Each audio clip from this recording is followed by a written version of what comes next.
Hello friends, welcome back to Dungeon Design in Zelda. So far in this series we've already looked at Ocarina of Time, Majora's Mask, The Wind Waker, and Skyward Sword. Something I've noticed while examining these games is the upward trend of stuff, or as I've called it, chores, that the game makes you do before getting to the first dungeon. Now I know, world building. That's the whole point of all this stuff, right? Seeing our protagonist in his normal daily life before throwing him into danger is all part of the classic hero's journey stuff, and is meant to get us invested in the world and the story. But are you gonna say that Ocarina of Time, Majora's Mask, and even games like Breath of the Wild are games that don't have world building? I hold strong onto my belief that you can have your cake and eat it too in this regard. And seriously, no way is herding goats and all of this stuff in the service of world building. But before we get into that, a few usual things to get out of the way. Twilight Princess was the best-selling Zelda game until Breath of the Wild, and I can certainly see why. Truthfully, when it came out, it fought valiantly for my own personal top spot of best Zelda game, and I've been excited to get into this one because of this. The game is widely known for having some of the series' best dungeons. I just wish it didn't take so long to get to them. The story is one of my favorites in the series, featuring one of my favorite designs for Link, and we also get one of my favorite companion characters in the series, Midna. Also dog. Truly, I think it's one of the most immersive experiences that the series has to offer, and in hindsight, it's kind of amazing just how much they managed to squeeze into this game. It's got a huge expansive overworld littered with secrets and collectibles, a long winding story, and 9 main dungeons, all of them being pretty lengthy. Looking at the other 3D Zelda games, Ocarina of Time also had 9 main dungeons, but the first 3 were quite short, and the other story stuff as well as the overworld wasn't nearly as expansive as this game. Majora's Mask had only 4 main dungeons, but they balanced that out with a lot of stuff outside of those dungeons. Wind Waker had a more troublesome development, meaning some dungeons had to be cut, leaving only 7 main dungeons. Skyward Sword, which came out 5 years after this game, also had only 7 main dungeons. But Twilight Princess here, 9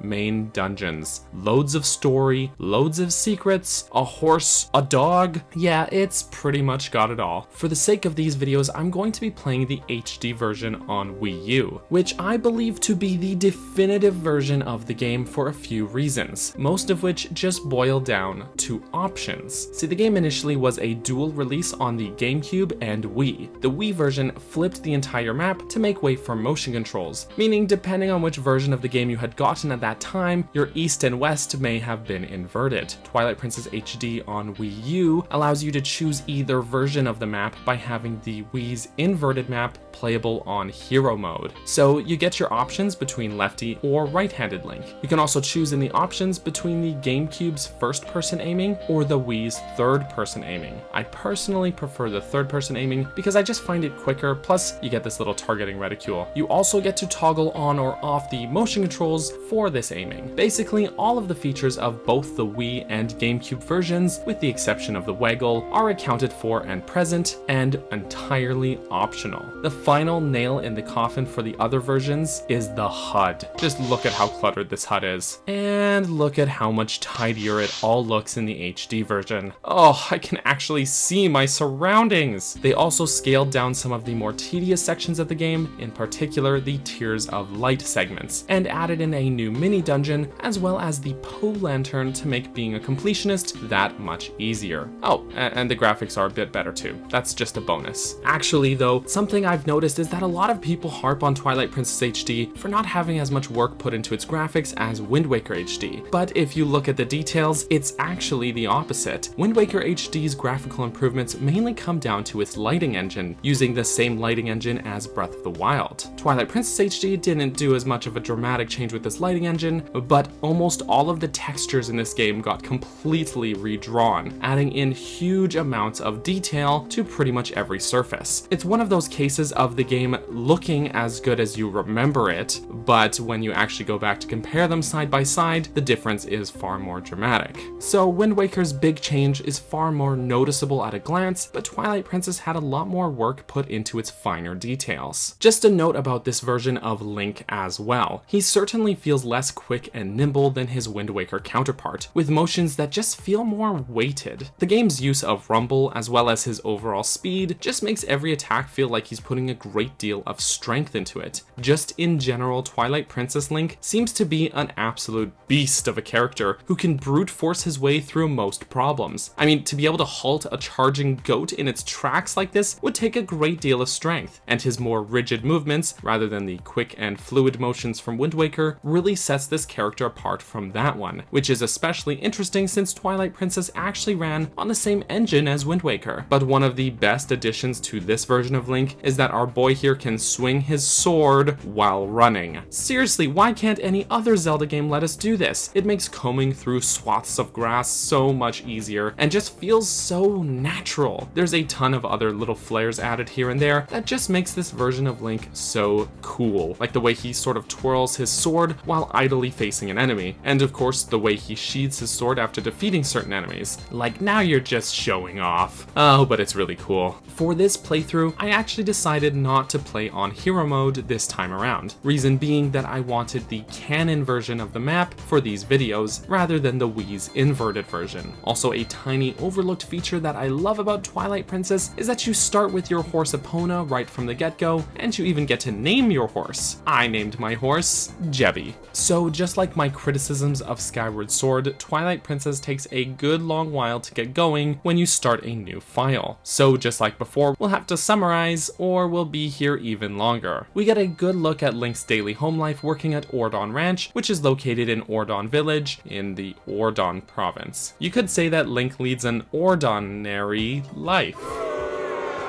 Okay, hey, calm down. Russell, a good friend of Link, has been tasked with delivering a gift to the royal family of Hyrule the day after tomorrow, but requests that Link go in his stead. We get some nice scenery, then this guy Fado calls for Link, asking to help on the ranch, and yep, we're already herding goats. Gameplay.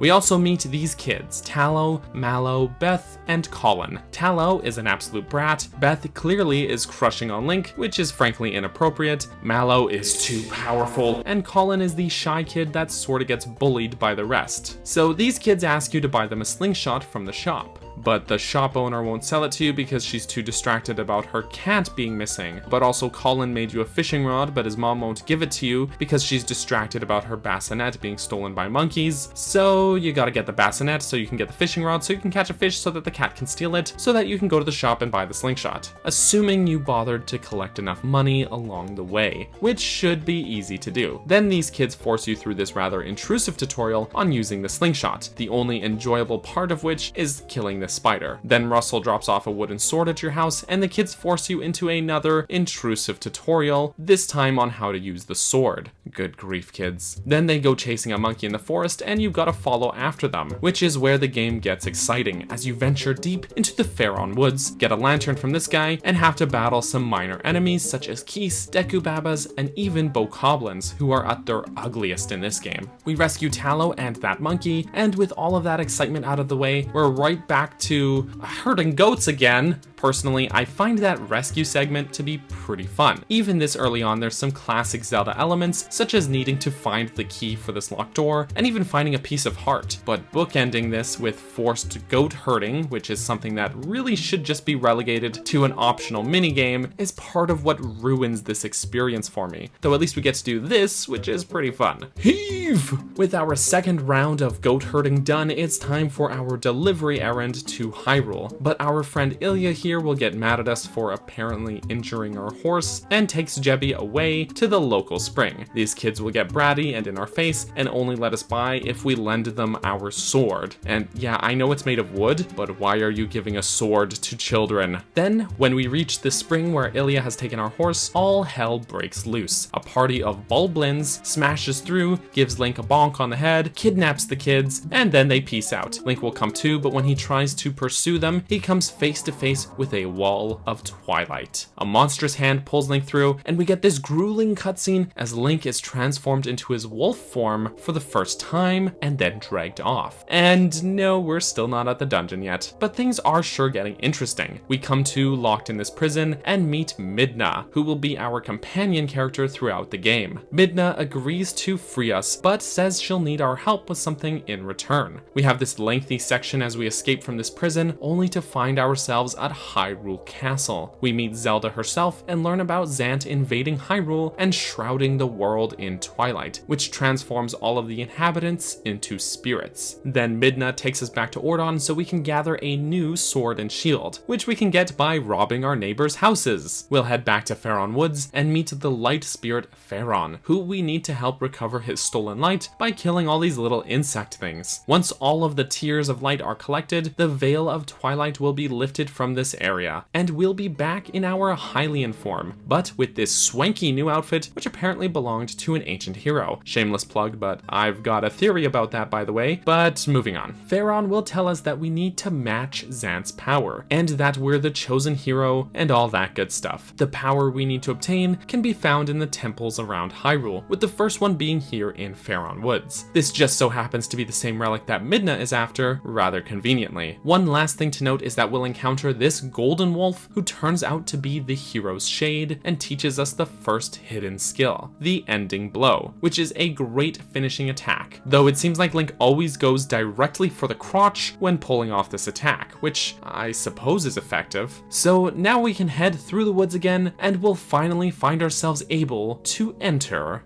the dungeon. You steal from me.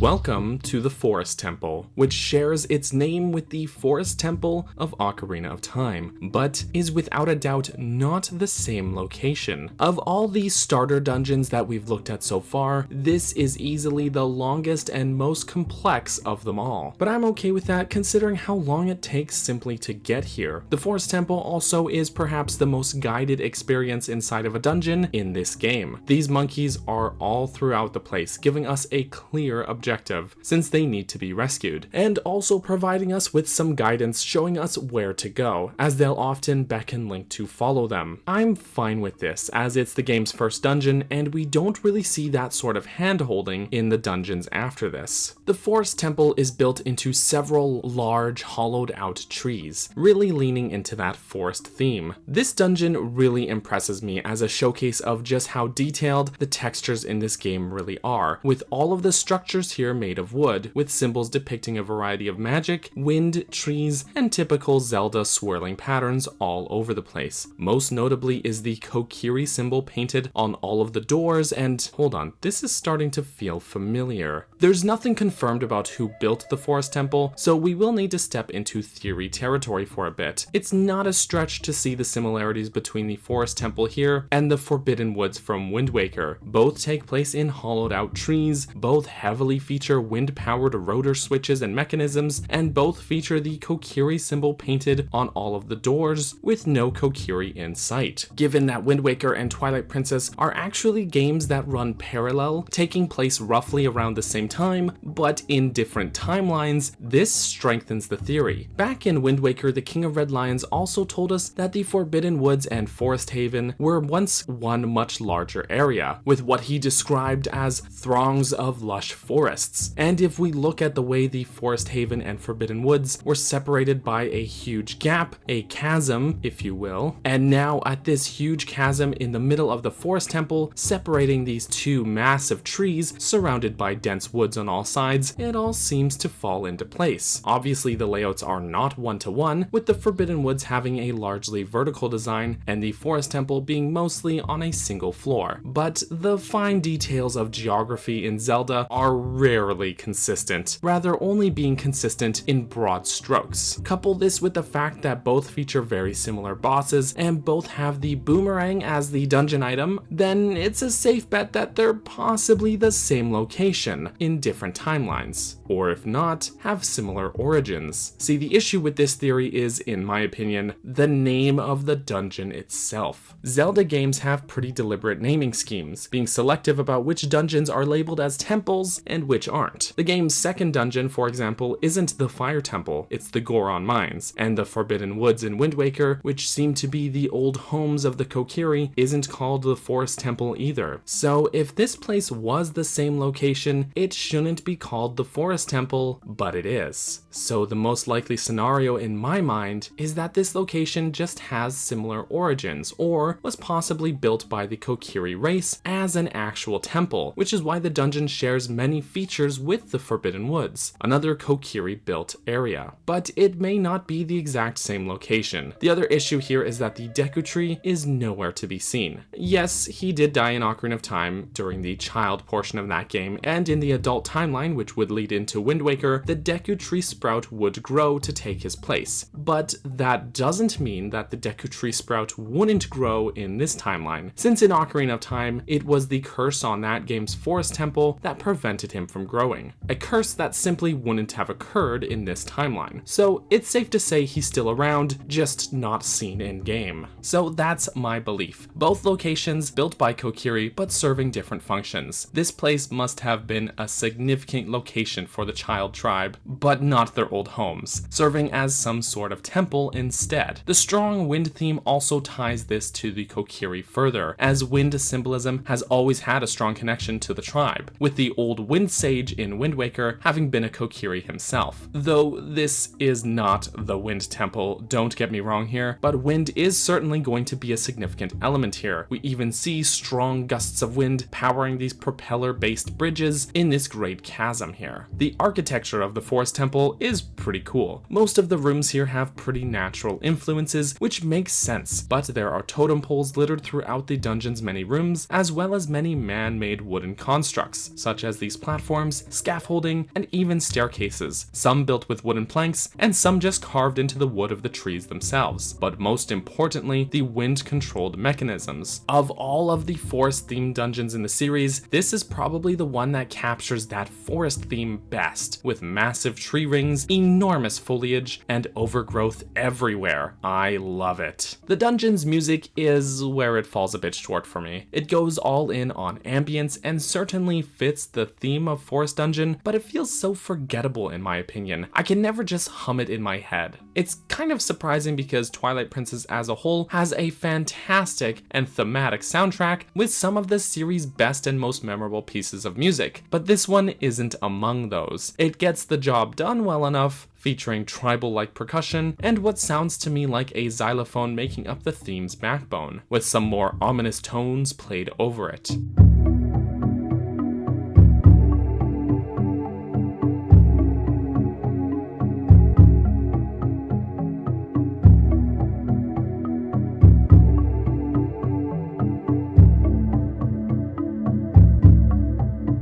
Curiously, there is this short section where the drums stop, giving way to a short tune to play.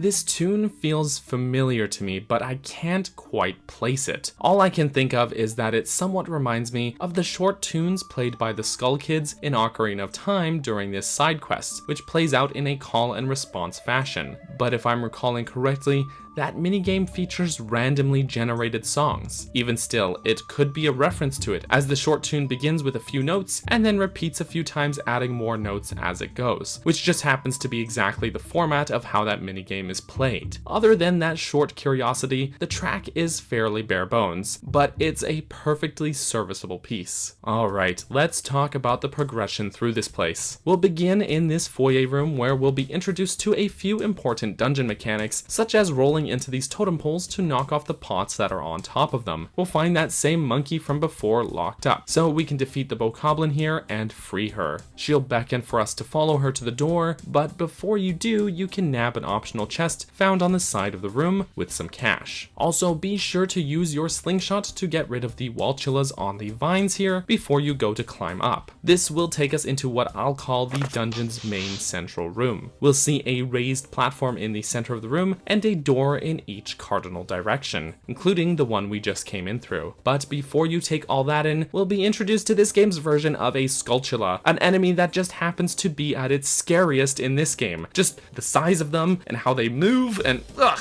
I hate it. Luckily, they aren't too difficult to dispatch. Just go in with a few stabs and then you'll be able to use a fatal blow to finish them off quickly. If we look around the room a bit more, we'll find these bomblings, which will basically act like this game's version of bomb flowers, except more gross because they're also spiders. But we can get some use out of them right away, as there's a bombable wall here where we'll find an optional chest with some more cash. If we head up onto the central platform, we'll see that all 3 of the doors before us are out of reach, but there's a pretty straightforward Zelda puzzle here. Simply light all the torches using your lantern, and these stairs will rise up to lead you straight ahead to the northern door. Before you go into the door, make sure to open this chest right here to get yourself the dungeon map. Nice and early. Now heading through the door, we'll find ourselves in what I'll call the huge canyon room, though it's more like a gap between these 2 enormous tree sections of the dungeon. The monkey will start to lead you across the bridge, but then another monkey will appear, toss a boomerang, and destroy the bridge, halting your progress. All you can do now is head back through the door you just came through, and the monkey will beckon you to follow again. She'll help you swing across the gap, and you can head into the eastern door. The path branches here. If we head down the hallway to the left, we'll find a bombling and a destructible wall, behind which we'll find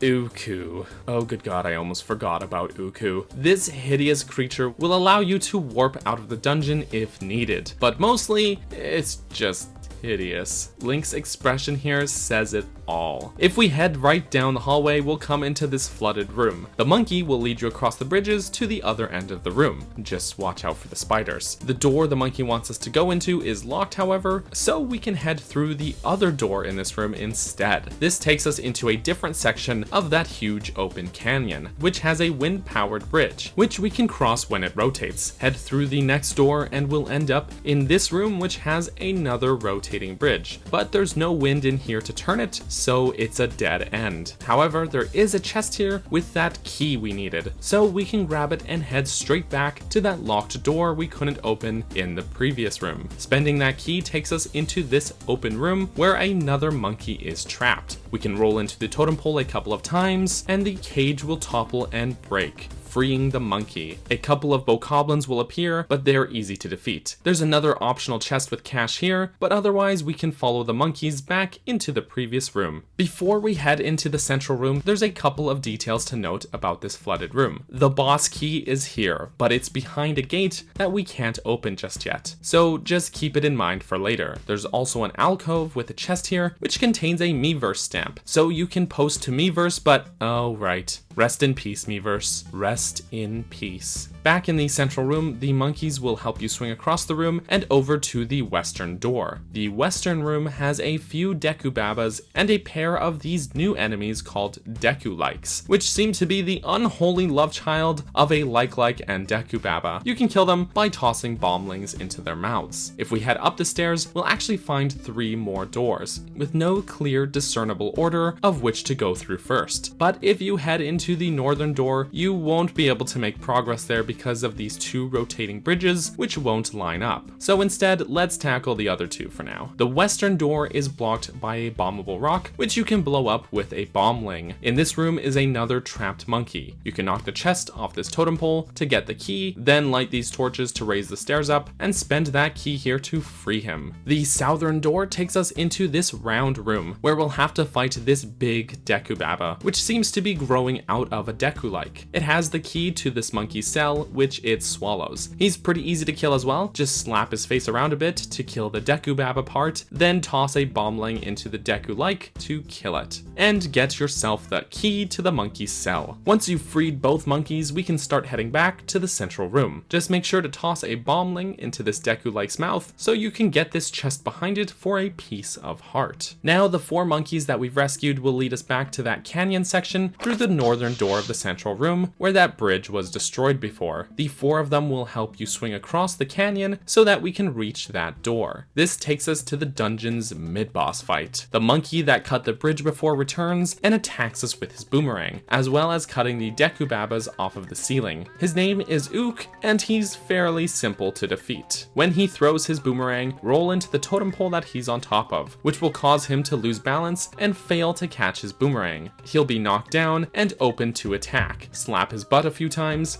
rinse, repeat, and he'll go down. As it turns out, this gross insect was on his face, corrupting him, and with it dropped off, he'll flee in embarrassment. Just as a side note, but regarding the mid-boss music here, it seems pretty bare bones at first, and then it breaks out into a total jam of a song all of a sudden. I unapologetically love it.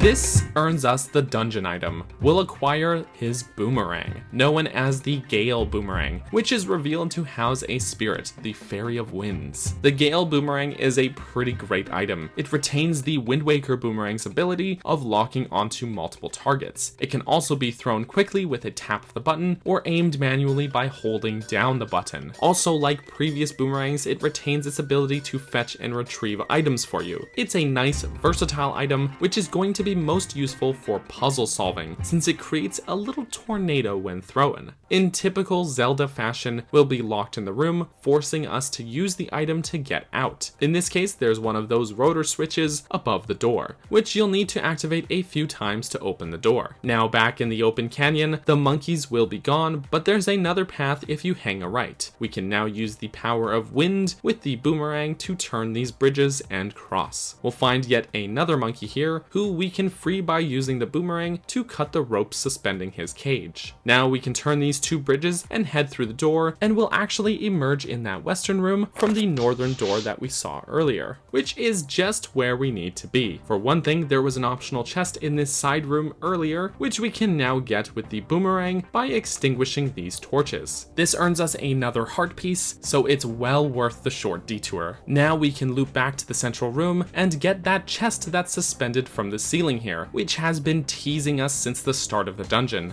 This gets us the compass. Now that we have this, we can see where any remaining chests are, as well as where the boss is, and the remaining monkeys that need to be rescued. While we're here, we'll also need to duck back into the eastern room and use the boomerang on these propellers to open this gate and get ourselves the boss key, which was also teased to us earlier. Now we'll want to head towards the boss room, which, if you look at the map, is found directly north of where we got the boss key. So head through that northern door and a monkey will beckon you further through the next door. We'll be back in that room with the rotating bridge, which has 3 more doors. Now we can actually use the bridge, and if we follow the monkey into the next room, which is directly north, we'll find ourselves in this large open room which has the boss door. There's a convenient amount of fungi platforms here, which show how many monkeys are left to rescue. And checking the map, we can see there's one in a side room from here, as well as 2 more accessible from that previous room. The first one I suggest going for is the one in the side room from here. We can rotate these bridges and climb this vine wall to reach the door and head through. This room has a pretty neat puzzle. We'll need to use the boomerang to fetch the bombling here and use it to blow up the rock blocking our path. Then again blow up the rock that the monkey is trapped behind. While you're in here, also make sure to kill the Deku-like and open this chest for a small key. That key being the reason I recommend doing this room first. Now we can backtrack to the rotating bridge room and rotate it so we can access the 2 side rooms. It doesn't matter which order to do these 2 rooms in, but if we go west first, we can free this monkey by dropping down the correct hole in the floor to the room below. Just watch out for the spiders.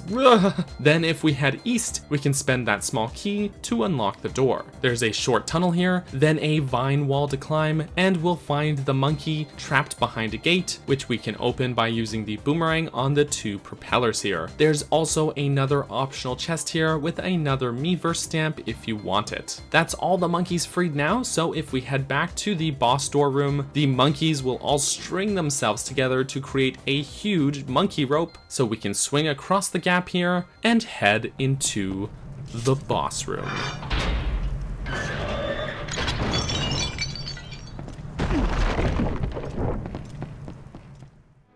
Triple champion.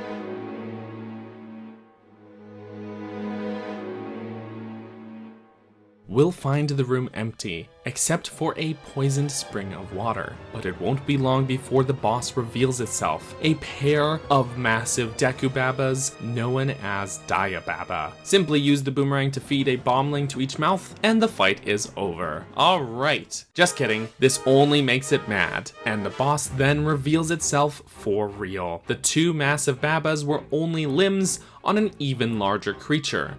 This is Diababa for real. Visually, I think Diababa's design is a perfect fit for this game's art style, and in particular for this temple. It's a massive carnivorous plant, and its design is almost like an extension of the enemies we've been fighting up until now. And he's just so big and ugly. At this point, Ook, the monkey we battled earlier, will actually show up to assist in the fight by providing bombings for us to use. Stuff a bombling in one of the side mouths, then hit him in the eye with a bombling to stun him, then attack with your sword. Now, this all seems like a pretty tropey, stereotypical Zelda boss, the likes of which I've complained about extensively in the past. Yet, I don't mind this about Diababa. If it were as simple as just hitting his eye with the boomerang, sure, I'd probably gripe a bit about it. But because we have to use the boomerang in a more creative way by fetching bombings, then expanding on that by having the bombling moving, plus having the boss psych us out by not even revealing itself right away, it feels like the battle is scaling in difficulty. Sure, using the item to stun the boss so that we can go in with our sword and attack its very obvious eyeball weak spot is very tired and cliche by this point, but at least they put a twist on it. Diababa employs a few basic attacks, mostly just spitting this acid at you, but as long as you're far enough away, you don't have to try too hard to avoid it. All in all, this is a very easy boss, but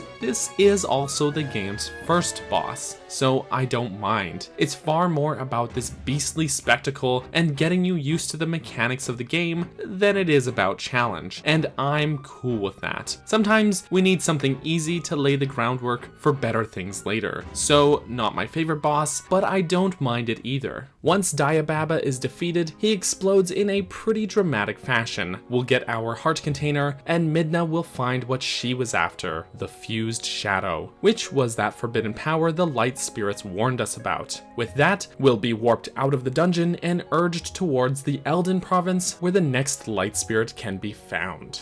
So that's the dungeon. Overall, while the Forest Temple rarely comes to mind for me when thinking about my favorite dungeons in this game, replaying it for this video has sort of opened my eyes to how well designed it is. It starts out hand-holding you by having these monkeys guide you around, but then halfway through, it lets go and lets you roam around and figure things out for yourself. Then when it needs you to backtrack and revisit rooms you've already been to, whether it be for optional secrets or mandatory things like the boss key, the layout of the dungeon itself works to funnel you back there. The dungeon features a lot of backtracking and crisscrossing the same few rooms, but it's almost unnoticeable because of how it guides you so subtly after the first half. I love how the rooms are all branching with small side rooms, but there's still a clear main path, and it feels like the dungeon just makes really effective use of its space here. No room is wasted. It also reminds me a bit of the sand ship from Skyward Sword in the way that it strings you through nearly the entire dungeon once to get you acquainted with the layout, then lets you go through it properly again to clean house. The monkey business here isn't as intrusive as I expected either, making our objective of rescuing them not just enjoyable, but also have a payoff, as they help you access new areas in a way that's more integrated into the overall level design, rather than them just giving you a key or just giving you a hint and walking off. The progression here all just feels so natural, which is all the more suiting interesting, given that we're exploring the dungeon with the most natural setting. My only complaint might be that I wish the poison water scene in the boss room was more relevant to the rest of the dungeon. It seems like a callback to the poison swamp water that we see in Woodfall Temple back in Majora's Mask, but clearing the water in that dungeon had a noticeable effect on the rest of the dungeon, as well as the area outside of the dungeon. Here, not so much. If doing this cleared, say, the poison fog in Faron Woods, or something to that effect, it would have made our actions here feel like they had a bigger impact. But ultimately, that complaint feels rather minor, all things considered. Otherwise, the dungeon does a fantastic job balancing its tutorialization with its challenge and navigation, and even though the boss fight itself isn't that hard, we're just getting started with this game, so it gets a pass. Overall,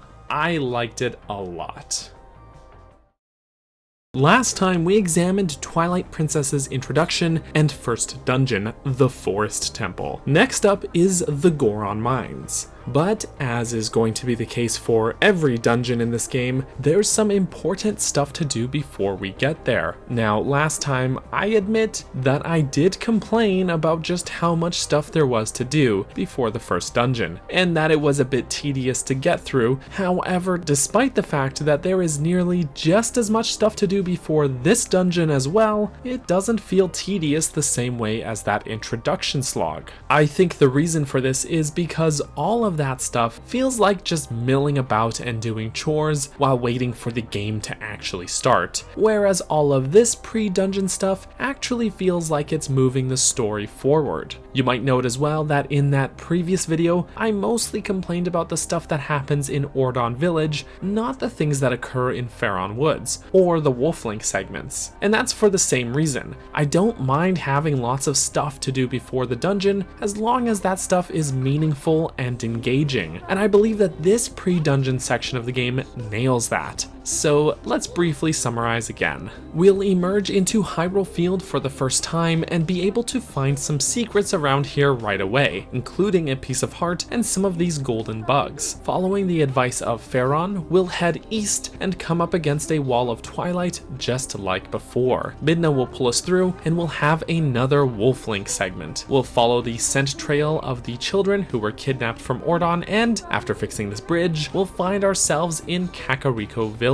We'll meet Eldin, the light spirit of this province, and once more we'll have to find all the shadow insects which hold the Tears of Light. I didn't really mention this last time, but as much as people complain about these Wolflink sections, I really don't mind them personally. The game trails you through the provinces to get you acquainted with the general layout of the area before we have to do some more in-depth questing through these locations in Link's Hylian form. And we get some really great story moments to boot. In particular, we find the children safe here in Kakariko under the care of this guy, Renato. We also learn that there's some out-of-character hostility between the people of Kakariko and the Gorons of Death Mountain, which neighbors the village. The unusual tension unfortunately means that the Gorons aren't around to help defend the village, so when the village gets attacked, there's only 3 survivors: Renato, his daughter Ludo, and Barnes, who owns the bomb shop. Great! Don't forget to stop at this Howling Stone to call the Golden Wolf, but more on that in a moment. Once the Tears of Light are collected and we're back in Hylian form, there's some dialogue between Renato, Link, and the kids here. But in short, Renato wants you to take the kids back home, but the kids want you to help ease tensions between Kakariko and the Gorons. So we do that instead. Except that as soon as a Goron sees us approaching, he knocks us flat on our backs. Renato speaks to you again with both advice and a request. He says that only one person to his knowledge has been able to best the Gorons in a test of strength in the past, and that was Bo, the mayor of Ordon. So he suggests that you go back and speak to him, and requests that while in Ordon we let the people there know that the children are safe under his care in Kakariko. Epona conveniently shows up, and once we've reined her in, we can ride back to Ordon and do just that. Fun but amusing note is that if we speak to Colin's mother, Uli, she'll be glad to hear that her son is alive, and then she'll notice the sword on Link's back, saying that it was stolen by monsters, but that Link can use it since he got it back.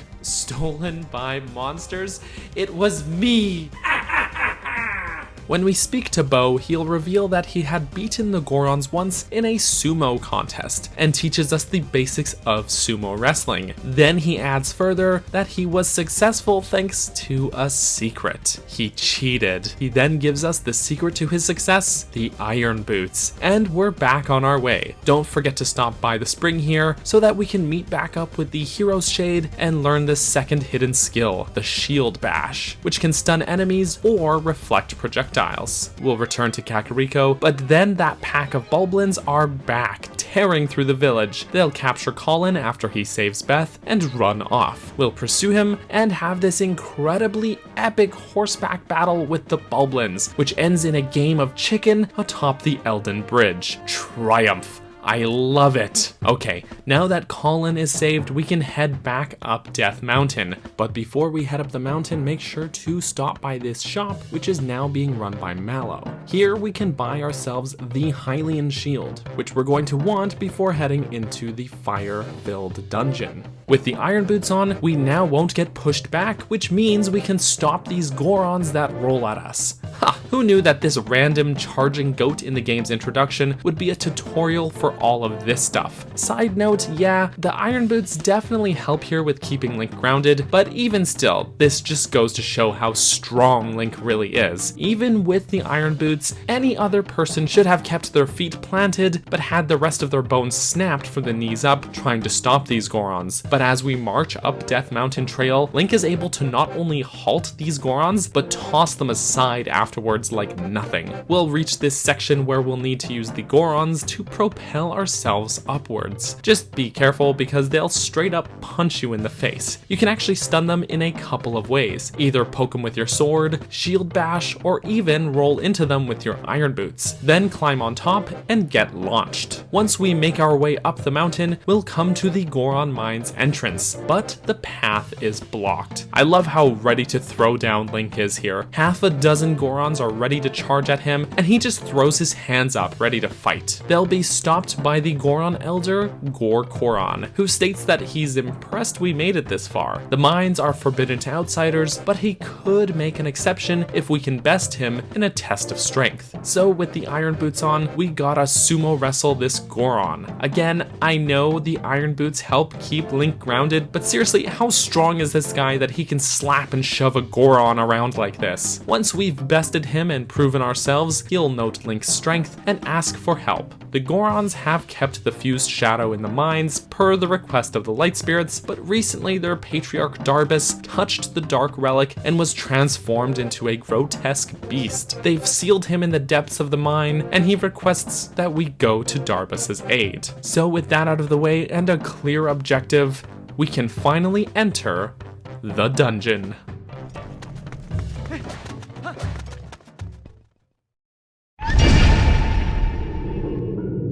You still wrong me.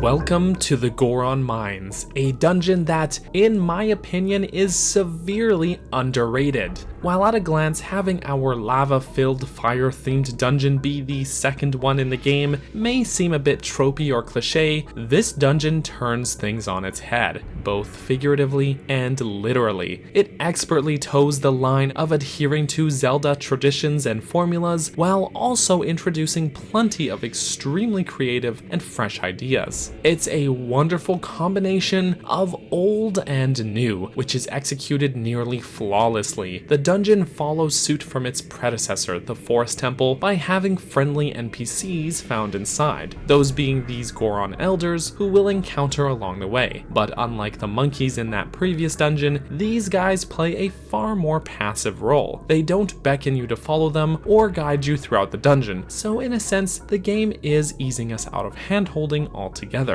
Though like the monkeys, they do provide you a way to the dungeon boss. As far as architecture goes, the mine is pretty much exactly what it sounds like. As is the case with many Goron-built structures, the mines are largely carved out of stone or built into caves. However, the Gorons have built plenty of metal structures using heavy girders, sheets of metal, and chains, including these impressive pieces of mining machinery, in particular these massive magnetic cranes and even beamos. The Gorons built their own beamos somehow, but they fit the aesthetic of this place so well. You'll also find enormous pipes and valves, giving a somewhat industrial feel to this place. The Goron crest, as you'd expect, can be found stamped all over the place, including on those beamos, on all of the doors, and above many of the doorways. Curiously, in some spots, it's paired with some sort of text, but I can't seem to translate it. Whatever this text is, it isn't highly in script. In addition to the many quarry-like rooms, there are the rooms where we'll find the Goron Elders, which have a different architectural style to the rest of the dungeon. These few rooms harken back more to the style of buildings we see in Ocarina of Time's Goron City, rather than the industrial feeling found in the rest of the mines. Clearly, these rooms serve a function other than mining, perhaps being spots where Gorons working in the mines could take breaks,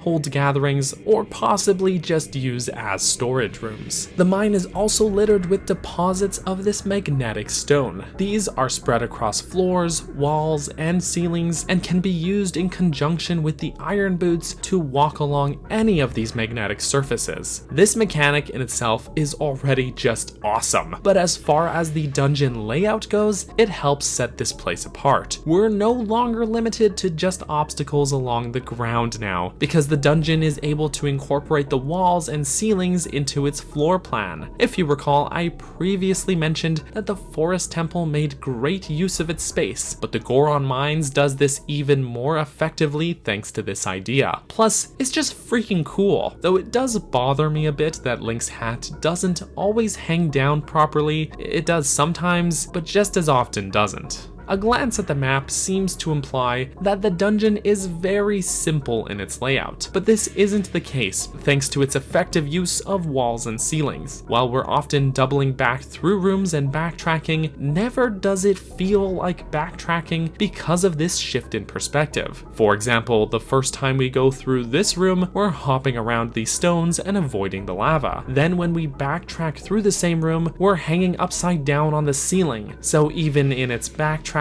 there's variety in its gameplay. The dungeon layout also appears like a huge loop with a few branching rooms, but this works so well for the dungeon progression as it always happens to bring you back right where you need to be, so the progression just feels so natural. The dungeon map is split into 2 floors, but there's hardly any overlap in those 2 floors, save for the dungeon's large central room. So really, it may as well be consolidated into a single floor map-wise.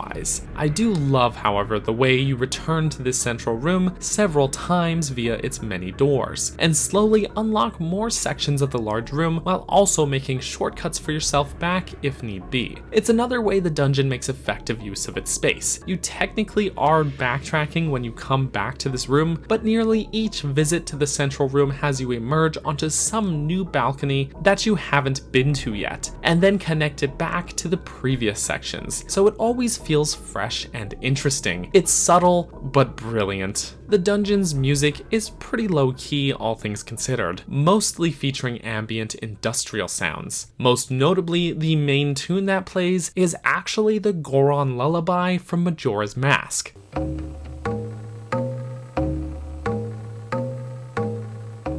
But with an increased tempo and an instrumentation that sounds like it's being tapped on metal.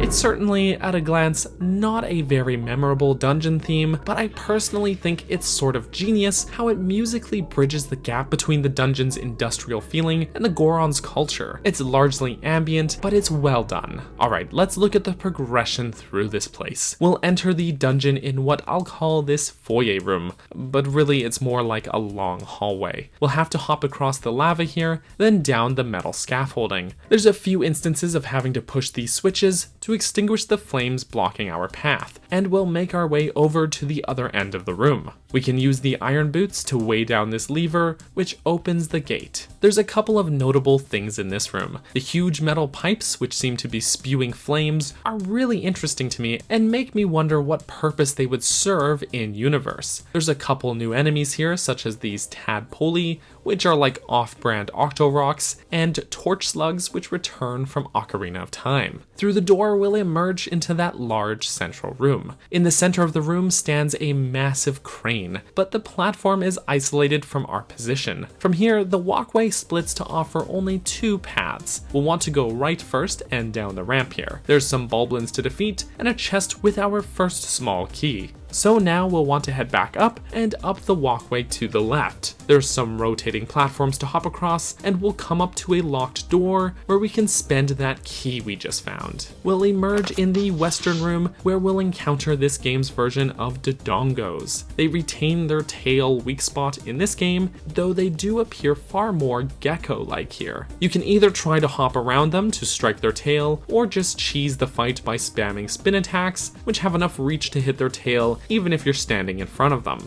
The puzzle in this room is pretty straightforward. Make your way to the other end of the room and pull this chain, which drags this stone to open the path, and then run over to the door before the path closes again. We'll come into this hallway filled with water, and the path here seems blocked by this metal fence, but there's a way to go underwater if we use the iron boots. There's a button under the water to press here, which activates this section of magnetic stone and pulls us upwards towards it. Now we can walk along the stone and around to the ledge so that we can reach the door. We'll now be in the far western room where we'll meet one of the Goron elders, Gor Amato. He'll give us a key shard, which is one of the 3 pieces needed to assemble the boss key. There's also a treasure chest in here where we can find the dungeon map. If we climb up the ladder here, we can head towards the next door, but oh no, Uku. Oh no, Uku.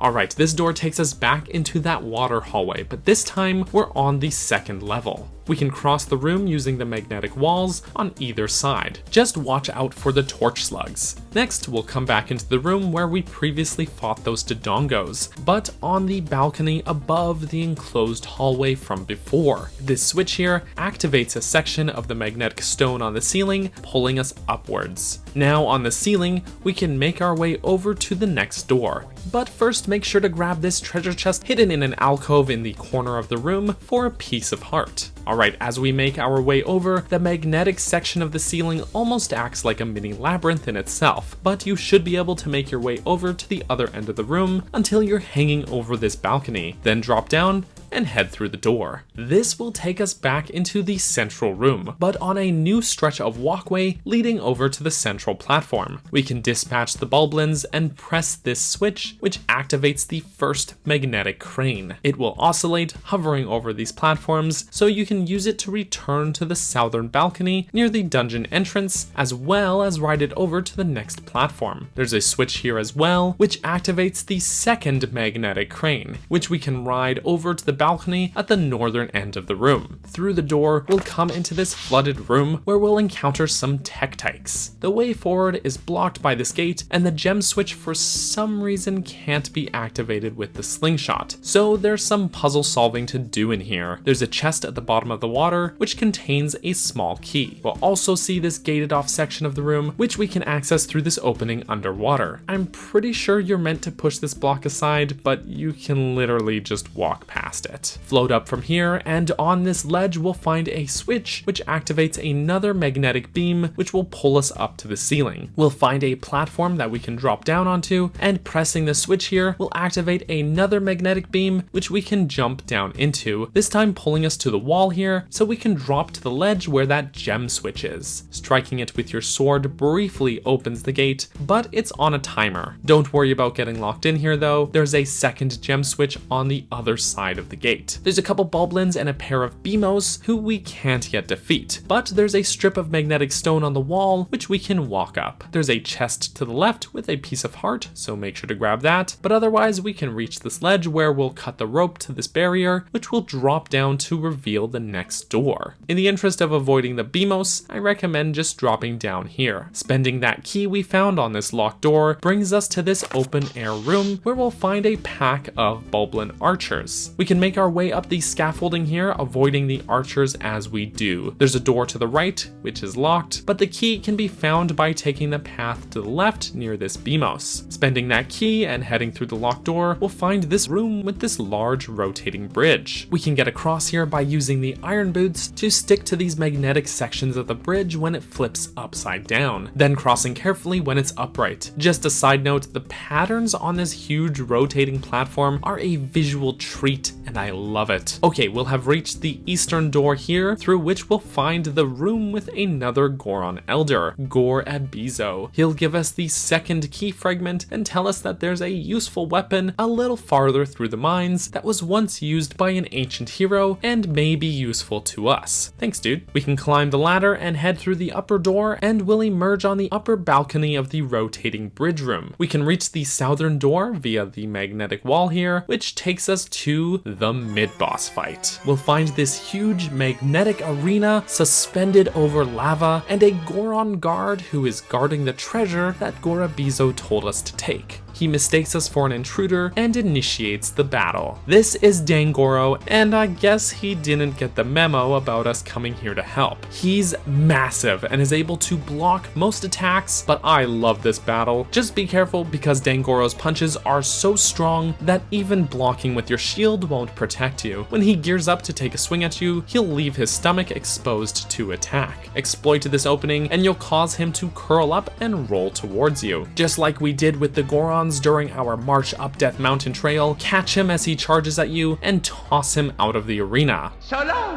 Bowser! Repeat this a few times to come out of this battle the victor. A side note, I know I probably sound like a broken record at this point, but how strong is Link that he can just throw this massive guy around? I don't care how heavy your boots are, this is all upper body and arm strength right here. Once we win the battle, he'll realize that we're actually here to help his patriarch, and he lets us through to the next room so that we can get the dungeon item. It's the Hero's Bow. Now, regarding the bow, this was, up until Breath of the Wild, my favorite version of the bow in any Zelda game. It's so quick and snappy and actually very useful in combat as it can one-shot quite a few enemies. Because of its combination of speed and power, it outclasses the bows of previous Zelda games and even the bow of Skyward Sword easily. The bow was said to be used by an ancient hero and we might be able to figure out which one. First off, the name Hero's Bow is shared with a few bows in the series. However, looking at the visual design helps us narrow things down even further. All three of these bows share the metal risers near the grip. However, Majora's Mask's bow also has these little bits sticking out of the curve of the bow, which is present on this bow as well. Though the metal plating is a bit different here from Majora's Mask's bow, it's the wooden part, which can't be replaced or altered as easily, that is the same. So in my mind, this is in fact the very bow used by the Hero of Time during his journey through Termina. But that's theory territory, so let's move on. We'll arrive in this circular room surrounded by Beamos. They'll all be inactive until we try to approach the next door at the southern end of the room. They'll all awaken, but now that we have the bow, we can actually dispatch them by shooting their eye crystals. I really love this room as a bow tutorial, as these enemies are all stationary, so we're forced to get used to aiming with the bow before we can move on without putting us in too much harm's way. Once they're defeated, we'll be able to drag the Beamos out of the way of these alcoves around the room, which is hinted to us by these grooves in the floor. The alcoves have a few collectibles, but most importantly is this chest with the compass. There is also a side room here where we'll find the final Goron Elder who gives us the last key fragment, completing the boss key. Now we can head through the next door where we'll get some more good use out of the bow. Knock this gate down and we can proceed by hopping across these platforms. I recommend just sniping all the enemies in this room before they can drop off the ceiling. The door is gated shut like many of the gates we've encountered before. door. There's a switch here to activate the magnetic ceiling and pull us up, and we can use the bow to shoot this gem switch hidden in an alcove to open the gate. Now through that door, we'll emerge into the uppermost section of the main central room. You can shoot the rope to lower this bridge and use this switch to activate the third magnetic crane in this room. This will oscillate like the others and will be able to drop onto the second floor balcony at the northern end of the room. We'll have essentially made a loop back to this point that we've been to before, but if you take a look at your map, the path to the boss room is a clear shot from here. So let's head north. Pass through this flooded room quickly by using the bow to activate the gem switch, and we'll emerge back into this open air quarry room. Now we can actually deal with the boblins in here. Don't worry too much about running out of arrows either, as you can farm the arrows that they shoot at you, or find plenty of arrow restocks in the pots and barrels around here. Just a quick mention about this room, there have been plenty of optional chests throughout this dungeon, including a stamp chest found in this room underwater here, but there is one particular chest in this room that you cannot get. It's on this ledge in the farthest corner of the room, and it's completely out of reach without an item that we can't get until later in the game. I hate it. I hate it so much. Anyways, we can deal with that Beamos, which was actually blocking a path, just like the Beamos we encountered earlier. Following the path, we'll be able to activate the crane in this room, shoot the rope holding up this barrier while hanging upside down on the crane, and then head into the next room. There is something of a firefight with the boblins in here, but you can dispatch them easily enough with your bow. Then one more barrier to lower, more boblins to defeat, and we'll find ourselves at the boss door.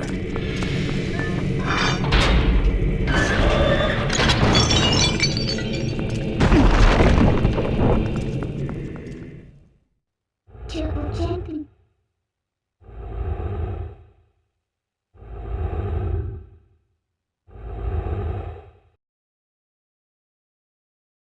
When we enter the boss room, we'll see an enormous dark figure in chains. But reacting to our presence, the figure's power flares, and it easily breaks its restraints. This is Pyrus, the Twilight Igniter. Pyrus is, as told to us by Goron, actually the Goron Patriarch Darbus, transformed by the fused shadow. Indeed, we can see what appears to be the fused shadow itself latched onto his forehead. Though if Gorons are made of rock, then Pyrus is what you might consider a molten Goron. His visual design as a dark figure set ablaze is truly stunning and equally imposing. I love it. Gameplay-wise, the fight does fall a bit short for me, as it's a pretty easy battle, but I will give credit to just how creative it is. Pyrus will rampage around the room, but his attacks are pretty easy to avoid. Fun detail though, if you hide from him, he has a full separate animation for just looking for you. I love that. He's got a gem on his forehead, and you can probably guess that that's his big glowing weak spot. We'll need to use our new bow to strike that gem, which will cause him to writhe in pain. This is where the fight gets creative. The floor in here is magnetic, so use the iron boots to keep your footing, grab the chain around one of his ankles, and pull him to the ground to temporarily subdue him. Once again, I'm saying it. How is Link this strong? Once we've forced him to the ground, we attack his weak point more directly. Rinse, repeat, and finally he will go down. Whew, that's a quick boss fight. It's kind of too bad that this fight is only one phase, and it's really easy, but it's just such a visual spectacle. I can't help but love it. The gem shatters, breaking the curse on him, and we'll get the second fused shadow. Grab your heart container. Midna gives us a bit of exposition telling us about Zant, and oddly comparing him to Zelda, and Darbus will be returned to normal, though he has no memory of what's happened. With all of that done, we'll be warped out and urged by the light spirit Eldin to head north towards the Lanayru province. So that's the dungeon. One thing has really stuck out to me during my playthrough of this dungeon, and that's just how much raw creative power went into the design of this place. I love how the lead up has subtly taught us mechanics that get implemented into the mid-boss and boss fights, with the charging goats and Gorons teaching us how to defeat Dangoro and pulling these massive chains, which is incorporated into the battle against Pyrus. I love how we assemble the boss key in 3 pieces. You can even see that they have that magnetic stone inside to hold the pieces together. It's such a nice change of pace from the norm of just finding the boss key in some chest somewhere, and it just makes sense in universe. This mechanic of walking along magnetic surfaces is implemented into the dungeon so well and is expertly taught to the player, with us activating a switch using the iron boots and being pulled onto one of these magnetic walls the first time, and then having that same magnetic stone stretch across the walls and ceilings of the rooms, then expanding upon this with cranes, magnetic beams going upwards and sideways, and a rotating bridge to stick to, a whole platform, and it's just so great how they took such a simple concept and kept expanding on it while keeping it so understandable. The bow as the dungeon item is a welcome addition, nice and early on in the game, but despite being a recurring item, its utility in this game is so great. I just love how quick and deadly it is. The overall dungeon layout looks so simple at a glance, but the rooms all make such great and effective use of their space. For the first half, when you double back on rooms, it's always from a new perspective, and then the one time you have to backtrack through the same rooms again without that shift in perspective, it's after obtaining the bow, which makes the retreads of those rooms much quicker and easier to pass through than before. The enemy variety is great. The mid-boss is just so bombastic and fun. The NPCs are helpful, but not intrusive or handholdy, and that boss fight against Phyrus, while perhaps being too easy for my liking, is an absolute beastly spectacle. This is one of those dungeons that in the past has rarely come to mind for me when thinking of my favorite dungeons, but upon this replay, I realized that what at first seems like a cliche repeat of what past games have done is really in fact a streamlined, creative powerhouse. I like it a lot.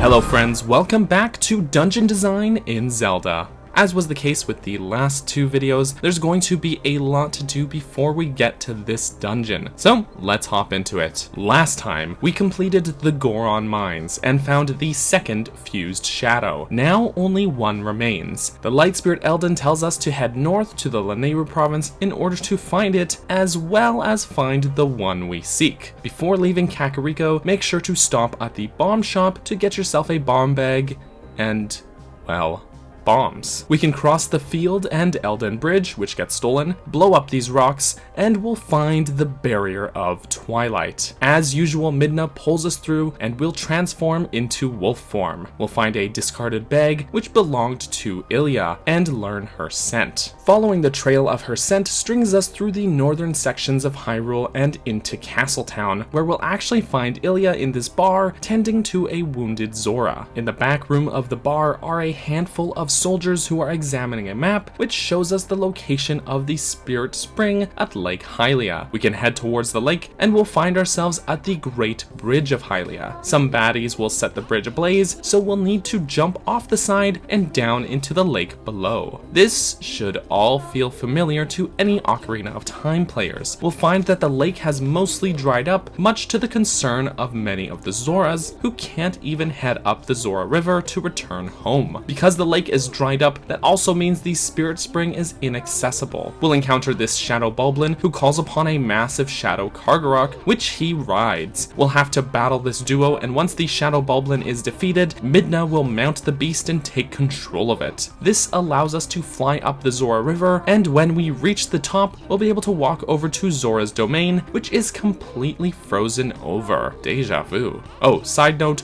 don't forget this Howling Stone here in Upper Zora's River. There's some platforming, but at the top of Zora's domain, we'll battle some shadow beasts, and Midna will notice something below the ice. It's the Zoras, trapped and frozen. We'll have to thaw them out, which we can do by warping over to Death Mountain, grabbing this huge volcanic rock, which we actually saw earlier, and dropping it right into the sheet of ice. This frees the Zoras and restores the flow of water out from Zora's domain. domain. We'll now meet the spirit of Rutella, the Zora queen, who thanks us for freeing her people and asks a favor of us. She requests we find and rescue her son, who was sent to Hyrule Castle, and if we do so, she'll reward us with the ability to swim freely like a Zora. We can ride the current down the river all the way to Lake Hylia, and we'll end up right at the Spirit Spring, where we can talk to the light spirit Lanayru and get the Vessel of Light. You know the drill by now, it's bug hunting time. However, this time round, once we found all the shadow insects, we'll actually come up one tier of light short. Then Midna will point out that it appears suddenly as a blip on your map. If we return to that spot at the lake, we'll actually find that this is no ordinary shadow insect. It's actually a surprise boss fight. This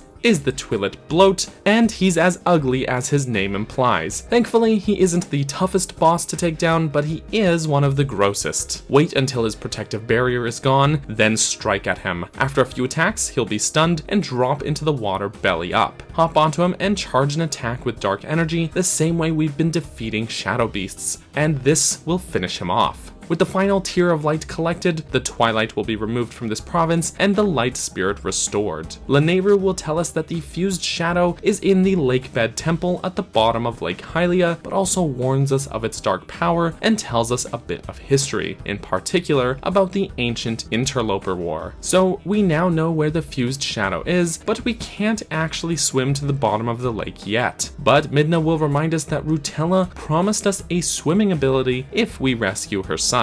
Now we can return to Castletown with a little help. Don't forget to stop by here to meet the Hero's Shade and learn a new hidden skill, the Backslice. Now in town we'll find Rutella's son Raylus is that Zora child that Ilia was tending to. However, when you show up, Ilia doesn't recognize Link because she's lost her memories. Ilia and Telma plan to bring Raylus to Kakariko since Renato can better care for him. However, the soldiers who initially offer to escort them are all cowards and run off at the mention of monsters, so you take their place. Now we'll have a horseback battle segment turned escort mission. It's pretty fun. We'll have to battle King Bulblin on the Bridge of Hylia, this time using our bow, since he's got these huge shields. And then we'll escort Telma's carriage across Hyrule Field, warding off the attacking Bulblins. Once we reach Kakariko, Telma tells us that she's part of a freedom fighter group in Hyrule and tells you to return to her bar later. And hey, Link, eyes up here, buddy. Rutella will return and she guides us to a Zora grave in the Kakariko graveyard, where we'll find the Zora armor. This replaces the blue tunic from Ocarina of Time, but in addition to the underwater breathing, we can now also swim. Also make sure to stop back at the bomb shop to buy water bombs, which, as the name implies, are bombs that we can use in the water. We can make a shortcut in the graveyard that takes us back to Lake Hylia, and we can finally swim down to the bottom of the lake, blow up this rock,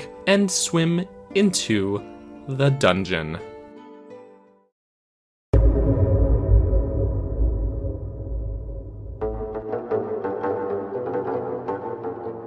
You steal from me.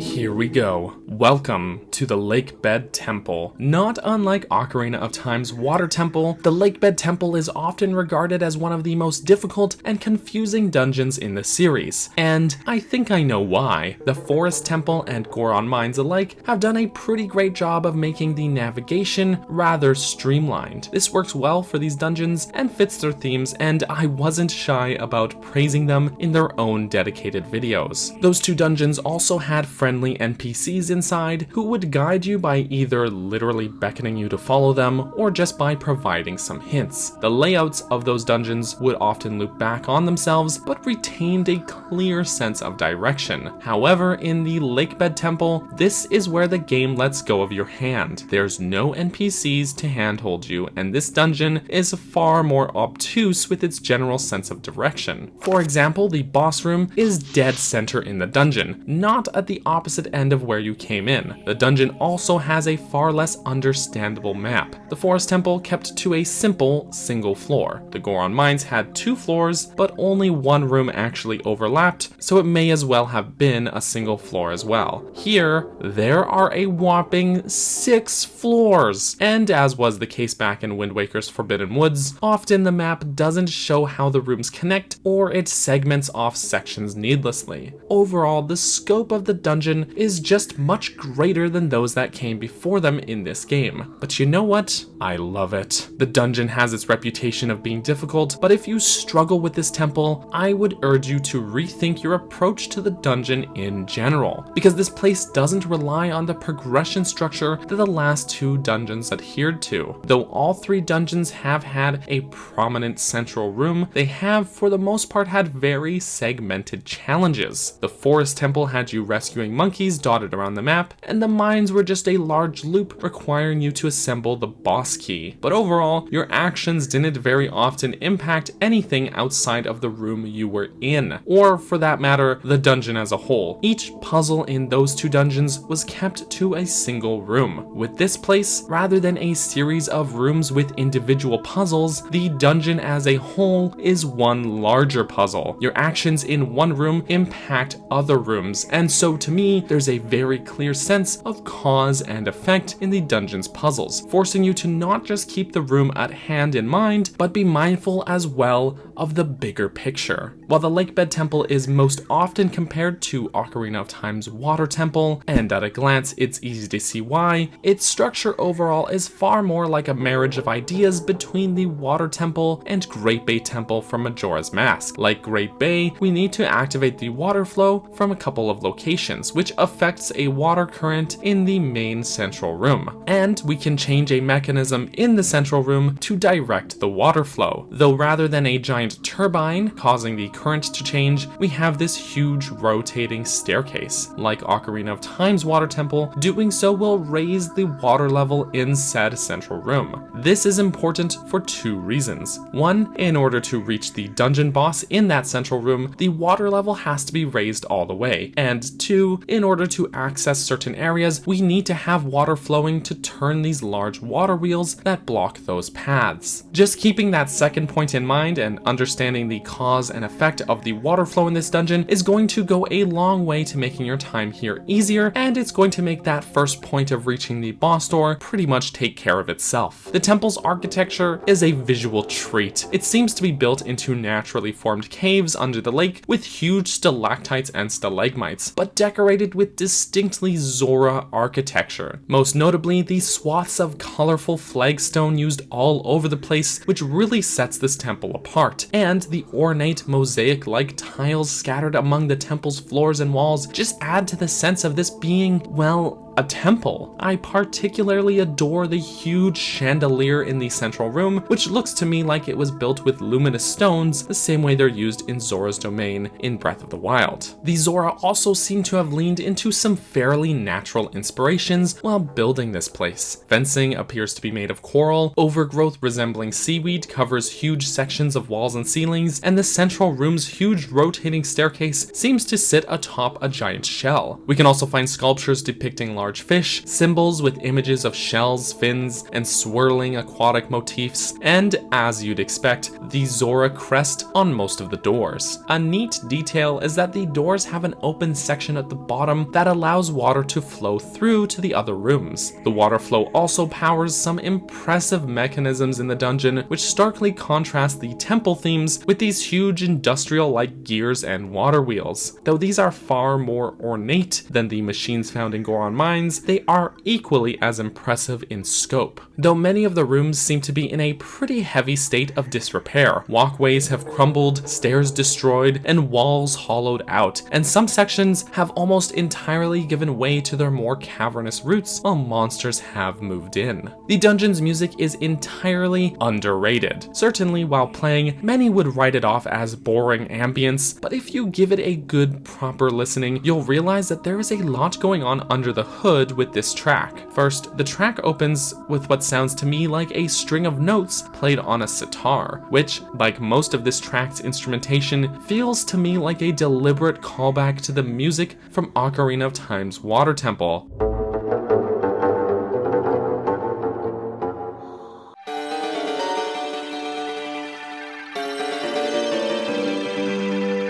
There's a simple melody, layers of chanting choir voices, and what almost sounds like dripping water.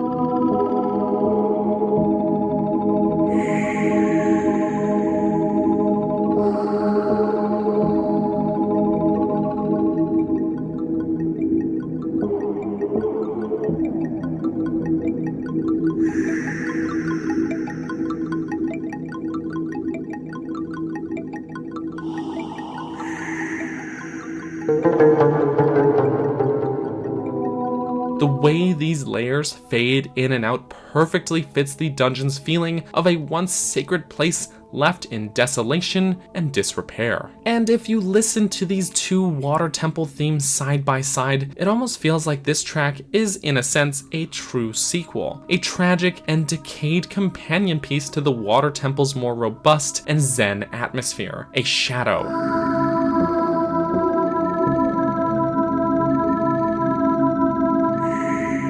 And this idea makes sense to me since it's always been my own headcanon that the Lakebed Temple and Water Temple are one and the same, but in different eras, both being located at the bottom of Lake Hylia, but that's never confirmed. Alright, let's talk about the progression. The dungeon entrance is this underwater tunnel that we'll need to swim through. We'll be introduced to a couple of underwater enemies, such as these blade shells and Bari. We'll swim up and emerge into this foyer room, where we'll also meet this game's version of choo-choos. By the way, you can scoop up that red jelly and drink it to restore hearts if you need. The door is gated shut, but there's a switch here which you can jump to and pull down to open the gate. Heading through the door, we'll enter the first hallway room. The ramp up to the next door is collapsed, but the game and Midna will give us a hint as this stalactite falls from the ceiling, and Midna suggests knocking the others down, which we can do by using bomb arrows. We'll encounter these Helmasaurs, who we can defeat by striking from behind, and use these fallen rocks to climb to the next door. There's a short bridge here spanning over this circle of water, where we'll meet this game's version of Lizalfos, and we'll emerge from the southern door into the main central room. This central room seems to be the main source of confusion for this dungeon. There are a handful of these switches to pull that will change the direction of the rotating staircase in the middle of the room. There's 8 of these switches in total, 1 in each cardinal direction on both floors, though about half are broken and not usable at the moment. There's also 6 doors in this room. The southern door that we just entered through, which is visually distinct from the rest, and a door on the eastern and western ends of the room on both floors.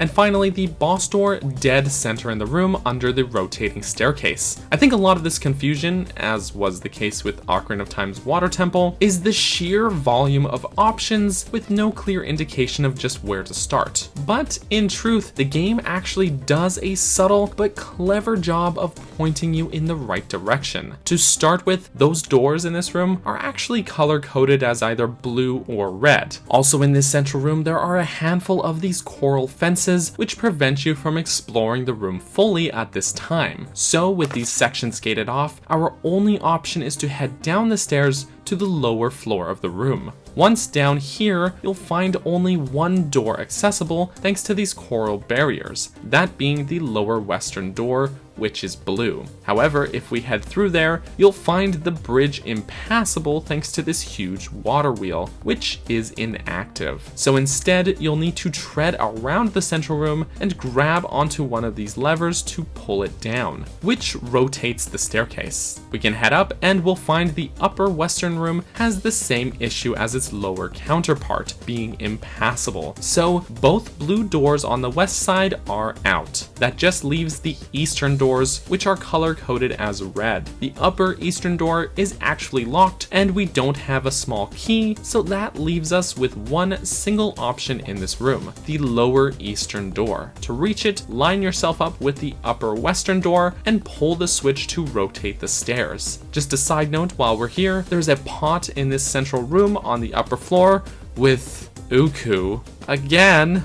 And we'll find a treasure chest just off from that lower eastern door, which contains the dungeon map. If we open the map here, it looks more complicated than it is, but in truth, all you need to know are 4 distinct landmarks: the entrance, the central room here, and the 2 farthest rooms in either direction, east and west. Everything else is just filler. Alright, with that idea in your head and a bit of process of elimination in the works, let's head through the red door and down that eastern hallway. We'll emerge into this room with a huge gear and hanging platforms. Currently, the water is lowered and the mechanisms are not active, so there isn't too much to do here yet aside from take in the layout. But on the other end of the room, we can knock off this stalactite to create a platform so we can reach this chest and grab ourselves a small key. Perfect. This is the very key we needed to unlock the door upstairs in the central room. So let's simply backtrack there. You don't even need to rotate the stairs, just head to the upper floor and circle around the side of the room. Then spend that key to unlock the upper red door and head down the hall. We'll find ourselves in this hallway that branches in either direction and actually wraps around an interior room. The path to the right is gated off, so naturally head left instead. We can knock the rocks from the ceiling again to create a platform, climb these vines, pull the switch, which opens the gate so we don't have to climb again, and use a bomb to destroy the boulder blocking the hall. There's a door that goes into the interior room, but there isn't much to do there yet, so instead head into the farthest door. We'll now be in the easternmost room. We'll meet a new enemy called a chew worm who hides in this protective bubble. You can use a bomb arrow to burst his bubble and defeat him. We'll find a locked door here, and since we don't have a key, we can head through the other side door, which takes us into another section of the exterior hallway from before, where we'll find a chest with that key we needed. The way back is on a ledge out of reach, however, so we'll need to cut through the interior room and back to the other end of the hallway where we had previously gone in. Now heading back and through that locked door, we'll find this room with this massive spiraling ramp. Make your way up and we'll find a lever to pull at the top, which opens the water flow into this room. This will fill the pool at the bottom and cause the ramp to act like a sort of water slide. Whee! There's another switch at the bottom to pull open this shutter, which allows the water to flow down the grooves in the floor and through the other rooms. We can see it going through those gaps in the door and down the hallway, also powering these huge water wheels. If we head into the interior room, we'll also see the huge gears are now turning as well, thanks to the water wheels. This huge gear is in fact the same one we saw the bottom of downstairs before, and these rooms are connected so we can actually drop down into that lower room from here. With that gear turning, we can now ride these platforms that are circling the room like some sort of merry-go-round that has no safety precautions. There are 2 doors on the other end of the room. Heading through the first door, we'll find a segmented hallway. In this section is a door leading to a dead end and a chest with a small key. Next, we can ride the platform and head through the other door, bringing us to the other section of that segmented hallway, which has a locked door. We can spend that key we just found and head down this underwater tunnel, which brings us to the dungeon's mid-boss fight. The room initially seems empty, but we'll see these little frog dudes dropping down from the ceiling. And if we look up, the mid-boss will reveal itself in a moment that may be a callback to Queen Goma from Ocarina of Time. He drops from the ceiling, unleashing his little babies, and initiates the battle. This is the Deku Toad, and his design is exactly what it sounds like. The battle is pretty fun, but not a higher than average challenge. His little babies are easy enough to deal with if you spam quick spin spin attacks, and when he jumps into the air, just watch his shadow to avoid being dropped on. When he lands, you'll have a moment to strike his weak spot, his tongue. When he opens his mouth, you'll also have an additional chance to damage him by shooting bomb arrows directly into his mouth, which stuns him, leaving him vulnerable. Repeat this a few times and Toadie here will go down, spitting up a treasure chest before he dies. This rewards us with the dungeon item. It's the Claw Shot. Yes! It's no secret that I love the hookshot in almost all of its appearances, but Twilight Princess's Claw Shot puts the rest to shame. It retains the ability to grab and retrieve items, as well as being used for traversal, although the things it can pull you towards differ from previous hookshots. You can't stick to chests and wooden surfaces anymore, but things that the Claw Shot can grip are fair game. So these Claw Shot targets, of course, but also things like these vine walls work too. Just a small detail, but you're also able to raise and lower yourself on the chain instead of simply dropping, which is just a ton of fun. Why they got rid of this feature in Skyward Sword is just beyond me, but alas. And to make things more fun, you can also use the Claw Shot to remove the Helmasaur's shells, making them easier to defeat now. I love it when a dungeon item makes a once frustrating enemy a breeze to defeat. With the Claw Shot in hand, we are now locked in the room, forcing us to get used to this new tool. There's some alcoves to zip up to and play around in if you want to, but otherwise we can use it on this rather obvious target in the form of this broken switch to pull down to open the gate. This brings us back to the lower section of the Eastern Gear Room. There's some more Claw Shot targets to play around with in here, and we can even use it as a shortcut to get back to the door to return to the central room. I particularly like that they placed this target among the vines on the ceiling here, so that when we go to aim at the target, we'll realize that the vines are also fair game. It's a neat, subtle way to convey this to us without outright telling us. Now we can return to the central room and we'll see that the water flow that we activated has partially raised the water level here. Next, we need to activate the water flow on the opposite side of the dungeon, but if you recall, both those doors on the western side were blocked by water wheels. So in order to get around that, rotate the staircase in the central room, which we can now do with that broken switch here. And the staircase will act as a ramp to direct the water flow from the upper red eastern door to the lower blue western door. This causes the water wheel to turn in the lower blue hallway, so we can now pass through. We'll emerge in this western room, which, like its eastern counterpart, has several large gears with suspended platforms. We can use our new Claw Shot to start making our way across this room. We won't be able to reach the opposite door, but instead there are several vine walls we can Claw Shot over to, and we'll be able to climb to the upper floor of this room. Not unlike what we did before, we can enter the exterior hallway that loops around this interior room, knock the stalactite down, open the gate with a switch, and head into the westernmost room where we'll need to activate the water flow. There's another chew worm here, but this time, instead of bomb arrows, you can use the Claw Shot to just yank him out of his protective bubble and defeat him. There's no locked door this time. Instead, we can Claw Shot up to the vines on the ceiling and climb past the barrier. And we'll make our way up the spiraling ramp just like before, though this one is in far worse condition than its eastern counterpart, with huge sections of the ramp being crumbled away, forcing us to use the Claw Shot to pass over these gaps. At the top of the room, will activate the water flow from this side as well. Just make sure to Claw Shot over to this ledge here to open this chest and get yourself the compass. Now we can ride the water slide down again. Whee! Open the shutter here to let the water flow down the hallways and return to the Western Gear Room. While we're here in the western side of the temple, you may recall that there was a door in the lower section of the room which we couldn't reach before, but now that the gears are turning, we can use the Claw Shot to hang from the gears and ride our way over to the door. Just a suggestion, but I recommend using your bow to get rid of the keys in here so that they don't knock you down into the abyss below. This takes us into a room that is mostly in disrepair. There's some winding underwater pathways that we can take, which will have us bomb a couple boulders, but we should be able to take the path and surface at this door.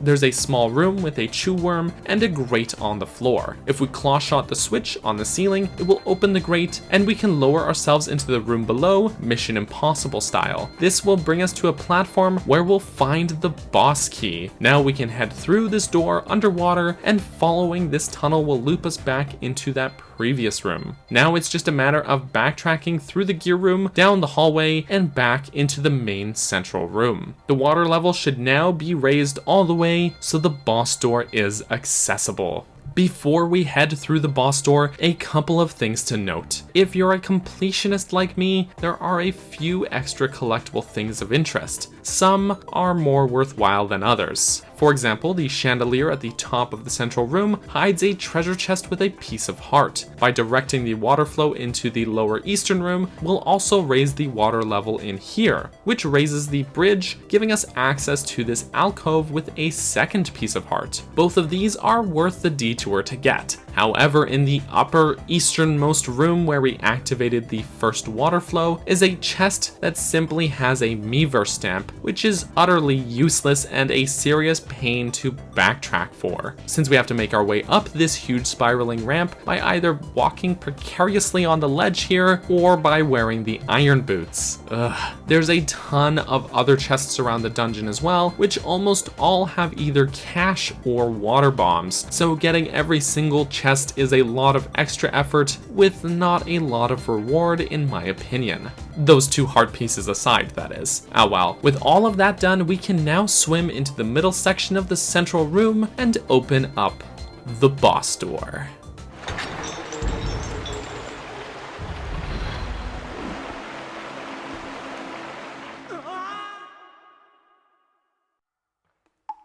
Triple champion.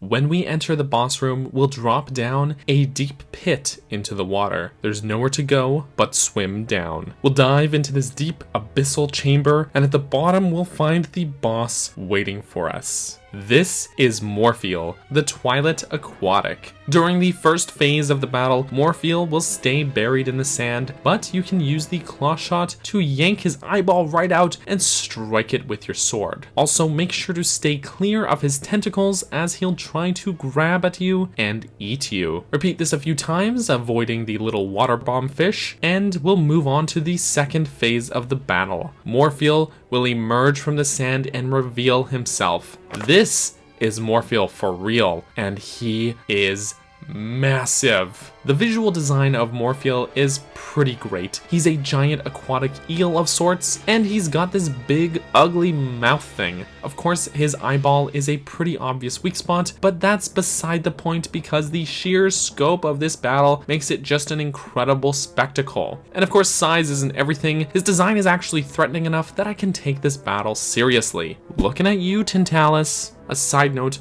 but Morpheal's battle music is among my favorite boss battle themes in the game. It just captures that terrifying scale so effectively.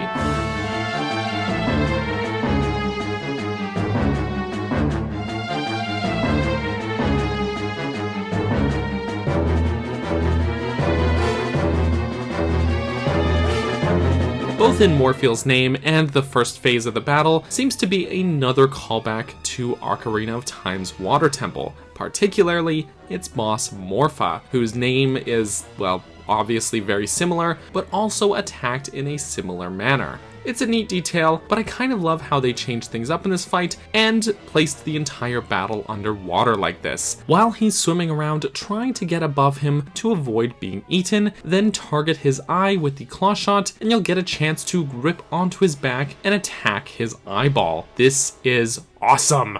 Repeat this and he'll eventually go down. As was the case with Diababa and Phyrus, the battle itself is incredibly easy, but I still love it for the sheer impressive scope of it and how unique it is. Hanging onto Morpheal's back like this in order to strike at him is just awesome and thrilling to do. Despite the fight being so easy, the atmosphere of this fight is phenomenal. This chamber, the low lighting, all of it just makes the battle so tense. It's perfect. Once he's defeated, he'll crash into the wall, which somehow causes the water to drain out of the room. We'll get our heart container as usual, and we'll finally have the final fused shadow. Don't worry though, there's more to come. So that's the dungeon. Overall, the Lakebed Temple really has an unwarranted reputation. It's known for being so confusing and brutally difficult, but if you pay attention to the water flow, the color coding, and how your actions have an effect on other rooms, then you should be able to make your way through it rather painlessly. Truth is, despite its reputation, it's one of my favorite dungeons in Twilight Princess. I feel like people say this dungeon is really complicated, but if you think of it in an objective-based way, it shouldn't be. We simply need to turn on the water flow from each side and collect the dungeon item and boss key along the way. And the dungeon does a pretty good job of funneling us towards the first room where we activate the water flow. It lets go with the hand holding, forcing you to really be mindful and considerate of your actions. However, it also manages to funnel you the right way by strategically blocking hallways off. Couple this cleverly designed progression structure with the claw shot, which is the hook shot at its best here, and you're in for some really fun and creative puzzle solving. Not to mention, once you get that hook shot at the dungeon's halfway point,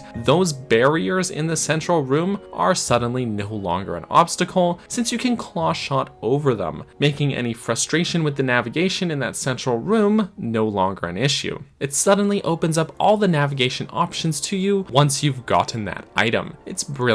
The ambience, architecture, and music here are so masterfully done. There's this really great sense of this sacred place falling into decay and disrepair that is truly palpable here. The use of colorful flagstone and overgrowth makes this place an absolute visual treat to my eyes. It's just so architecturally inspired, and I love it. And some of the more ornate elements, like these gears and water wheels, in contrast with the more temple-like elements, feels to me like a fusion of the Zora architecture seen in Great Bay Temple and the Water Temple from the N64 games, which is just perfect because the puzzle elements seem like the perfect combination of ideas from those temples too. And I know I said it before, but the music provides such a perfect ambient backdrop. Maybe there's just this preconceived notion about water dungeons being difficult, or maybe people just get in their own heads about it, but just as I had said about the Water Temple and Great Bay Temple, I'll die on this hill defending this dungeon. And even if you find it challenging, that doesn't mean it's badly designed. You just have to consider the cause and effect of your actions and realize how these things impact the bigger picture of the dungeon. Truthfully, dungeons like this that are more intertwined with their puzzles and paint a bigger picture like this are some of my favorites. Overall, I love this place, and whenever I start a new save file of this game, it's a temple I always look forward to completing.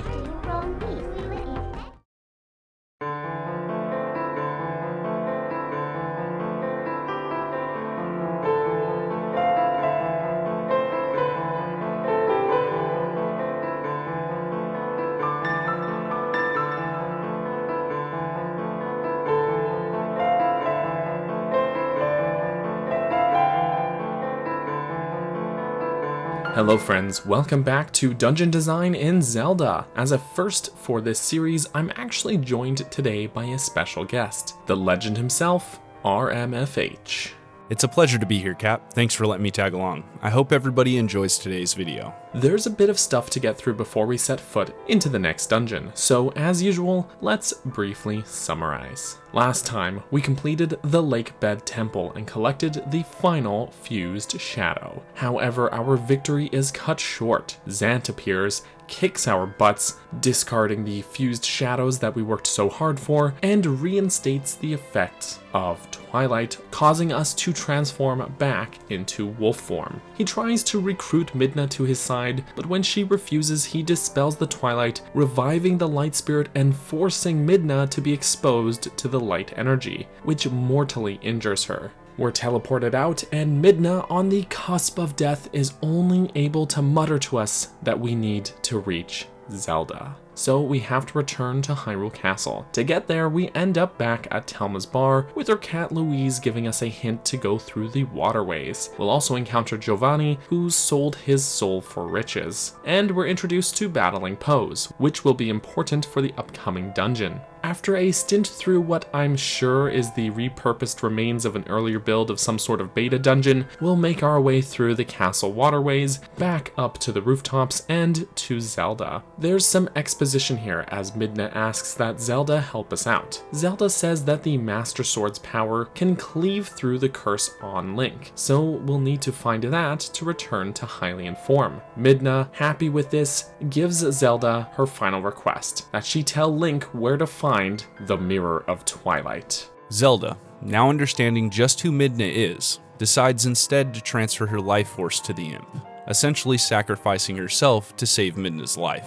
With this transfer of life force, Midna is back at full strength and able to dwell in the world of the light without hiding in our shadow. Great. So now it's off to find the Sacred Grove per Zelda's instructions. We can return to Faron Woods, where we'll save this monkey again from these creepy puppet guys, and be told about an unexplored area beyond the ridge of the Forest Temple. We'll make our way over, and it won't be long before we find ourselves in the Lost Woods. After howling Zelda's lullaby by this howling stone, we'll be led through the woods by the Skull Kid, who annoyingly dispatches these puppets to attack us. But after some persistence, we'll find what seems to be the ruins of the Temple of Time. There's a short puzzle in which these guardian statues need to be led back to their stands, and the way forward will open, revealing to us the legendary Master Sword. Just by touching the sword, the dark magic is expelled from Link, and he's able to successfully extract the blade from its pedestal. Iconic. Midna considers discarding the Shadow Crystal, but realizes that it could be advantageous to hang on to it so that we can transform back and forth to wolf form at will. With that done and the Blade of Evil's Bane in our hands, we can now seek out the Mirror of Twilight. Our first clue to finding it comes to us in the mail. We'll receive a letter from Telma telling us to come to her bar and meet with her freedom fighter gang of friends, which actually includes our old buddy Russell from Ordon. We'll be directed to meet one of their allies, Oru, who is at Lake Hylia investigating the Gerudo Desert. Oru tells us that the Gerudo Desert is home to the remains of a prison once built to house the worst criminals around, and that he believes it to be connected to the evils going on in Hyrule. He also hints to us that the Mirror of Twilight that we're looking for just might be found there. However, since the road to the desert is apparently impassable, he'll give us a note to pass off to Fire, who will use his cannon to launch us into the desert. When we arrive, Midna will offer us some more exposition regarding her tribe and home in the Twilight Realm. And then we're off to explore. The Gerudo Desert is a massive open area with a number of noteworthy landmarks. For example, out at Gerudo Mesa, in the corner of the desert, we'll actually find the broken piece that was stolen from Elden Bridge. Otherwise, we can head north and we'll find ourselves at the Bulblin camp, which blocks the path to the Arbiter's grounds. We'll need to infiltrate the camp and find the key to the main gate, after which we'll actually have a third clash with King Bulblin. This time, no mounted combat or game of chicken, just the two warriors going toe-to-toe. Keep at him and use those hidden skills that you've learned, and you should be able to take him down. With that done, we can use one of these great boars to destroy the barricades and reach the dungeon. Just a quick note before we head inside. There are a great deal of side quests and secrets that can be done before we reach here. In particular, 2 different hidden skills that can be learned via the Howling Stones by the Lost Woods and Lake Hylia respectively. You can also get 2 more bomb bags by freeing this Goron trapped in the volcanic rock in Zora's domain, as well as by completing the boat course minigame in Upper Zora's River. There's a bunch of other minigames to load up on heart pieces too, so it's definitely worthwhile to take your time to do some of these. With that said and done, let's head into the dungeon.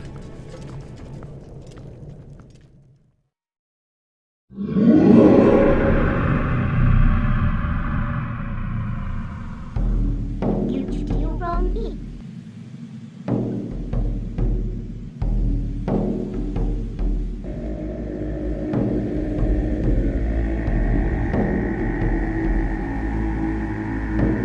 Welcome to the Arbiter's Grounds, a dungeon steeped in a dark and bloody history which is reflected in its ambience. What Oru described to us as a prison only scratches the surface of the implicit history here. For one thing, while it certainly acted as a place to house criminals for a time, this seems to have been something it was repurposed for, not its original design. In fact, the architecture implies that this place was of Gerudo origin. There are several statues of the Gerudo sand goddess, Gerudo script scrawled across the walls, and strange carvings and symbols that seem to depict some ancient conflict. The architecture here, with its beiges and browns and this general sense of enveloping darkness, is without a doubt rooted in the Gerudo tribe. Yet the Gerudo are nowhere to be found. What this means for those people is somewhat of a mystery, but this place was definitely repurposed by the Hylian royal family, who plastered their own royal crest all over the place and erected statues that are distinctly masculine, therefore not of Gerudo origin. Some believe this to be a captured fortress after some Gerudo-Hylian civil war, but nothing is confirmed. Some believe that this place is even Gerudo Fortress or the Spirit Temple itself, having been remodeled and repurposed. In many ways, the Arbiter's Grounds is a return to form in its dungeon design, taking a lot of progressional cues from dungeons like the Spirit and Forest Temples from Ocarina of Time. We have a prominent central room from which the entire dungeon's paths branch out from, and once more there are no NPCs to handhold us throughout it. And like the Forest Temple of Ocarina of Time, and in some ways the Lakebed Temple here, the progression structure overall is rather objective-based. We have a clear understanding of what we need to do to make it through here, as these Poes come to steal the flames from these torches in much the same manner as Ocarina of Time's Forest Temple. So in structure, it's very similar, as we have to crisscross this central room and its adjoining areas to find these 4 Poes. Then in the dungeon's second act, we can see a glimpse of the ascent up towards the boss room and the boss key on a ledge out of reach, forcing us to go the long way around to get it. In some ways, we can view the Arbiter's Grounds as being 2 dungeons in one, with 2 distinct dungeon progressions. The first, where we have to hunt down the 4 Poes, crisscrossing this main central room, which is the unraveling, interconnected dungeon style that I'm so fond of. The second being the gauntlet style approach towards the boss key, which in a way is like a massive loop with very little backtracking. So in that sense, we really have the best of both worlds here, and neither section overstays its welcome, making this one of the series' best dungeons in terms of its overall pacing. As was the case with the Lakebed Temple, the map seems to be pretty confusing at a glance. There are again 6 floors, but some of these floors are pretty much just isolated rooms, and because the dungeon is divided into these 2 distinct sections, you really don't have to keep track of too much of the map all at once, which makes it far less stressful in practice than it appears. It's a pretty lengthy dungeon as well, though navigation isn't necessarily going to be a problem due to the way it seals off many doors or constantly gives you the keys you need in the same rooms as the locked doors. That said, it isn't without its own individual challenges. Other aspects I particularly love about the design of this place is how it balances the use of Link's 2 forms. This is the first dungeon since we gained the ability to transform at will, and so it rightly makes good use of both our Hylian and wolf form abilities. For example, there are many puzzles and combat situations in which our Hylian form is better suited, as we can use many of the tools in Link's arsenal. Then there are situations, such as tracking down these Poes, in which our wolf senses will be invaluable. Not just because you can see the scent trails that the Poes leave behind, but also because the Poes themselves must be battled in wolf form, since Link can't even see them as a Hylian. So far up until now, the game has kept all of its Wolf Link related sections separate from its dungeons, which in turn were completed exclusively in Hylian form. So it's refreshing for the game to combine these elements here.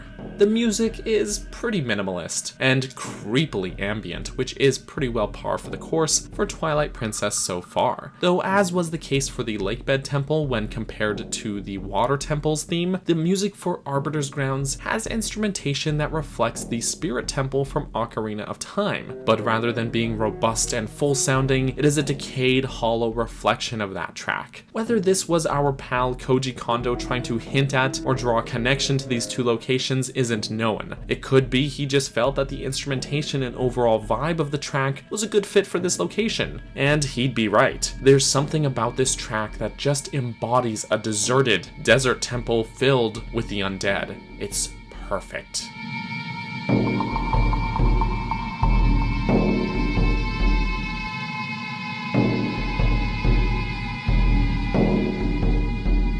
Alright, let's talk progression. The dungeon starts us in this foyer room, which is flooded with sink sand. There's some moldorms in here that we can kill by yanking them out of the sand with the claw shot, and we can use the claw shot and some tricky jumping to make our way to the other end of the room. The path forward is gated shut, but we can find this chain switch off to the side, which will open it. Heading up the ramp, we'll come up to a locked door. There's also a vat of lantern oil here, so make sure to stock up, and in this side room we'll find a chest with our first key. Just watch out for this swarm of creepy bugs. Ugh, don't touch me. Ugh.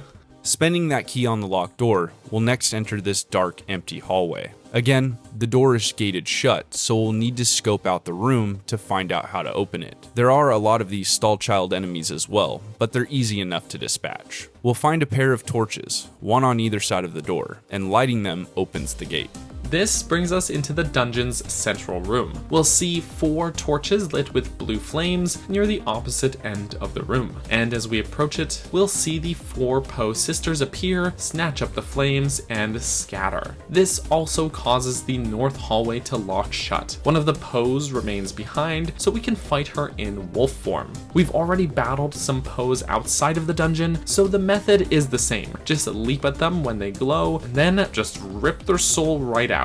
We'll see the flame that the Poe stole will now be returned to its torch, and we can learn the Poe's scent, which will allow us to sniff out the other Poes. From this central room are a few doors, but before we go through any of them, make sure to open this chest to the side of the stairs, which contains the dungeon map, nice and early. On the opposite side of the stairs is another chest, which has a piece of heart as well. Alright, now that we have the Poe's scent, we can track them down. There's 2 doors we can go through. If we head into the eastern door, we'll find ourselves in this round room with only a locked door. The western room is likewise a dead end, though there is some cash to grab.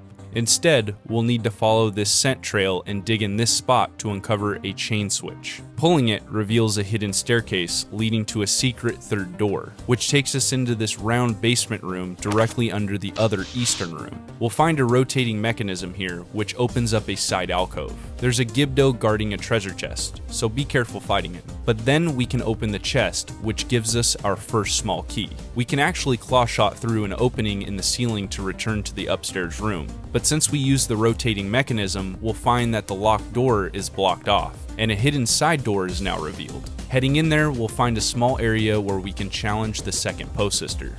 2 down, 2 to go.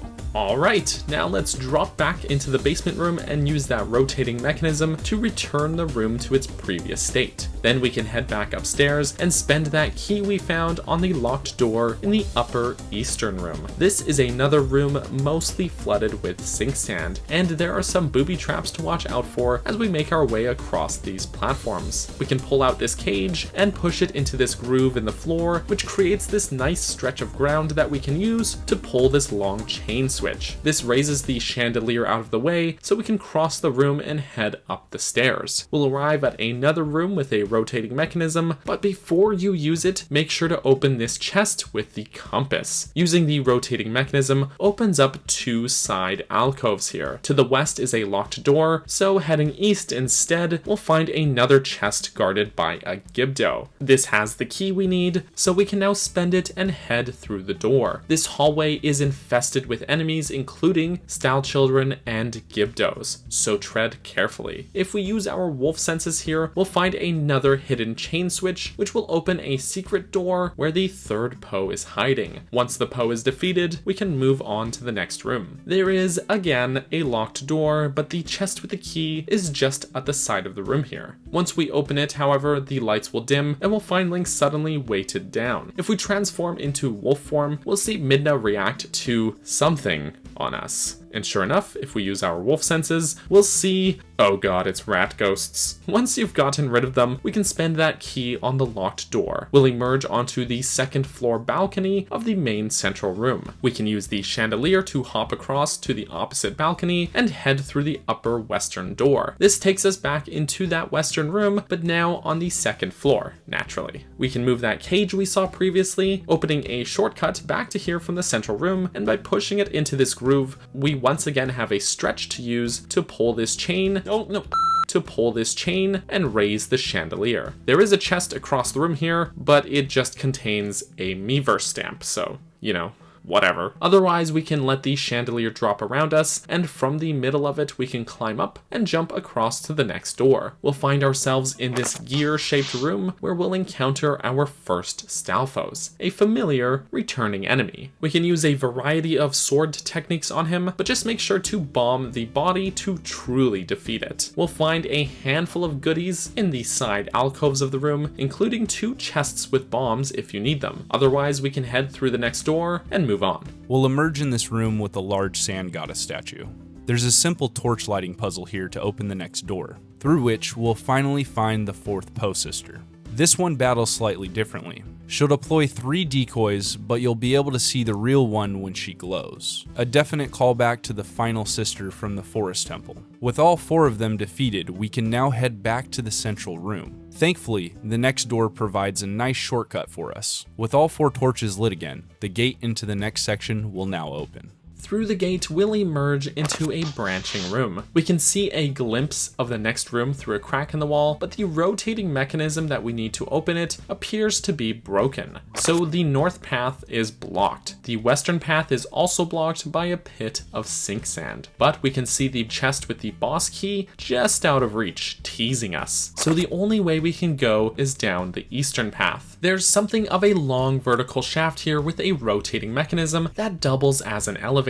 At the very bottom is the next door, which is locked, but we can find the key by checking through the various alcoves in this room. This one near the bottom has the chest that we're looking for. Spending that key takes us into a large, deteriorated room. There's a lot of spike traps and sink sand, so you have to be careful navigating in here. The door is again sealed, blocked by a stone slab, much like one we saw back in Goron Mines, and pulling this chain will temporarily open it. I recommend using wolf form for this section, as the ghost rats will latch onto us, and Wolflink also runs faster, making that race against time a little bit easier. We'll pass through this hallway filled with blade traps, bugs, and then we'll find Uku. This is the farthest into the dungeon that we've ever found her, which is a bit odd, but hey, there she is. Through the next door, we'll find a spinning blade trap. There's a gated off section in this alcove, which we can't head through yet, so instead we can jump down into the next section of the room and battle these Stalfos. Their defeat triggers that gate to open, so we can proceed up this hallway using the claw shot, and we'll reach this door, which was on a ledge out of reach. This takes us to the dungeon's mid-boss fight, which, like Uku, is found strangely late into the dungeon. We'll find a mysterious sword planted into the floor of the room,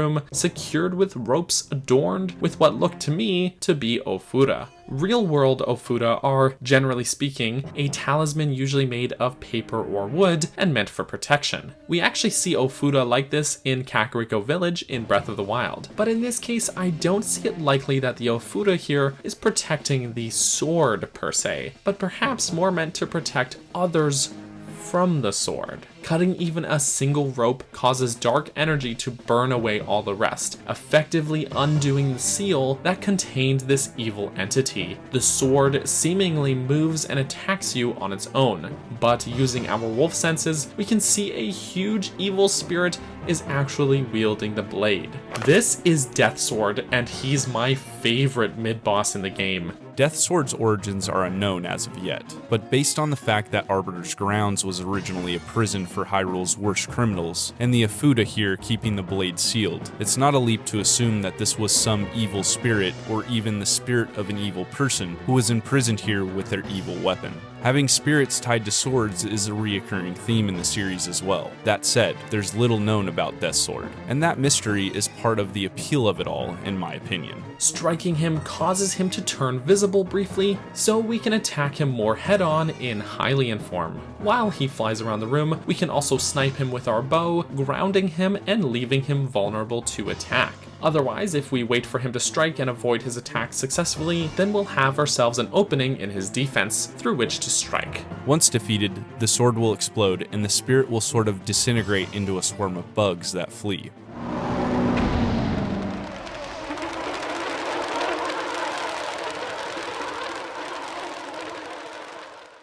This rewards us with the dungeon item, the spinner.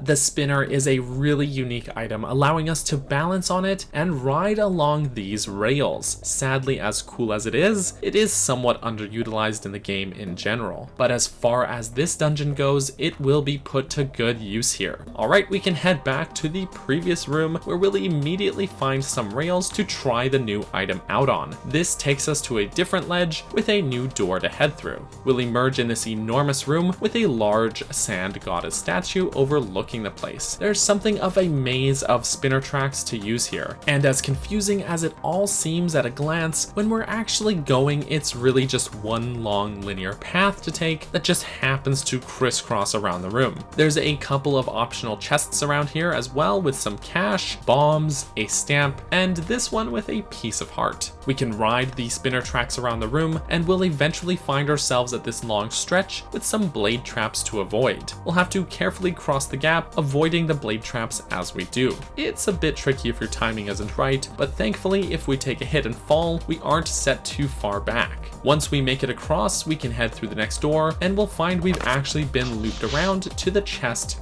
with the boss key. Now we can cross that gap and use the spinner in that rotating mechanism that was broken to turn the stone wall blocking the northern path. Then we can use the tracks to ascend up this massive spiraling room, use the spinner in this mechanism to raise a new set of tracks, and finally, riding up to the top of the room takes us to the boss door.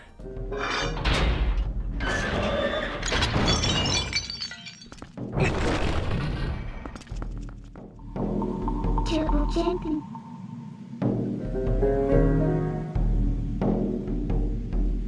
We'll emerge in a huge, mostly empty room, which contains only the remains of some large beast. A mass of weapons embedded in the skull of this beast implies that it was the center of some great conflict, potentially even the one depicted on the wall carvings. Zant will appear wielding a great blade, thrusting it into the beast and filling it with shadow energy, which brings it to life.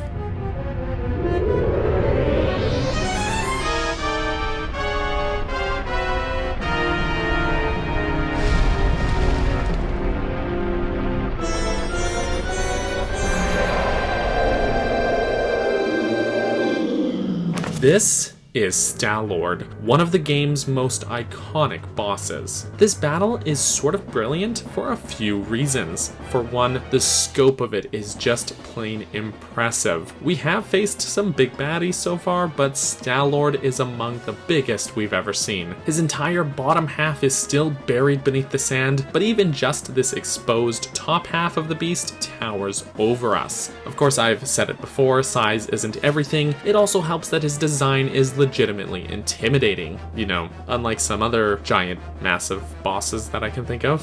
His design is equal parts awesome and intimidating. I also appreciate that this battle shies away somewhat from the established structure. The usual flow of using the dungeon item to stun the boss and then attacking it with your sword is thrown out. Instead, this battle is all about quick, precise navigation. We have to ride the spinner tracks around the room, avoid the blade traps, weave between these undead soldiers that are protecting Stalord, and quite literally break his spine. Overall, it's not too difficult, but it's certainly a spectacle and a great change of pace. Once we've done this 3 times, the sand will drain from the room, and we'll have a moment where the game psychs us out, before Stalord initiates the second phase of the fight. This part of the battle actually does follow the typical item stun then sword attack formula, but it still manages to shake things up a bit by framing the battle as a sort of pursuit. Star-Lord will avoid us and shoot back at us while we ride the rails here. We'll have to avoid the blade traps again, and when we catch up to him, hit him with the spinner to ground him. This opens him up for an attack with your sword,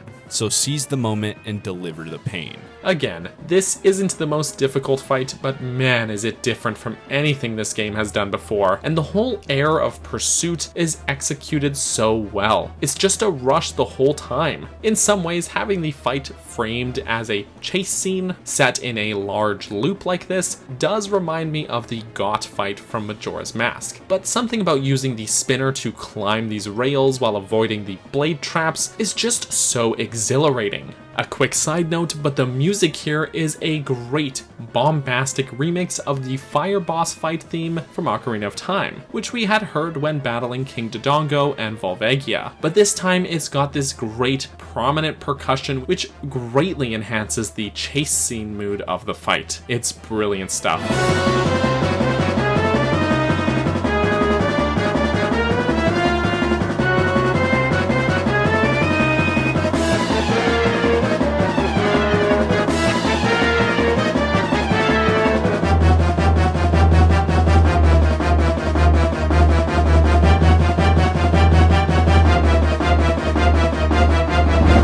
Once Star-Lord is defeated, Zant's blade will explode into our heart container and a bridge will extend. We'll emerge onto the roof of the dungeon and discover the mirror chamber. There's some shadow beasts to defeat, and then using the spinner mechanism on top of the sand goddess will reveal what we're looking for, the Mirror of Twilight. Except it's broken.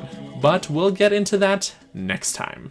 So that's the dungeon. The Arbiter's Grounds is one of the game's most iconic dungeons. You'll frequently hear people cite it as being among their favorites, and for good reason, though it's certainly guilty of having its keys in the same rooms as its locked doors. It almost doesn't matter because everything else the dungeon does, it does right. The dark, tense atmosphere, the hollow, decayed music, the implicit history in its architecture, the balance in design ideas, the use of both wolf and Hylian form, and its stellar mid-boss and boss battles alike are all top tier. While I don't think it has much of a navigational challenge compared to the Lakebed Temple, due in part to how it places its locks and keys in the same rooms, the dungeon still presents a slew of other individual challenges, particularly with its combat, and wraps it all up in a blanket of dark ambience. It's filled with the creepy undead. You never know what will be around the next corner, and it just puts you on edge the whole time. In many ways, it feels like a hybrid of the Shadow and Spirit Temples from Ocarina of Time, but with the Forest Temple's post-sisters thrown in the mix. Though I mean that in the best way possible. They combined all of the elements that work so well in those dungeons and made them so streamlined and coherent here. Nothing feels out of place, despite its inspiration being drawn from so many sources. But in my opinion, where the Arbiter's Grounds truly excels is its feeling of implicit history. Every room, every wall, every statue of this place just gives off this ancient feeling of having this rich, deep history that is just out of our reach. Every time I set foot in this place, I can't help but want to know more about its origins. Just what happened here? How did this go from a Gerudo place of worship to a Hylian prison? Where did Death's Sword and Star-Lord come from, and what did it take to defeat and imprison them here? Sadly, we don't have a canon explanation for many of these questions, but in some respects, it's almost better that way. There's a lot of room for theorizing and speculating, and that mystery is part of the charm of this place. The Arbiter's Grounds is my personal favorite dungeon in Twilight Princess, and while the dungeons before and after it certainly aren't bad, there's just something so spectacular about this dark, foreboding place. And before we sign off, I just want to give a huge thank you to my friend RMFH for joining me on this video. And if you're looking for more awesome Zelda content, make sure to go check his channel out. Thanks for having me on, Cap. I really enjoyed myself today. If you all would like to check out my channel, just search up RMFH. I talk about various Zelda topics over on the channel, so I'm sure you'll find something you enjoy. Make sure to go check his channel out. I've got links in the description below, and thank you all for watching. Bye-bye.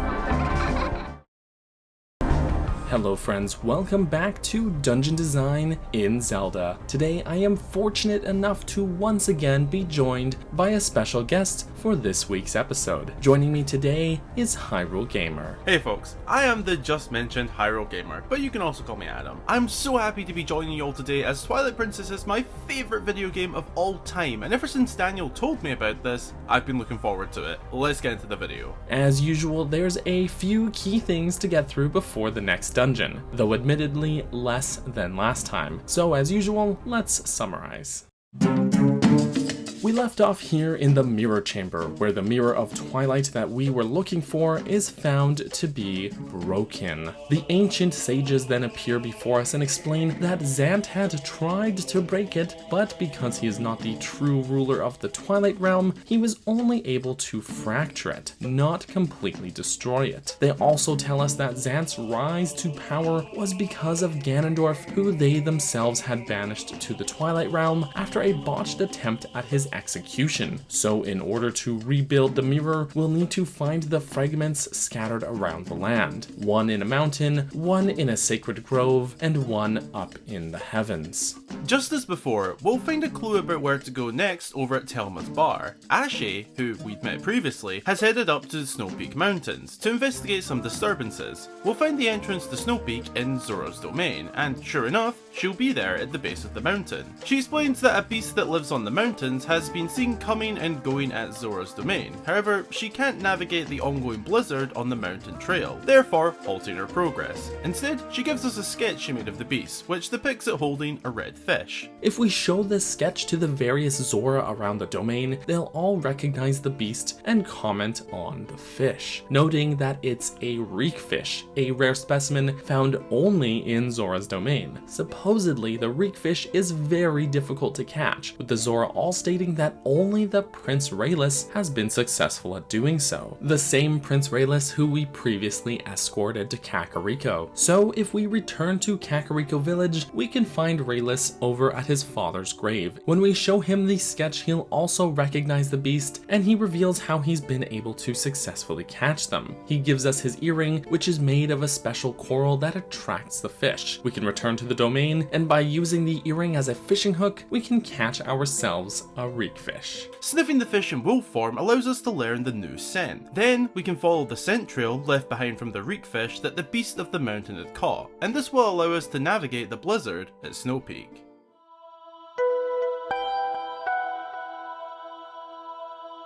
Snowpeak Mountain is a really cool atmospheric area. There's also a few points of interest on the mountain, including a Howling Stone allowing us to learn a new hidden skill, as well as a couple of posed battle. I really enjoyed this section, to be honest. I think it makes great use of Link's wolf form as we're now able to navigate the blizzard. And as a side note, we're also not impeded by the snow in wolf form. Just as a tip, at the peak of the mountain we can battle some shadow beasts and unlock a warp point. So I recommend waiting until after that before warping away to learn that hidden skill from the Hero's Shade. That way, you'll have an easy way back.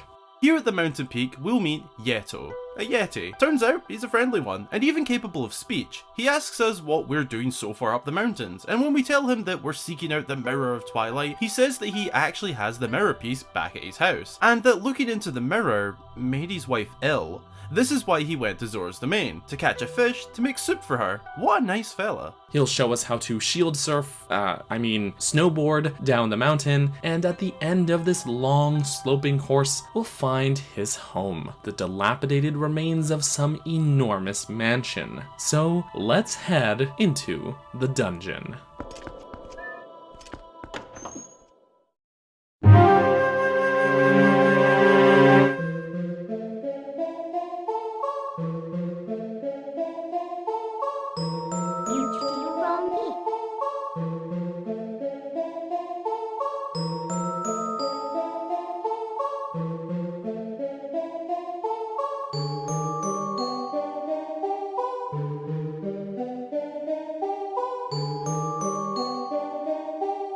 Welcome to Snowpeak Ruins. Last time, I mentioned that Arbiter's Grounds was my favorite dungeon in the game, but Snowpeak Ruins comes in a very close second. In terms of progression, the dungeon seems far less complex than those prior. There are far fewer floors, 3 rather than the 6 of the previous 2 dungeons, and the 3rd floor here is literally just the boss room, so it's more like 2. That said, the dungeon blocks access to critical paths with locked doors, obstacles such as frozen blocks, enormous enemies, or ledges that we can't reach, and so we are forced instead to crisscross and unravel the dungeon, making what appears to be a more simplistic layout actually far more complex in practice than it seems. In that sense, it's almost the opposite of Arbiter's Grounds, which had a map that looked complicated, but a fairly straightforward progression. All that said, Snowpeak excels here in the navigational aspect of its design. It will make us go back and forth, zigzag and crisscross around the dungeon, all while constantly creating shortcuts and opening the dungeon up more and more as we remove those obstacles, like picking apart a tangled ball of string. So what begins as a rigidly linear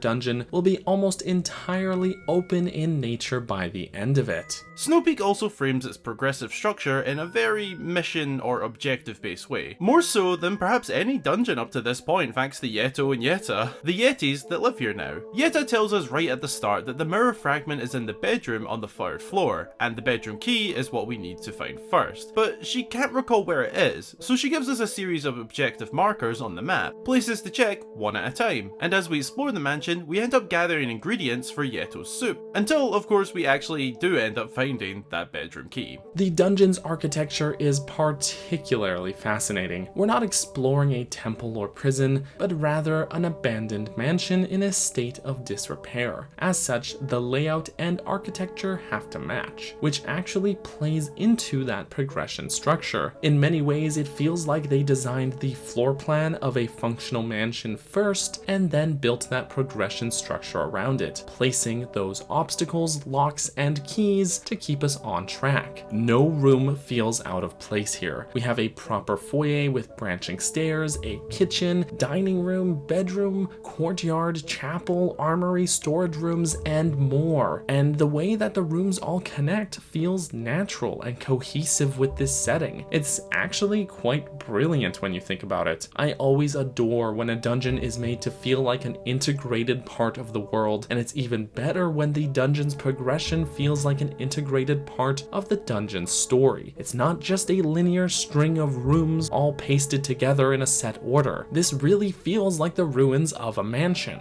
Another great part of its appeal is that there's a lot of mystery surrounding this place. Why would there be a mansion in the middle of a snowy mountain gorge? Who lived here? Was this a military installation? Training ground for soldiers? Or perhaps a noble person's old home? Even perhaps Ashe's or her family's? It's all a mystery, and a lot of the ruins design just opens up more questions than answers, which is one of the reasons I personally love it as a dungeon. It's my favourite in the game. We can find various paintings around the manor that show important locations such as the Sacred Grove, Arbiter's Grounds, City in the Sky, the castle, and even Ordon Ranches here. There's also portraits of Rotella, the Zora Queen, and this mysterious figure who some believe to even be Rauru, the ancient sage. It's really strange to think that someone would have these paintings. Some are more common places, like the ranch, but City in the Sky is a location we haven't been to yet, and is incredibly difficult for most people to reach. There's also this crest all over the place. It's found in just about every room, and depicts a pair of rapiers crossed over a shield with a pair of wings. The wings call to mind the Hylian royal crest, but the rest of this design is very distinct otherwise. Most likely a family crest or signet of whoever once occupied this place. Something worth noting is that this crest is found in a particular cave as well as in Hyrule Castle itself. Though it's not the Hylian royal crest, this certainly draws a connection to the royal family, lending credence to the idea of some nobles having once occupied this space. What is interesting though is the vast armories here in the mansion, along with the huge open courtyards, also supporting the idea of this having been a stronghold or training ground for Hylian soldiers, perhaps being what this sigil was meant to represent. So we have a lot of mystery and a lot of room for speculation, but just like with Arbiter's Grounds, that is all part of the appeal and the charm of this place.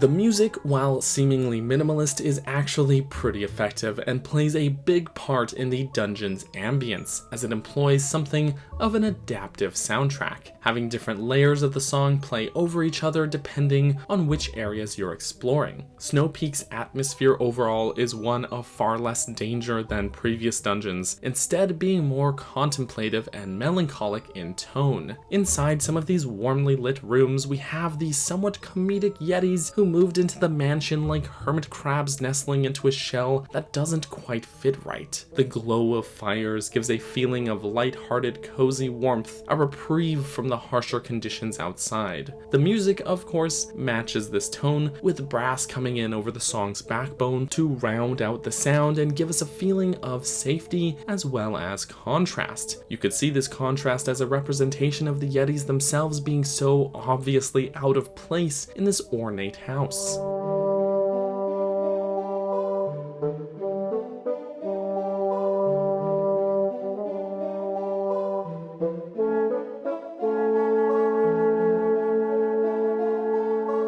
As we move into the abandoned rooms of the mansion in their heavy state of disrepair, with crumbled walls and broken windows allowing snow to billow in and ice to layer over the floor, the music also shifts, dropping the brass and instead pulling in the more poignant sounding high-pitched bells and chimes, with intense echoes and reverb, which of course just embodies the sound of ice.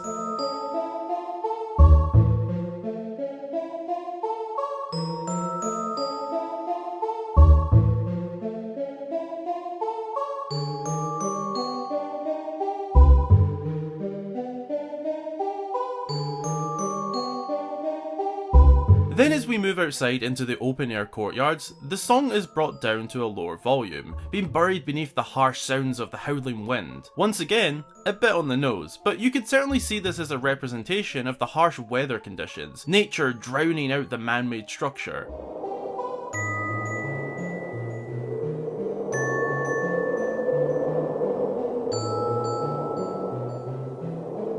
While it may not be the best piece of dungeon music in the game, it is undeniably well crafted and fits the dungeon perfectly. Clearly, a lot of thought was put into how this dungeon should feel and how the sound should shape that feeling for the player to really be immersed and experience the dungeon as intended.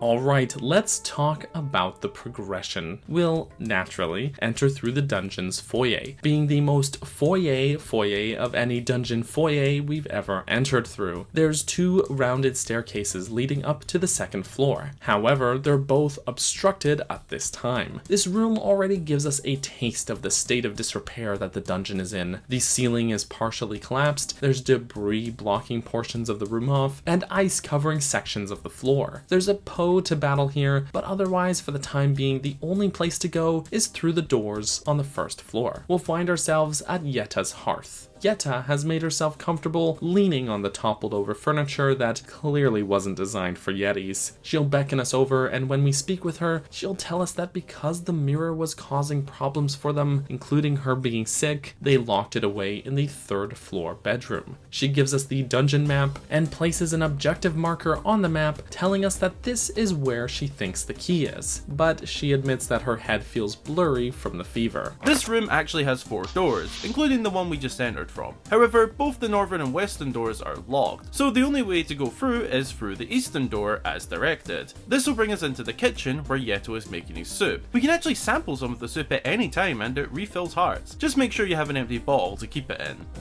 Got soup. In the very back corner of this room, we'll also find Uka. Oka?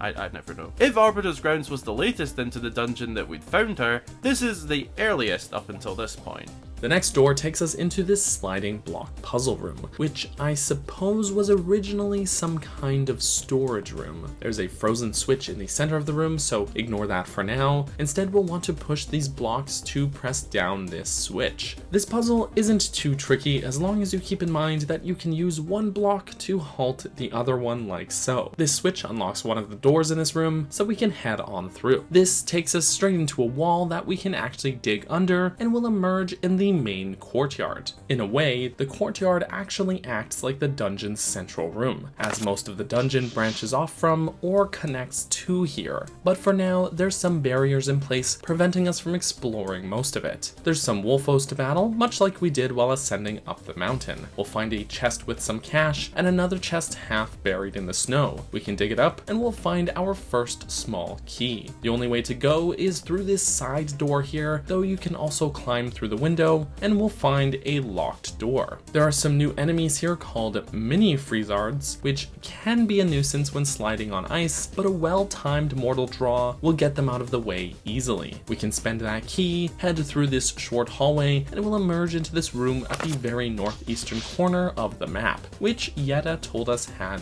the boss key. We'll be ambushed by a pair of new enemies called Chelfos. By using any hidden skill should make short work of them. Then this gate will unlock and we can open up this chest. Of course, this isn't the boss key, it's actually a pumpkin. Great. Thanks, Yetta. Even Midna will remark on this and suggest we return to Yetta. We don't really have to backtrack much, however, since the next room provides a shortcut back to the sliding block room. We can give the pumpkin to Yeto to add to his soup.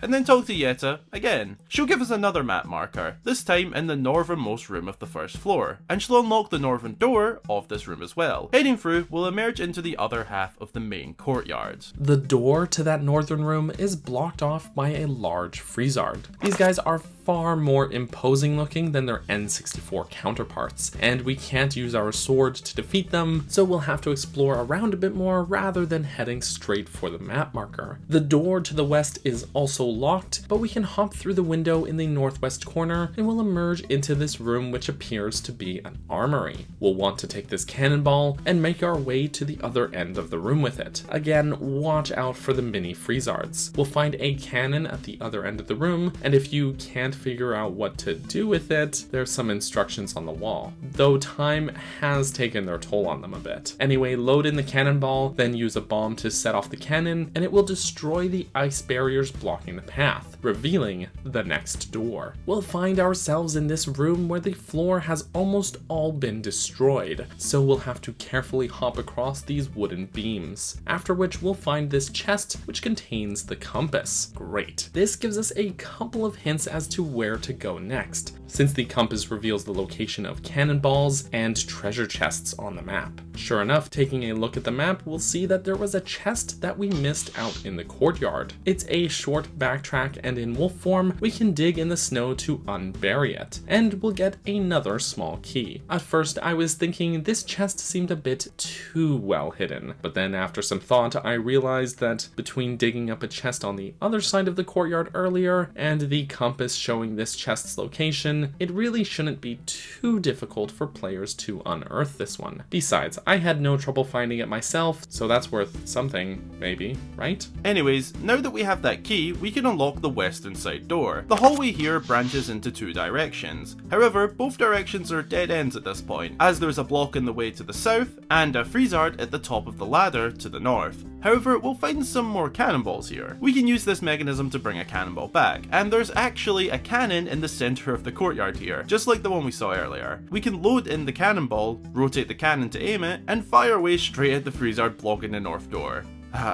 Satisfaction. Oh, there's also a chest with some bombs here if you need some, but otherwise we can head through the door, which takes us to the mid-boss fight. The map shows this room to be a large round chamber, but in truth most of the room is blocked by these bars, leaving only a very narrow corridor. At first, there only seems to be 2 empty suits of armor in the room, but when we attempt to proceed through the next door, the mini-boss reveals himself, having been hiding in the armor. This is Darkhammer, and no, I don't know why he's called that. He does not have a hammer. Darkhammer will attack by swinging this massive ball and chain in a ring over his head, and then launching it at you. Between this combat style and his heavily armoured visual design, Darkhammer feels like a deliberate callback to the ball and chain soldiers from games like A Link to the Past and Link's Awakening, though those enemies were highly inhuman soldiers, and Darkhammer here is definitely not human since he also has a tail much like Lizalfo's. In fact, his name in the German localization is Armalfos, which honestly just makes more sense, but sure, we'll just go with it. And hey, as someone who's learning German, this is going to be very, very useful to know. I'm sure I'll find a way to bring it up in day-to-day conversation. Thanks for writing that one into the script, Daniel. I appreciate it. In order to take him down, we'll need to avoid that ball and chain and strike his tail, which is his weak spot. That means the backslice is going to be a very useful technique in this fight. Alternatively, you can claw shot to the ceiling to try to get behind him. You'll also get an opening to attack after he launches the ball and chain, as long as you successfully avoid getting hit. Keep at him, and once he's defeated, we'll be able to pick up his weapon and claim it as our own. This is the dungeon item, the ball and chain. This is one of my favorite items in the game. The ball and chain is an incredibly overpowered weapon, but one that is a ton of fun to use. It can be used to plow through most destructible objects with ease, but the trade-off is that its weight slows Link down quite significantly, and it has a pretty lengthy wind-up and recoil, meaning it's slow to use. That said, the dungeon is going to let us have a lot of fun with this item, and we get to try it out right away. The next room is the one Yetta marked on the map for us, so use the ball and chain to destroy the ice barriers in the way. Opening this chest doesn't give us the bedroom key, however. This time, it's cheese. Okay. So we'll need to return to the Yetis, but backtracking is very easy. That said, we can destroy the ice barriers that were separating the two sections of the courtyard here to open it up if you want. There's some optional chests back in the armory here that we can now get with the ball and chain if you want, but it's just money and bombs. Otherwise, we can head back through the southern door, give Yeto the cheese for his soup, and talk to Yetta once again. She'll give us one more objective marker, the room in the northwest corner of the second floor. We've barely even ventured into the second floor so far, so this will be a bit more of a long haul, but a very fun one. Yetta will unlock the western door to this room. There's a spiraling ramp which surrounds these cages containing freezards, but before you start making your way up, I suggest ducking into the side door here. This takes us to an alcove, where we can push this block out of the way, creating a shortcut back to this hallway just off the central courtyard. We can grab one of those cannonballs from here and double back. Now we can carry the cannonball and can make our way up the spiraling ramp. You can use the ball and chain to dispatch the freezards along the way as well, if you so please. At the top, we'll now find ourselves on the second floor. We can destroy this ice barrier to reveal a cannon. However, there isn't much to do with it just yet, so we can leave the cannonball here and keep it in mind for later. There's a door up here which takes us to the second floor of the room where we found the compass. There is a chunk of ice to the side here which blocks a claw shot target, so destroy it first. Then knock the ball and chain into the chandelier to cause it to swing, and jump across the gap to this chest which contains a small key. Now we can claw shot back easily and return to the previous room. Past this destroyed wall is a locked door, but first it's worth destroying this section of flooring here and dropping down to this chest to nab a piece of heart. The destructible floor is pretty obvious from a visual standpoint, and you can claw shot back up here, so don't worry about any backtracking. Now, spending that key, we can head through the door and we'll find ourselves back in the foyer, but at the top of those obstructed staircases. You can destroy the ice here to reveal a claw shot target, once again providing us a shortcut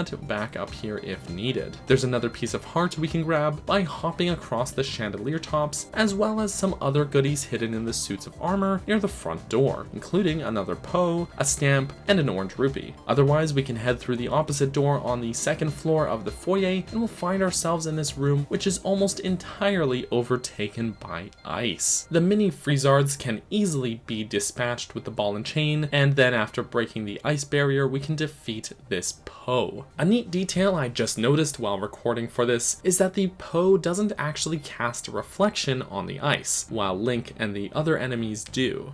Neat. Aside from the door we entered through, there's two other doors from this room. The door to the west is locked, however, so the door to the north is the only way to go. We'll find ourselves on the second floor of the sliding block room. Now we can push this block off the ledge to open up a shortcut back upstairs. Now that we have the ball and chain, we can break the ice covering this third push block, as well as the ice covering the second switch. This puzzle will require all three push blocks to make it work, but once they're in place and you've got this switch pressed down in the middle, you can always push that extra block lock back into place to cover the first switch again. You know, if you want. Anyways, this unlocks a second door on the upstairs balcony, so head back up and through. We'll emerge onto a ruined balcony above the main courtyard. There's some chill foes to fight up here, and the walkway is pretty narrow. But don't worry, if you fall down below, it's a very short trip back up, since we unlocked that shortcut in the sliding block room. There's a ruined wall to claw shot over, and through the door we'll find ourselves on the second floor balcony of the room where we found that pumpkin before. We can hop across the chandeliers again, and we'll find a chest with a small key. Now, to return to that locked door, though we don't really have to backtrack since the next door loops us back to the sliding block room again.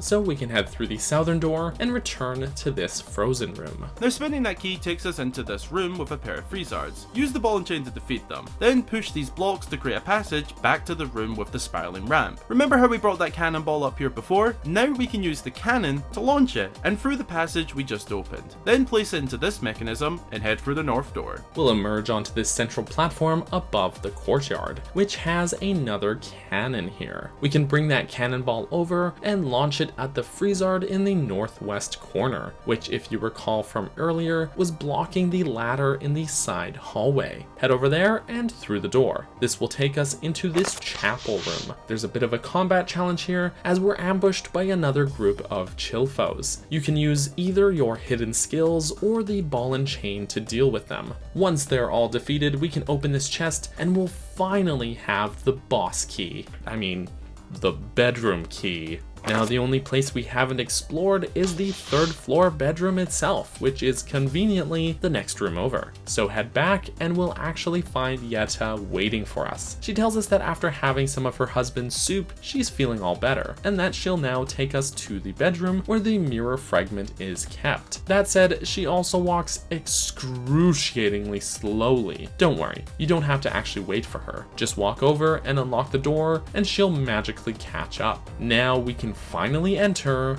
the boss room. Bedroom.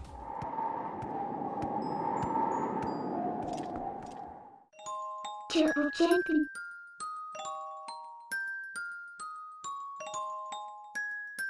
Yetta escorts us into the bedroom and shows us to the mirror piece hanging on the far wall. But as she gazes into it, she starts twitching, fixated on her reflection. Oh no. Seemingly corrupted by the mirror's dark power, Yetta turns against us. The windows shatter, snow billows in, encapsulating her in a cocoon of ice, and she is transformed into the dungeon boss. This is Blizzetta. Sadly, another case of a being corrupted by dark magic, much like Phyrus. Visually, I really love the design here. Blizzetta's ice cocoon appears to be like some kind of giant ice carving, and the way the reflections are cast on the ice floor, as well as the fog, makes for a great atmospheric battle. The first phase of the battle is really not that difficult. It looks epic, but it's not all that difficult. As she approaches you, simply just use the ball and chain to smash the ice encasing her, and she'll shrink in size with each successful strike. She may send a wave of mini freezards at you, but they're not that much of a threat, to be honest. Keep her at bay with the ball and chain, and the ice will shatter away. Moving us on to the second phase of the battle. Here's where things really pick up. She'll encase herself in a new shell of ice surrounded by these ice pillars. Then she'll hover in the air and try to strike you with said pillars. Avoid those and try to break them apart with the ball and chain while they're stuck in the floor. She'll also try to box you in by surrounding you with pillars, then slamming her main shell down on top of you. If you've already broken any of the pillars, then you should have also made yourself an escape route as well. Just make sure to keep an eye on the reflections of the ice so that you have an idea of her position and can see and avoid her incoming attacks. If you avoid her attacks, then you'll also have an opening in her defenses, so make sure to use that opportunity well to attack with the ball and chain. It will be really effective. Side note, as exciting as the combat is here, the chilling atmosphere is greatly aided by the music. During the first phase of the battle, we get this theme that is more slow and eerie, with these chanting choir voices surrounded by bells and chimes. It's a dangerous, chilling track that could be pulled right out of a Tim Burton movie.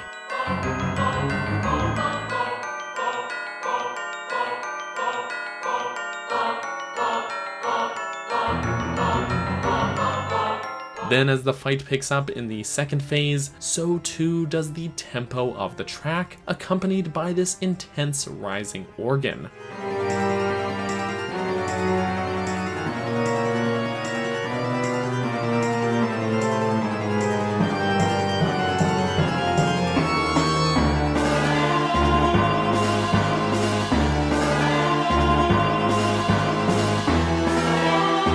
Blazetta is not my favorite boss fight in the game, falling somewhere in the upper middle for me. This is probably my favorite piece of boss battle music in the game. It fits the atmosphere of this fight so perfectly. It's truly a great piece. Once she's defeated, we'll get our first mirror fragment. Midna will comment on the power of the mirror and its ability to corrupt even good-hearted people, such as Yetta, which is all the more reason to find the other two shards quickly. Yeto will then burst in, naturally concerned about his injured wife. Again, what a good fella. And they share a truly heartwarming moment together, which fittingly also grants us that heart container. It's so lovely. And with that, we're out. So that's the dungeon. Snowpeak Ruins is one of those standout dungeons that always springs to mind when people talk about the best of the best Zelda dungeons. The eerie atmosphere of a dilapidated mansion being overtaken by the harsh snow outside is executed so perfectly. The dungeon, much like Arbiter's grounds, makes good use of both Link's Hylian and Wolf forms, and it's littered with little secrets and collectibles all over the place. But where I feel Snowpeak truly excels is how cohesive it feels as an abandoned mansion. Nothing is out of place, and having the rooms laid out in such a way really forced the developers to get creative with how they would structure the progression here, and it works. A few nitpicks though. That one chest buried in the courtyard still bothers me a bit. While I myself didn't have trouble finding it, I also know that I'm very well versed and experienced with Zelda dungeons, and a newer player might get stumped here if they aren't using their map. Not sure if anybody else finds this one to be problematic, but I guess it could just be better telegraphed in my opinion. I also find the mini Freezards to be kind of a nuisance. They're not very threatening, but especially in larger groups, they can be pretty annoying, especially since they don't just hurt you, but freeze you in place momentarily. Once you have the ball and chain, however, then they really aren't a threat, but before that, they can be a real pain. I also kind of wish the two heart pieces found in the dungeon were a bit better spread out. They're found almost one after the other here, so I feel like if one were found sooner in the dungeon, then it could have been a little better pacing wise. But aside from those small gripes, I think the dungeon is nearly perfect. It features a cohesive, interconnected layout, NPCs that are helpful but don't really handhold you, while still giving you some clear objectives. It has a chilling, isolating atmosphere, imposing baddies, and one of the coolest dungeon items in the series. I just love how powerful this thing feels to wield. Snowpeak Ruins is one of the most well-designed dungeons in the series, and I don't say that lightly. Before we sign off, a big special thanks goes to Hyrule Gamer for joining me on today's video. Make sure to go check out his channel for more fabulous Zelda content as well. You'll find a link in the description below. Thanks a ton for having me on today, to both your main man Daniel, Cap Bergerson, and of course all of you lovely folks. It's been an honour, a pleasure, and a fantastic time. And until the next time, I've been Hyrule Gamer. Thank you all so much for watching. Bye-bye!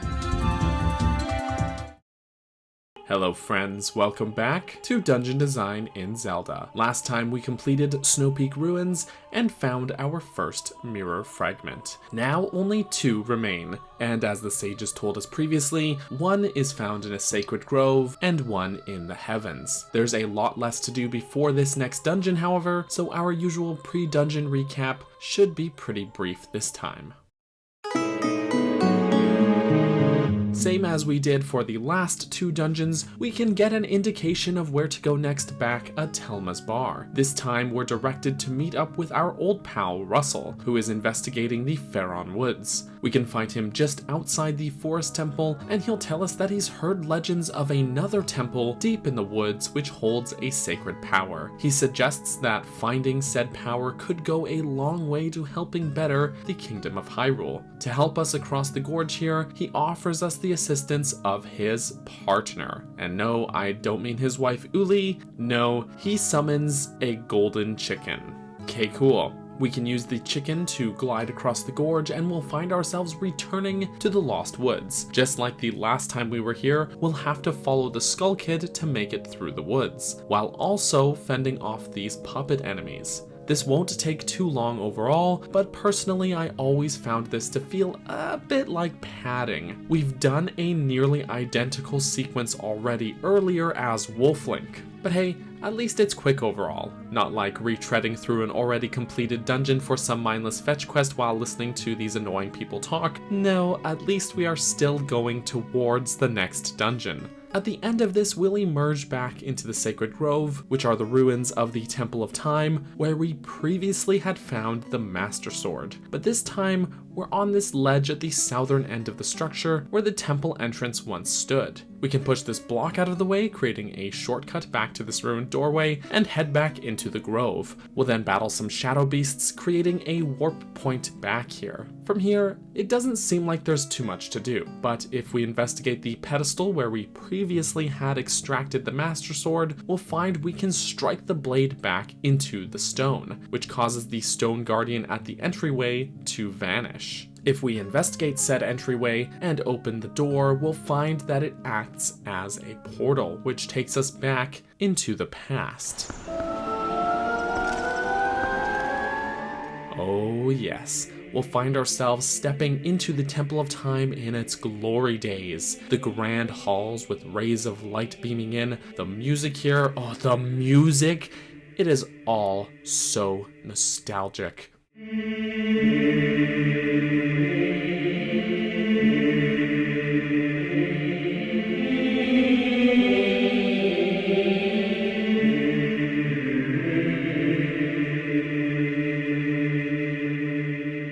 Though the architecture here isn't one-to-one with the temple's appearance in Ocarina of Time, the stone guardians were added, the spiritual stone pedestal removed, and there is a greater amount of detail added overall. But regardless, even with these changes in detail, you can still tell that this is meant to be the very same Temple of Time from Ocarina of Time. There is just so much history in these walls here. It makes my heart swell. It's also worth noting that they didn't update the music for this place. They used the exact same track as they did for Ocarina of Time, not a remix or reorchestration even. The track is identical, and I believe they did this on purpose to drive home that association. There's a lot of interesting stuff to dissect in the architecture here, but almost all of it applies to the actual dungeon as well, so I'll save that for the next section. If we once more strike the Master Sword's pedestal, just as we did in the present day, a new path will open before us. A glowing staircase will rise, leading up to the north window of the sword chamber, revealing the entrance to the dungeon. But before we go inside, Uku shows up and races up the stairs ahead of us. Has she been following us? We'll catch up with her inside, so for now, let's head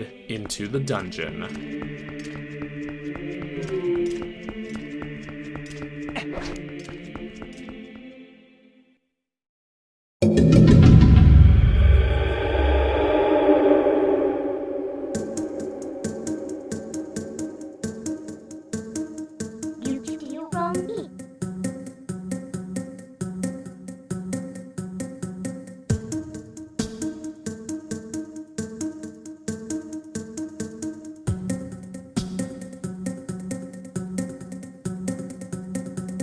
This is the Temple of Time, or so we're told. I thought that was the Temple of Time. So far, Twilight Princess's dungeons have done a great job of balancing sprawling, open interconnectedness with linearity and guidedness. For example, the Forest Temple was open and interconnected via a large central room, but was still a guided experience with these monkeys showing us around. The Goron Mines was pretty much just a massive loop.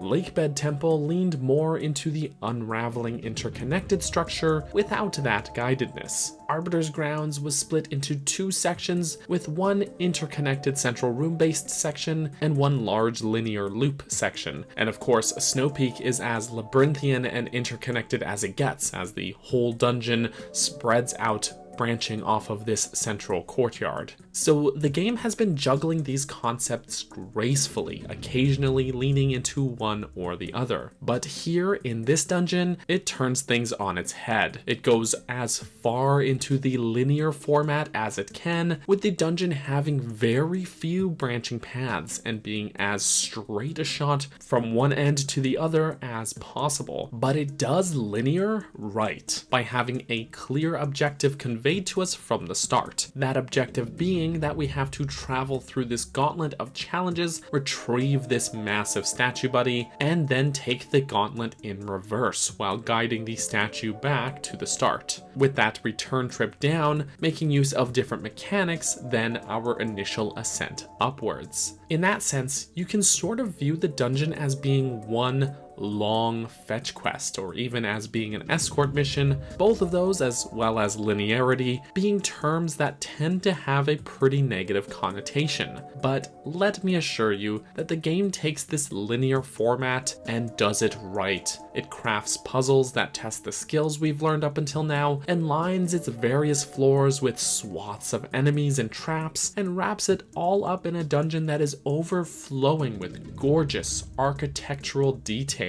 If you weren't convinced that this dungeon was basically the polar opposite of Snowpeak Ruins, then take a look at the map. The dungeon has a whopping 8 floors, which is, to my memory, a new record for this series. Snowpeak, by comparison, had only 2 floors. Well, it had a 3rd floor that was just one room, so I just count it as 2. But the layout had us zigzagging and crisscrossing the central area constantly. This dungeon, by contrast, has a largely vertical, straightforward structure where we will be mostly moving in straight lines towards our goal. And the map reflects this with long, straight corridors and floors that are often 2 to 3 rooms at most, with almost no branches. So instead of a single floor that will need to pick apart like a tangled knot, we have one long string that is already laid out for us in a straight line. Again, this is not a bad thing per se, just very different from the dungeons before it.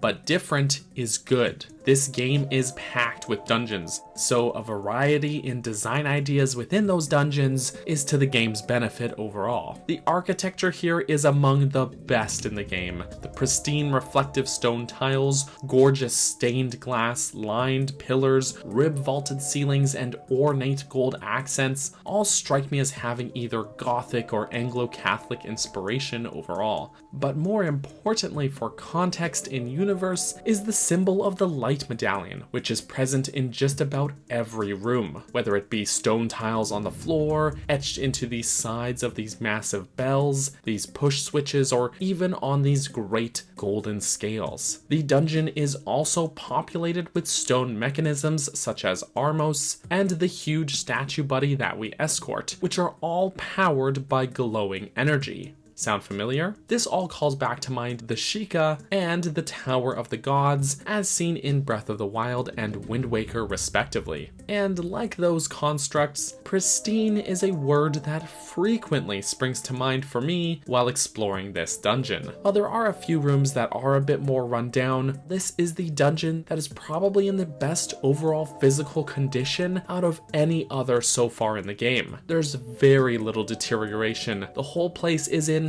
for the most part, very good condition, which can't be said for any of the other dungeons so far. So who could have built this place? Obviously, this massive structure was not present in the era of the Hero of Time, and yet we've obviously been transported back in time when we entered through the temple's front doors. So in order to explore that, we'll need to step into theory territory once again. While mulling this over, my first instinct was that this place could be the very same structure as the Tower of the Gods in Wind Waker. Both are huge vertical towers featuring incredibly elaborate ornate stone and gold architecture. Both are filled with stone armos, beamos, and statue buddies that we can control and guide, all of which are powered by glowing energy. There's magical glowing stairs, stained glass, massive bells, enormous golden scales, and even this little gazebo thing is here. The similarities are plentiful. However, after reviewing the evidence a little more closely, I've come to the conclusion that they actually aren't the same place. While I still believe that it's possible the Sheikah may have used their advanced technology to build and populate both places at the behest of the goddesses whom they serve, those similarities don't necessarily mean that they're the exact same building. The Tower of the Gods does not depict the light medallion symbol anywhere, and it's a symbol that is very significant to the Temple of Time. The Temple of Time likewise lacks the constellation patterns that we see all over the Tower of the Gods. In addition to that, the Tower of the Gods was built to be a test for prospective heroes in a timeline where the hero of time went missing. The goddesses built it so that when a new potential hero showed up, they could prove their worth and lay claim to the Master Sword. This dungeon, on the other hand, can only be accessed by a hero already wielding the Master Sword, and is in a timeline where the hero of time prevented great tragedy, and our hero here in Twilight Princess was already predestined to fill this role, meaning he doesn't have to prove himself by any great trial. So while it is possible that they share similar origins,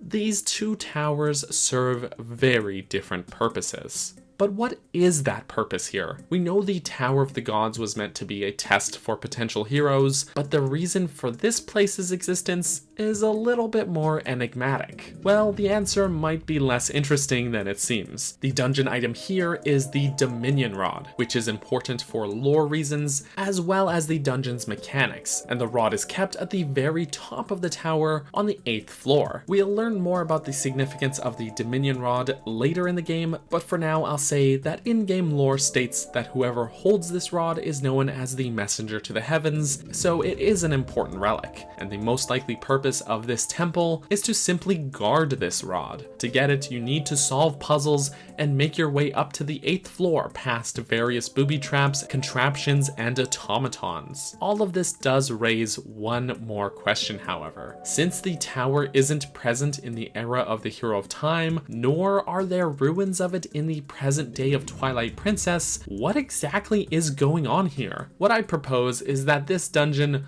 while being called the Temple of Time, is actually not the Temple of Time. To clarify, the entryway structure is the Temple of Time, just like we see it in Ocarina of Time. But when we ascend up the stairs and pass through the illusionary stained glass window and through this doorway, we are instead transported to another significant place, the Temple of Light. That's what I believe this place to be. The Temple of Light is a stronghold in the center of the Sacred Realm and has been visited 2 other times in the series, in Ocarina of Time and A Link Between Worlds. In both cases, however, we only see one room, the Chamber of Sages. Here, I believe we are exploring the rest of this temple. Obviously, the light medallion symbol being omnipresent in the dungeon is one piece of evidence for this, but further to that is how we gain access to the dungeon itself, by inserting the Master Sword into the pedestal of the Sword Chamber. Sound familiar? That's because it's stated multiple times in Ocarina of Time that the key to gain access to the Temple of Light in the Sacred Realm is the Master Sword. And sure enough, in that game, when Link extracts the blade and enters his 7-year coma, where does he awaken? The Chamber of Sages in the Temple of Light. Now, Link here in Twilight Princess already has the Master Sword and doesn't have to go through any coming-of-age stasis dealio, since he's already much older than the Hero of Time was. So rather than entering some spiritual sleep, he is granted access through more conventional methods, via a magical staircase through the north window of the sword chamber. It's worth mentioning that this is the same window that Navi the fairy passed through at the end of her adventure with the Hero of Time, but I don't know if that's relevant to this dungeon at all. Another detail is that door we passed through to go back in time. This is called the Door of Time, or Time Door. The Hylian text written on the door confirms as much. While passing through the Door of Time, we see this gray scaling effect, and while in the temple's past, there is this bloomy, mildly sepia tone to the lighting. Coloring effects like this are common in the series when time travel or time manipulation is involved. Just look at the frozen Hyrule Castle in Wind Waker for comparison. That said, when we pass through the doorway and emerge into the dungeon part of the temple, those effects are gone. If we were no longer in the past of Hyrule, but instead in the Sacred Realm, then it could explain the sudden change. It may also explain why the dungeon is in such pristine condition, as being located in the Sacred Realm may simply not lend itself to deterioration as quickly as a building located in Hyrule. There's another connection to the Temple of Light here as well. Aside from the light medallion symbol, of course, there are these carvings on the walls all over the place. These carvings depict 7 figures in robes. The one at the front of their procession holds the Dominion Rod, a relic that has a close connection to the gods. I believe these to represent the 7 sages, and you know what else has close ties to those sages? The room in the Temple of Light that is literally called the Chamber of Sages. It's also worth pointing out that the overall architecture here does somewhat resemble the brilliant aesthetic of Skykeep in Skyward Sword, which also might be an entryway into the Sacred Realm, since in that game we use the Master Sword to travel to an ethereal realm where we obtain the Triforce, which was said to rest in the Sacred Realm. It's worth mentioning as well that the place in Hyrule where Skykeep plummeted to the earth would be the same place where the Temple of Time is later constructed. This may all be a stretch, but there is just too much evidence for me to ignore, so that's my belief. The dungeon called the Temple of Time is in fact not the Temple of Time. Instead, we travel through the actual Temple of Time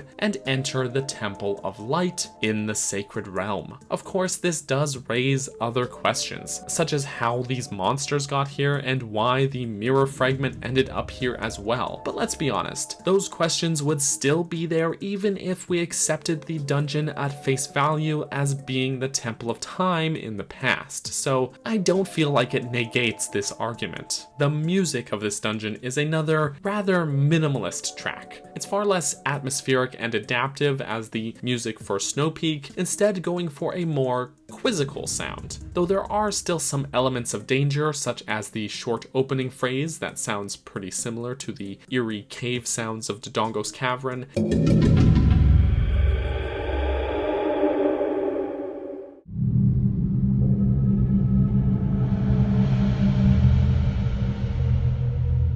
And these repeated successions of heavy impact sounds that offer the impression of some mechanism tumbling into place. However, aside from those moments, the song takes a lighter approach overall, with these quizzical notes and more ethereal instrumentation.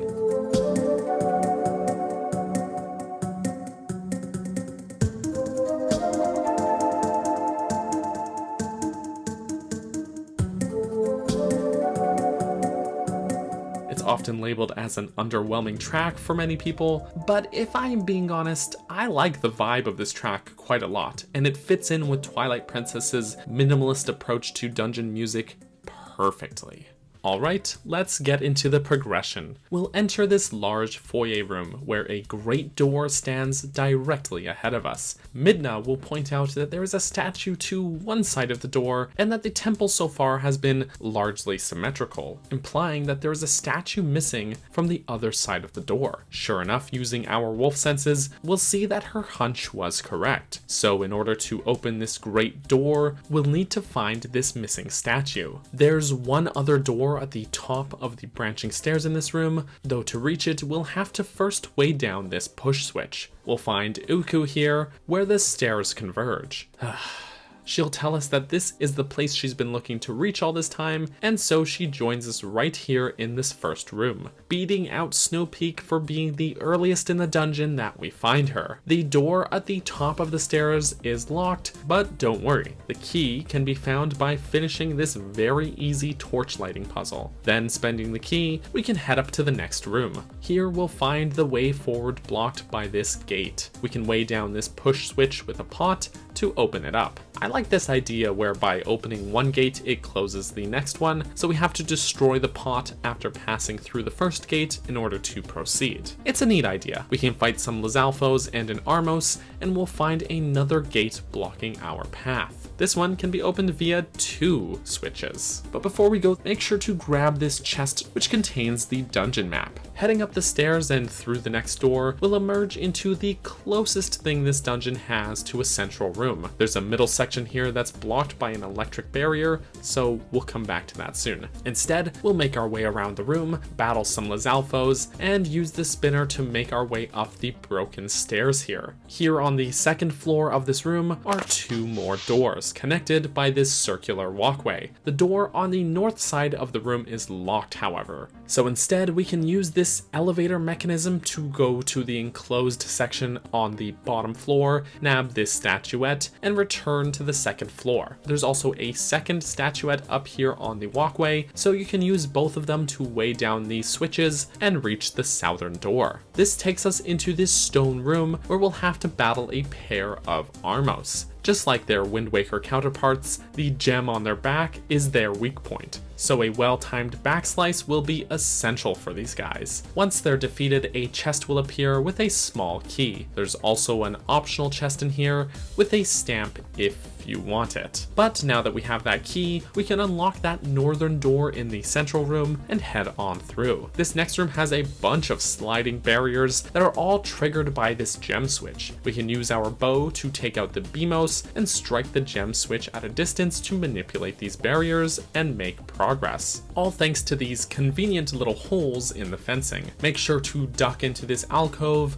to grab the compass as you make your way through here. Moving on, the next room has a similar idea, but the gem switch is on a shelf up high. But the idea here is the same. Use your bow to hit the switch and open the barriers. There's some more Lizalfos to battle here as well, including these heavily armored ones, which are apparently the more dangerous Dynalfos variant. And they are certainly more challenging as they'll block your attacks to much greater effect. The next room is this massive chamber containing these huge golden scales. We can kill this swarm of baby Gomas to get an optional chest with some cash, but otherwise we can head up the stairs. There's a handful of statuettes in this room, which we can use to weigh down the scales, using this to our advantage. Now, you can choose to do this later if you'd prefer, though I usually do it now, but we can climb onto one of these small platforms, hookshot to the top of this gazebo, and use the spinner to reach the second floor balcony in this room. There's a Poe to battle here as well as a stamp, but more importantly is this side door here. Heading through, we'll find a room with some Helmasaurs and a single Armos. After defeating them, if you hookshot to the upper ledge here, you can use these statuettes and the Helmasaur's shells to weigh down these switches and open the gate here, earning us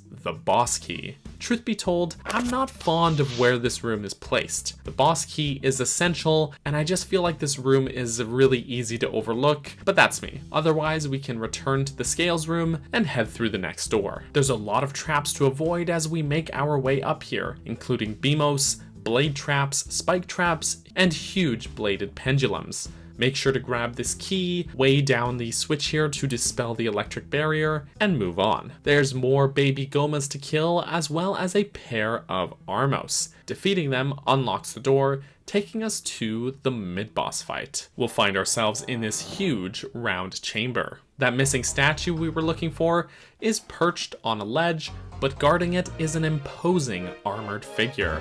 This is a Darknut. the first case of a mid-boss actually becoming a common enemy in this game. But for the purposes of this dungeon, he serves as a challenging trial. He'll attempt to block most of your attacks with his shield, so you'll need to use your hidden skills to get around his defenses. Likewise, it's best to take the route of dodging his attacks rather than trying to block them, as his massive sword swings, even when blocked successfully, will send Link reeling back. But getting past his defenses will gradually knock pieces of his armor off until he's down to just his chainmail, at which point we'll move on to the second phase of the battle. He'll throw his massive blade at you, discarding it in favor of a slimmer sword. During this second phase, the Darknut is much faster, so it's simply a matter of persistence here, but keep at him enough with your hidden skills, and eventually he'll go down.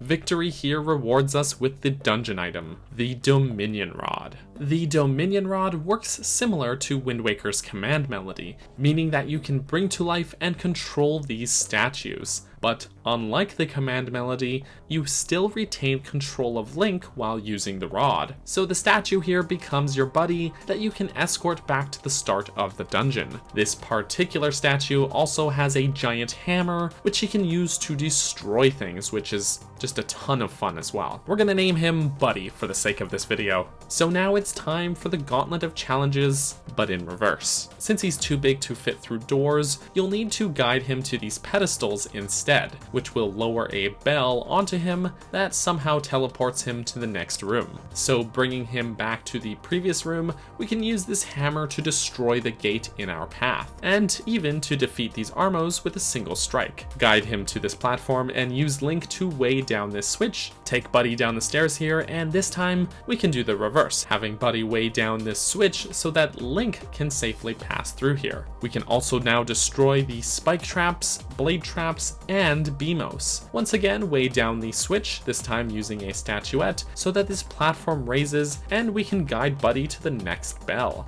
Next is the scale room. Because of our statue buddy's extra weight, we'll need to use more of the statuettes than before to weigh the scales down appropriately and bring him across. We can guide him to the bell here, and assuming you got the boss key already, we can move on. We'll be back in the room with the stone barriers, which we can also destroy using Buddy's hammer. It's also worth using Buddy to press this switch so that we can dispel this electric barrier and grab this piece of heart. Guide him back to this bell, and he'll be teleported over to the central room. So let's head back there. Now we can bring the elevator up to the top of the room to retrieve him and bring him down to the bottom floor. Kill all the Goma babies here to dispel the electric barrier, break some stuff, and guide him to the bell. Now that we have the Dominion Rod, we can also either break or open this gate to reach this Poe. As a side note, we also have an opportunity to go back to this room where we previously found a small key, which now will be full of baby Gomas. We can use the Dominion Rod with the statuettes to press these switches that are behind the fencing here, which reveals another optional chest with a second piece of heart. Alright, back on course,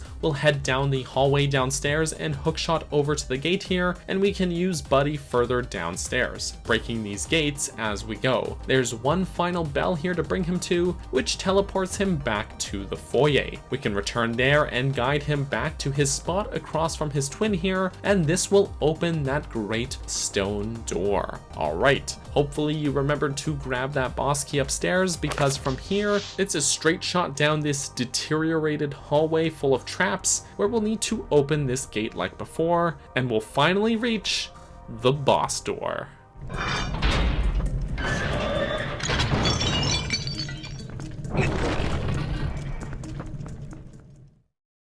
Turbo jumping.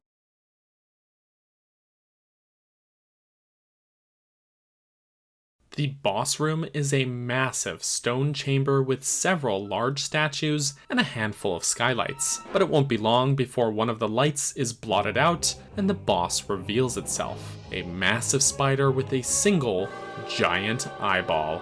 Oh, heebie-jeebies. Ugh. This is Armagoma, and she's probably one of the bosses that I have the most mixed feelings about. From a visual standpoint, Armagoma is detailed and well designed, but I don't know, maybe just going for the giant spider look feels somewhat unoriginal to me. Iterations of Goma have varied from giant crab monsters to giant centipede monsters to giant unidentifiable arachnid monsters with pretty original designs. So I guess it isn't out of the question, in my opinion, for Goma to take on a more spider-like appearance. It just also doesn't seem as inspired a design. It's just kind of average, and I think I've more than made clear my stance on the giant eyeball trope in Zelda games, though at least this game has mostly steered clear of that so far, so I'll give it a pass here. The music here, while certainly dramatic, also falls short for me. It just feels a little less inspired, especially coming off the heels of the awesome boss music for Stalord and Blazetta, which were incredibly bombastic and dangerous tracks. This one just feels underwhelming to me. It's not bad by any means, but it pales in comparison to the other boss battle themes in the game, and just strikes me as generic.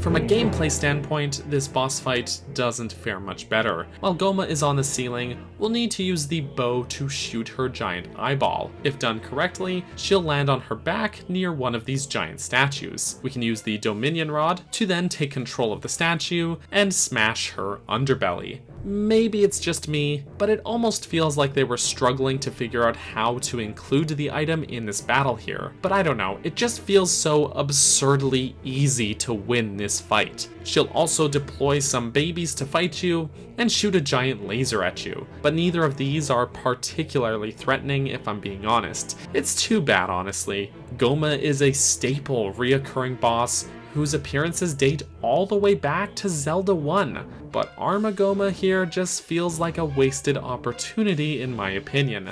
Had they cranked up the difficulty, found a better use for the item, or even dropped using it in the fight to begin with, this could have been an even better battle. Imagine this, what if the armor on Goma could have been used with the Dominion Rod instead of these giant statues, forcing us to manually disassemble her exoskeleton in order to expose a weak spot, all the while avoiding her attacks? Or what if we got a tense, nightmarish boss fight being chased down a dark tunnel like those old beta trailers of Twilight Princess teased us with? But alas, it's just a simple matter of shooting the eyeball and then Hulk smashing her with these statues, rinse, repeat. After a bit of that, we'll move on to the second phase of the battle. The game will psych us out, making us think we've won, but then it turns out that the eyeball is like the abdomen of a smaller Goma that was inside the bigger Goma? I don't really even know. But for this second phase of the battle, Goma will be much faster and oh, she's already dead. Really? One hit? Literally one hit? Alright then. We'll get the mirror fragment and heart container as usual, and we're out.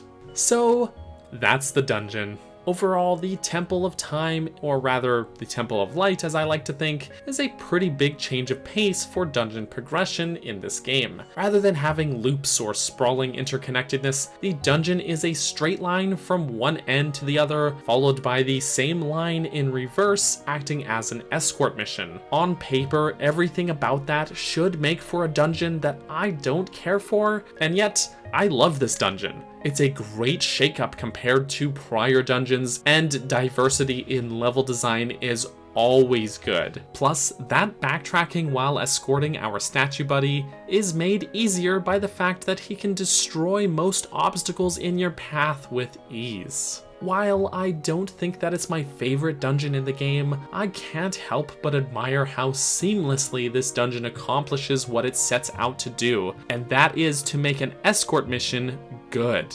It's also brimming full of architectural detail, which makes my Zelda fan brain run wild with ideas. Ideas I hope I've articulated well in this video. I can't help but want to know more about this place, and I can't help but admire how gorgeous it is. Having it connected to the Temple of Time in the past just tickles that sense of nostalgia in just the right way as well. It's brilliant stuff, bridging the gap between our first adventure on the N64 and this game. Of course, it's not perfect. I do have some complaints. For example, that second piece of heart is a little too out of the way in my opinion. We visit this room early on to nab a key, and it would be absurdly easy to breeze past it on our return trip and miss out. This one feels somewhat excusable though, since at least it's an optional pickup, and is certainly less egregious than that one chest in Lakebed Temple that had a stamp. My next complaint is a bit less forgivable for me though, and that is that the boss key is also too easy to overlook. The rest of the dungeon is so streamlined and linear that having something as essential as the boss key tucked out of the way like this just feels like it breaks the flow of the dungeon progression for me. I can only imagine how many players made it all the way back to the boss door on the first floor, only to realize that they've missed something and have to turn back and backtrack all the way up to the 7th floor to get it. If they had just better telegraphed that this was an important place to visit, not an optional spot to grab a secret, then that could have gone a long way. And of course, my last complaint is the boss itself. It just feels unoriginal and uninspired in my opinion. We've seen iterations of Goma before in the series, done in ways that just feel more original, and I know they had some great ideas here that they ended up not implementing into the game, so it feels like a missed opportunity. While it's not the worst boss ever made, it's just kind of passable in my opinion. But all things considered, this dungeon still excels in many ways with its various challenges, and those complaints are certainly not deal breakers for me. In fact, despite all of that, I like this dungeon a lot. Hello friends, welcome back to Dungeon Design in Zelda. Before this next dungeon, there is a lot of story stuff and fetch questing to get through, so let's just go ahead and hop into it. Last time, we completed the Temple of Time, meaning there is only one mirror fragment remaining to collect. We also found the Dominion Rod, which is going to be pretty important for the progression towards the next dungeon. However, when we emerge from the temple entrance and back into the present day, Uku will ditch us, and Midna will note that the rod has actually lost its power, rendering it useless. We'll get an indication of where to head next via a letter in the mail from Renato, the shaman of Kakariko Village, who asks to speak to you regarding Ilya's memory. If we head to Telma's bar, we'll also find out that Shad, one of our freedom fighter friends, has also headed to Kakariko to investigate this and that. Thanks, Telma. In the Kakariko Sanctuary, there's a lot going on. Shad will be in the basement investigating this owl statue, stating that there is a connection between it, as well as the other owl statues in Hyrule, and the sky beings known as the Uka. But we'll come back to him later, as even he will hint that we need to sort things out with Ilya and Renato upstairs first. There is a connection here, however. Renato tells us that Shad is doing research on the heavens, and Ilya has some faint memory about someone rescuing her who talked about the Rod of the Heavens. The Goron Elder, Goron, believes that if we work our way back and retrace Ilya's steps, we may be able to find a clue to restoring her memory. Renato gives us a letter to bring to Telma, since Telma was caring for Ilya before our escort mission to Kakariko. So back to Telma's bar it is. With the letter delivered and Telma brought up to speed, she recounts for us that before Ilya was in her care, she was brought in by the town doctor. Telma is concerned that the doctor won't open up to us, calling him a crusty old bat, so she gives us an invoice with the doctor's running tab at the bar, which should be an incentive to get him to talk, especially considering it is an astronomical amount. That is too many zeros, dude. This only sort of works, however. Not only does the doctor not have the money to pay his tab, but he is also short on information. He does does let it slip, however, that he had a small statue that he actually stole from Ilya and intended to sell. However, he spilled medicine on it, and the stank was apparently so bad that he set it outside to dry and, well, it was stolen. We can use our wolf senses to get a whiff of the medicine and follow the scent trail, which leads us back to Telma's bar. Louise, the cat, will inform us that she actually stole the wooden statue from the doctor who stole it from Ilya, likely meaning to return it to her. But it was stolen again by a pack of stallhounds. So if we head out to Hyrule Field and wait until nightfall, the angry bone dogs will come out to play, we can defeat them, and we'll have the wooden statue, which appears to be a small totem pole adorned with the ever-recognizable Sheikah eye. We can show the statue to Ilya, and it does indeed stir some of her memory. She'll recall that she was confined somewhere with the person who gave her the statue, meaning that said person is still in danger. But she doesn't recall more than that. Goron chimes in here saying that he recognizes the statue, which belonged to a tribe that protected the royal family, obviously meaning the Sheikah tribe. They lived in a secret village, the path to which was blocked by a landslide. So he sends Darbus ahead to clear the path for us. We can head to the hidden village entrance, which is just north of Elden Bridge, and find Darbus just as he finishes clearing rocks. He'll advise us that the village is overrun by a band of Bulblins, no more than 20, and that we're enough to defeat them. This leads us into one of the most fun little sections of the game, this intense spaghetti western style hidden village shootout. We'll have to make our way through the village and eliminate all 20 of the Bulblins. You can take them on by any means necessary, but using your bow is really the most efficient way. On top of just being absolutely fun, the music in this section is unreasonably awesome.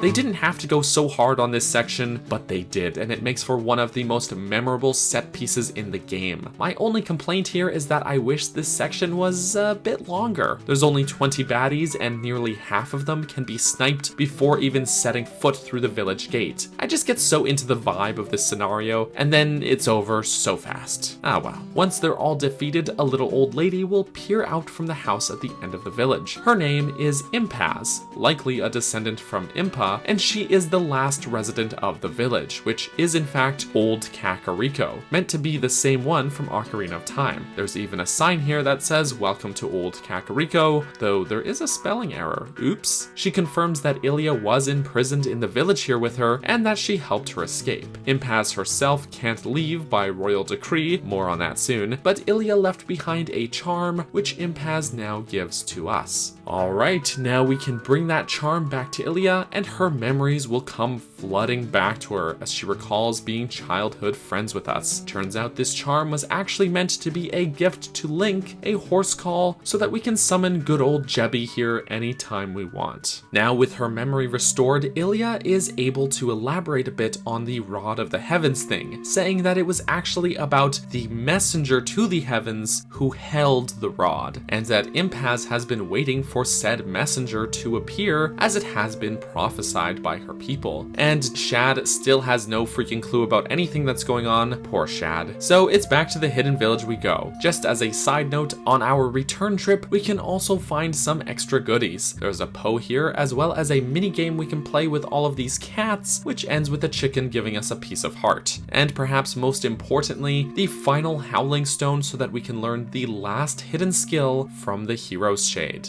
Alright, so we can show Impaz the Dominion Rod, and she'll realize that Link is in fact the messenger to the heavens. Generations of Sheikah have guarded a book that is to be given to the messenger, the Sky Book, an ancient book written in the Sky language. However, a crucial word is missing from the book, so yeah, there's still more. We can show the book to Shad, who attempts to cast a spell from the book, which he hopes will break the seal on the owl statue in the sanctuary basement, but it seems to do nothing. He decides that he'll try the spell out on the other owl statues around Hyrule, Hyrule and even marks their locations on our map. However, the spell didn't do nothing after all. It actually restores power to the Dominion Rod. Now we'll need to visit all of those statues that Shad marked on the map and use the Dominion Rod to move them and recover these sky characters, which fills out the missing word in the sky book. Does this sound convoluted? Yes, well that's because it is. Just go with it. More so than perhaps any other section of the game, maybe aside from goat herding in the intro, this back and forth fetch questing all over the place feels like padding. Were they worried this game was going to be too short or something? Because it's already not that short of a game. But alright, we'll visit all the owl statues, all of which have a secondary puzzle that rewards us with cash, which we'll actually need, and even a couple pieces of heart. And after all of that, we can return to the sanctuary basement and show Shad the newly completed skybook, which actually does remove the seal on the statue here. We can use the Dominion Rod to move said statue, revealing a hidden chamber which contains a huge cannon. There's not much we can do with it here, so we'll need Midna to warp it out for us. I always find it kind of funny how she won't warp it while Shad is watching, so we basically have to tell him to bugger off. Poor Shad. Though he at least does give us a hint that the cannon is in need of repairs. So where can we take it to get it fixed? Back to Lake Hylia to see our resident cannon expert Fire. He'll fix it for 300 rupees, and after a quick montage, we'll have ourselves a working sky cannon. Whew. Was that a lot? Yes, maybe too much in fact. But with all of that done and the cannon fixed, we can use it to launch ourselves and Uku, who follows us once again, to the sky, which is exactly how we reach the dungeon.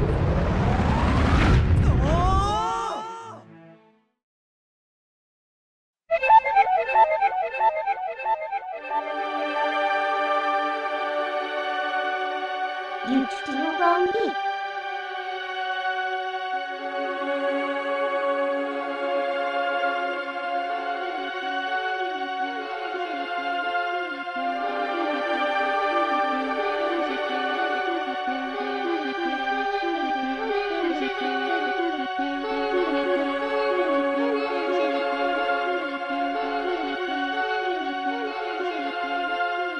Oh boy, here we go. Of all the dungeons in this game, this is the one that is probably most often at the center of theories. But before we jump into theory territory, let's have a good look at this place. City in the Sky is easily the longest dungeon in the game. While the first 3 dungeons of Twilight Princess laid out the groundwork for the various dungeon progression structures, balancing interconnectivity, linearity, and openness, the next 3 dungeons essentially doubled down on and refined those ideas. This dungeon, on the other hand, feels like something of a culmination of those ideas. All of these concepts come together to create a lengthy dungeon that is, in broad strokes, large, sprawling, and interconnected, with a central area and branching paths, but when looking at the individual sections of the dungeon, has lengthy obstacle courses and long linear routes. So in a way, it uses those linear set pieces as components in a larger interconnected dungeon. If that sounds contradictory or confusing, that's because it kind of is. There's a lot going on with this place. Even looking at the layout, the dungeon is almost like a handful of dungeons in one, with each of these city pods being their own segmented section. These disjointed segments are connected by bridges or gaps that we can hookshot across, but otherwise they don't impact each other too much, aside from stashing keys and items in different sections from where they're used. One advantage to this segmented structure is that the dungeon has a wonderful sense of scale. You can see other far off pods and sections of the dungeon aside from the one you're in, and the various large outdoor spaces and courtyards make the whole place feel a lot less claustrophobic than prior dungeons. Being able to see from one end of the dungeon to the other and having these large gaps between pods makes the whole place feel fantastical and larger than life, and the dungeon uses this sense of scale effectively by having the interesting landmarks of the dungeon visible, like these egg snake-shaped spires, and even the dungeon boss being in view at almost all times. That being Argarok, a big old dragon who spends the whole time swooping around the northernmost pod where the boss fight will take place. In a way, this calls to mind the moon of Majora's Mask, or even Calamity Ganon from Breath of the Wild, being a large looming threat hanging over us at all times, being our end goal, and acting as a constant reminder of the stakes. Though Argarok here is definitely that concept on a smaller scale, it still is done effectively and helps this boss feel like an integrated part of the dungeon rather than just an arbitrarily large monster that's in a big room for some reason. A particularly fascinating detail is that this city in the sky is the hometown of the Uka, the race of sky beings that Uku here is a member of. The Uka, and by extension this city in the sky, are all inspired by or even directly based off of this painting by MC Escher called Another World. The resemblance here between these bird people and the zany, surreal art isn't exactly hard to see. Heck, the Uka even walk on the walls here somehow, playing into the spatial and dimensional surrealism of this artwork.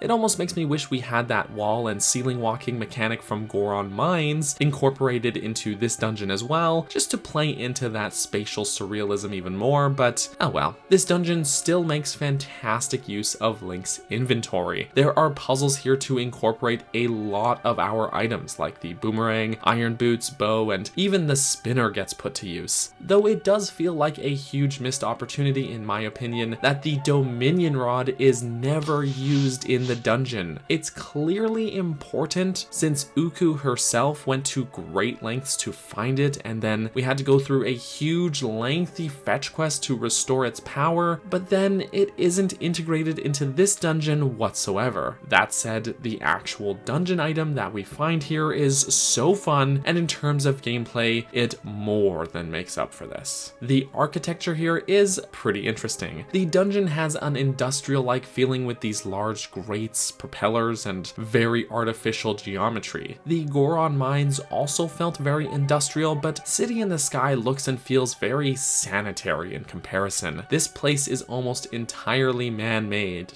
or bird-made, compared to the Goron Mines, which was a quarry dug into a mountainside. And the few sections with any nature here, like these trees and sections of grass, all feel deliberately placed like courtyards or public gardens. City in the Sky is also very detailed in its architecture. The Art Deco industrial fusion style with these simple geometrical shapes that are covered in what looks like vents feels like a deliberately stark contrast to the more gothic or baroque style of the previous dungeon, and the very high fantasy medieval architecture of Hyrule below. This is not to say that the place is devoid of any architectural flair. There's still a fair amount of ornate detail like these golden swirl patterns, but that feels far less on the forefront of this place's visual identity. Instead, most of the floors and walls are made up of simple blocks and tiles. These floor tiles still have some symbolism present, however, like these ones that look like they depict fans, and the rupee shapes along many of the others, but overall the place has probably the most minimalist look of any of the dungeons so far. A neat detail is that the doors of the dungeon, which so far in the game have often featured a symbol with significance to the dungeon itself, share their design with the ancient skybook.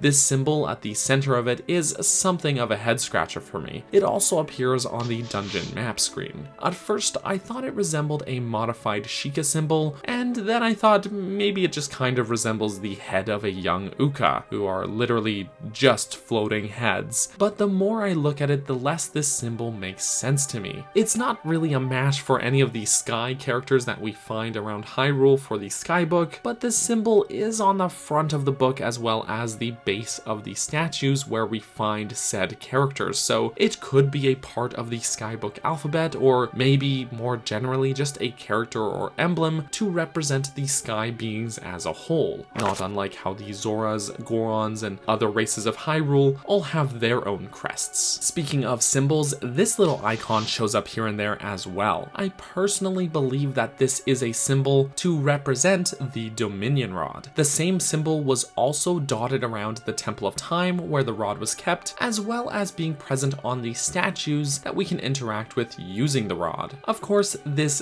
does make sense. As previously mentioned, this is a significant relic for the Sky People. Impaz tells us that the Dominion Rod was gifted to the Hylian royal family by the Uka, and we know the Sky Beings left the Sky Book with the Sheikah to be given to the royal messenger. Shad also tells us a bit more history about the Uka, which he learned from studying ancient texts, particularly about them being a race with close ties to the gods. But before we get into the idea of the Uka having created the Hylian people, as he states, I'm just gonna pump the brakes on that idea. This is actually an error, a mistranslation in the English text. In the original Japanese version of Twilight Princess, he tells us that the Uka had a hand in creating the land of Hyrule, and after the birth of the Hylians, the Uka departed from the surface and created a new capital for themselves to live in, that being the city in the sky. Now, if this sounds contradictory to the origin story that we see play out in Skyward Sword, that could be chalked up to legends being diluted or misunderstood over time. Technically, the Skyloftians would be a group of sky dwellers, and maybe Shad mixed these things up.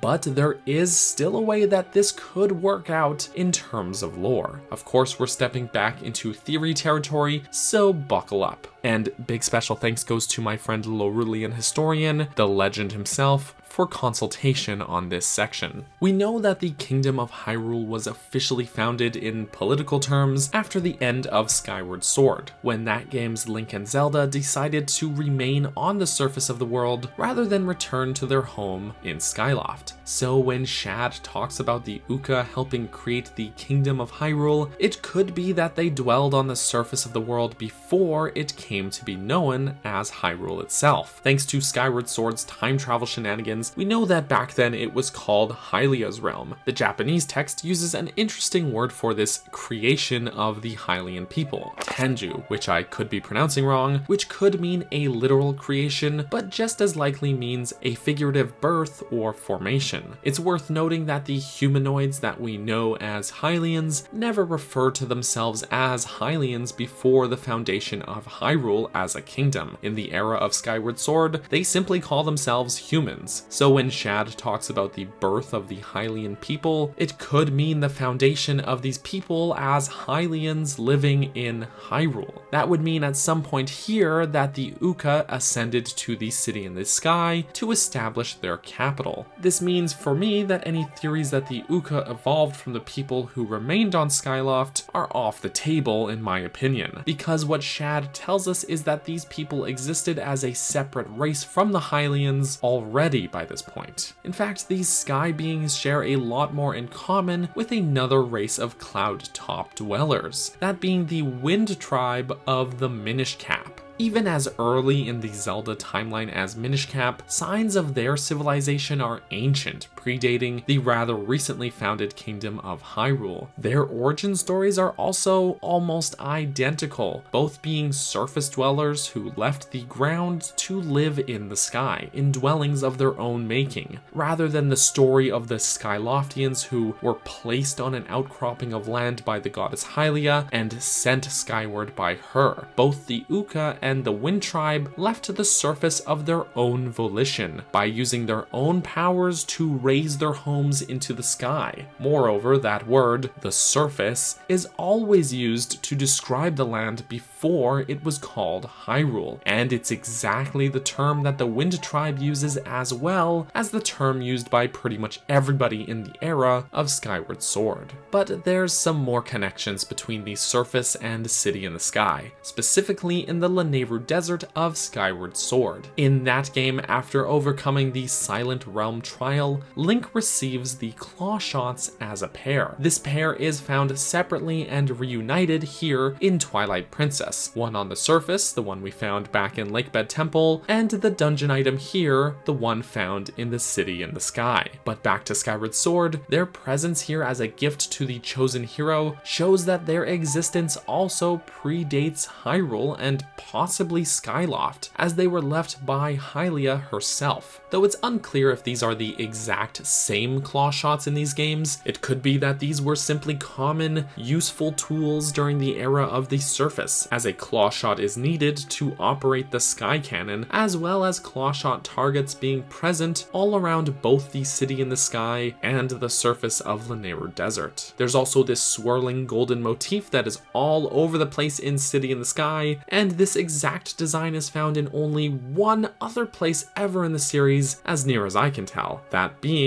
aboard the Sand Ship, which was built by the ancient robots, greatly predating Skyloft and the Kingdom of Hyrule. Admittedly, these may be pretty loose ties, but before we dismiss it entirely, it's worth a mention that these games are pretty deliberate with their symbolism and iconography, and this symbol is present in both regions where we get claw shots. Both Skyward Sword and Minish Cap also feature the Gust Bellows and Gust Jar items, which are pretty much identical in both design and utility. And the Gust Bellows is found in Lanayru Desert, whereas the Gust Jar was a relic of the Wind Tribe. Meanwhile, the Palace of the Winds and the Wind Tribe's homes all feature a great deal of swirling patterns and motifs in their architecture, including these swirling patterns that are a little more squared off. Not unlike these swirling patterns here in City in the Sky. Now, I'm not necessarily saying that the Uka are the Wind Tribe. In fact, they are more likely two separate sky-dwelling tribes, since the Uka kept in communication with the royal family, while the Wind Tribe actually forbade surface dwellers from entering their home. And the Wind Tribe is far more focused on magic, while the Uka seems more technologically reliant. But I am saying that their connections both predate Hyrule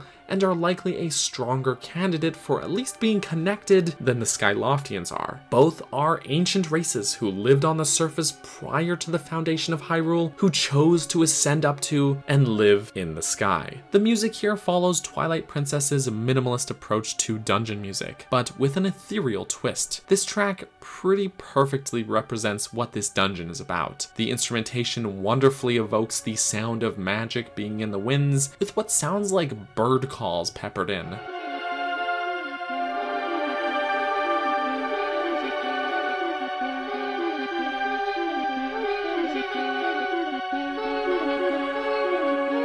Of course, this place is the home of the bizarre Uka, these bird-bodied sky beings, so this makes sense. It's hard to articulate exactly what it is about this track that fits so perfectly here, aside from the fact that it just carries that sense of height and scale with it incredibly well, and the unorthodox instrumentation only aids its ethereal and strange tone. There's a lot of wonderful ambient music in this game, but this might be one of the best for simply how well it fits the dungeon that it's meant to represent. That said, it's also a tad on the repetitive side, and considering this is the longest dungeon in the game, that means there's a real chance that you'll get pretty tired of the track by the end of it. But that may just be the inevitable fate of any song when listened to on repeat for long enough, no matter how good a track it is. Alright, let's talk about the progression. We'll enter the dungeon by landing in this pool of water at the southernmost section of the city after being launched by the Sky Cannon. Uku will land here with you and welcome you to her hometown, but then we see that Dragon Argarok fly by. Another Uka, a shopkeeper, comes out and these two chat before bringing us up to speed. Apparently, this dragon has been raging around the city, and so they retreat to the shop just up the walkway here. She immediately rejoins you when you talk to her again though, so I don't really see what the point of that was, but hey, if you need to stock up on supplies, you can do so here at the shop. Alright, not much to do here aside from grabbing these optional chests, so we can head across the bridge to the north towards the first pod, the city center. There's a gem switch above the door here that you can shoot to unlock it. A quick side note, there's very strong gusts of wind during some of these outdoor sections, so you can always slip on your iron boots to prevent yourself from getting swept around. Alright, there's a short hallway here with some gaps in the floor, so you'll want to use one of these uka to chicken glide across the room and head through the next door. This brings us to what is probably the closest thing this dungeon has to a central room. This large room introduces us to a new enemy, a Helmosaurus, which is basically just a larger version of these Helmosaurs that we've been fighting. From this central room we have 3 doors, each leading towards a separate pod of the city. So a bit of process of elimination is required here. To the north is where we'll head towards the boss fight, but we can't reach there yet, so it's basically a dead end for now. The 2 side doors also appear at first to be dead ends as well, as there's these massive gaps that we can't cross. So instead we'll want to head out to the side of this walkway on the east side and out this window ledge on the west side. On either end we can use the spinner to extend the bridges connecting the 2 side pods to the central one. That said, you'll find that the door to the eastern pod is locked, so we'll need to nab this key from this small room in the western pod first. We can head back and Argarok will actually destroy the western bridge that we just extended. Not cool, dude. We can head back to the eastern pod, spending that key, and we'll emerge in this room with these massive fans. There's a cleverly hidden gem switch to shut off one of these fans, but for the other 2 we'll need to use the iron boots and claw shot to get past them. Make sure to duck into this side room, which leads to this enclosed section of a much larger room, we'll be back there soon, and open this chest to get the dungeon map. Heading through the next door takes us into this hallway with several keys. We'll need to avoid the updrafts in here and obstacle course our way to the next door. There's a short combat challenge here as well, where we'll need to face off against a pair of Dino foes. Put your hidden skills to good use and they'll go down, which unlocks this gated off alcove in here. I guess they were keeping these uka as prisoners? We can hook shot up, pull this switch down to activate this updraft, and then use one of these uka to glide across the room and to the next door on the opposite ledge. There's another series of hallways with updrafts that we'll need to use with these uka, and eventually we'll make it to this large vertical room. There's some various baddies around the room like Keese and Dekubabas, but in short, we'll want to use an uka once again to glide around the room and make our way to the very bottom where we'll find the next door. The next room has a massive fan, which we can shut off by pulling down this switch, allowing us to lower ourselves down into the room below. This actually takes us to the mid-boss fight, pitting us against an aerial foes. These guys are essentially just Lizalfos with wings, and it carries on with having mid-bosses that become common enemies later, which isn't my favorite trend, as I prefer it when mid-bosses are unique to the dungeon itself, like Death Sword or Darkhammer was. But it makes for a fun mid-boss nonetheless. We'll need to avoid his attacks and wait for an opportunity when he raises his shield. You'll notice that his shield works as a claw shot target, meaning we can yank him to the ground, opening him up to attack.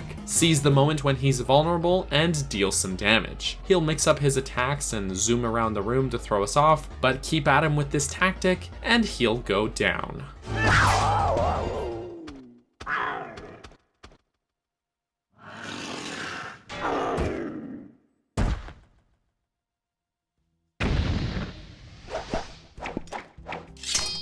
His defeat opens this alcove, rewarding us with the dungeon item. It's another claw shot. Yep. I remember the first time playing this game and thinking that this was a glitch or something, but no. Combining this with the claw shot that we already have gives us the double claw shots, which is one of the greatest items in any Zelda game ever. Now we can latch on or raise and lower ourselves with one claw shot while having the second one ready to use, making the item far more versatile. And of course, it's just a blast to use. Alright, we'll need to use those claw shots to get out of this room by maneuvering along the ceiling and through the opening that we entered from. We'll return to this large vertical room, and this time we can use the claw shot points on the wall to Spider-Man our way around the sides of the room. This reminds me a bit of ascending up the central room of Wind Waker's Wind Temple, but done way better. It just feels less tedious since we don't have to land on these platforms before aiming again. We'll want to make our way over to this switch, which we can pull down to open this gate. Lower ourselves down the chain and zip into the alcove where we can head through the next door. This next room has us doing some more Spider-Man-like claw shotting, made even snappier by the fact that we can now target those claw shot points. We'll find the compass here, and through the next door we'll emerge onto a ledge underneath the bridge that we extended earlier on, the one that didn't get destroyed. We can use the claw shots to cling to this grating on the bridge's underside to make our way across here. Just watch out for the Dekubabas, and we'll find ourselves back in the central room. That pretty much completes everything we need to do in the eastern pod. We still have no boss key, nor do we have the means to even reach the northern pod, so we'll need to return to the western side of the dungeon next. Earlier, Argarok destroyed this bridge, but now that we have the double claw shots, we can use these P-hats to cross the gap and reach the door. We already visited this room earlier to get that first key, but this time there is more that we can do here. In fact, there is a lengthy, winding section of hallways and rooms here that we have to navigate both horizontally and vertically using the claw shots. They sprinkle in a handful of enemies here to keep things interesting, but just navigating this section is almost a puzzle in itself as we zip around here, and because of the way these rooms are laid out, the map is almost no help, but that's part of the fun and the challenge here. We'll find ourselves in this northwesternmost room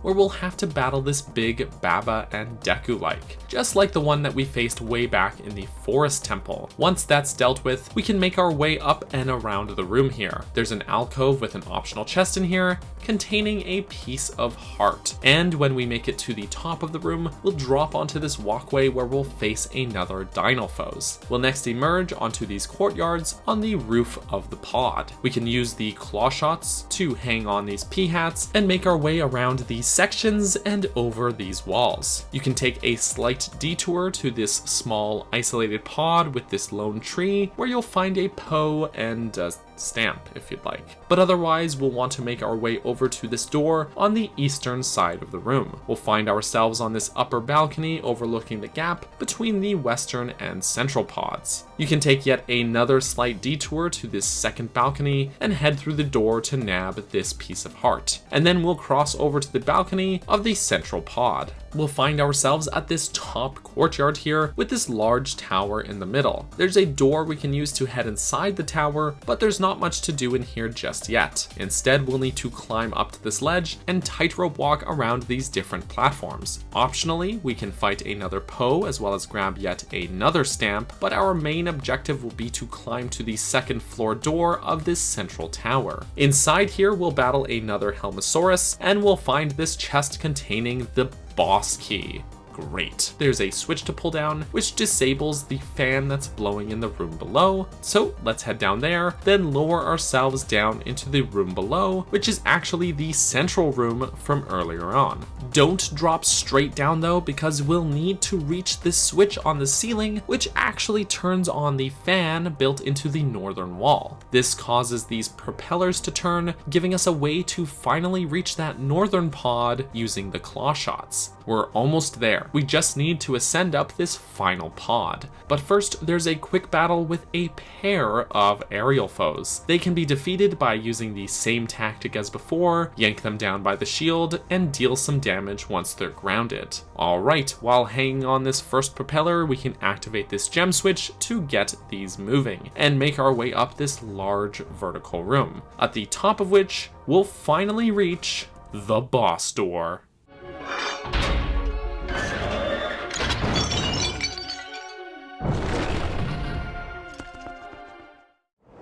Triple champion.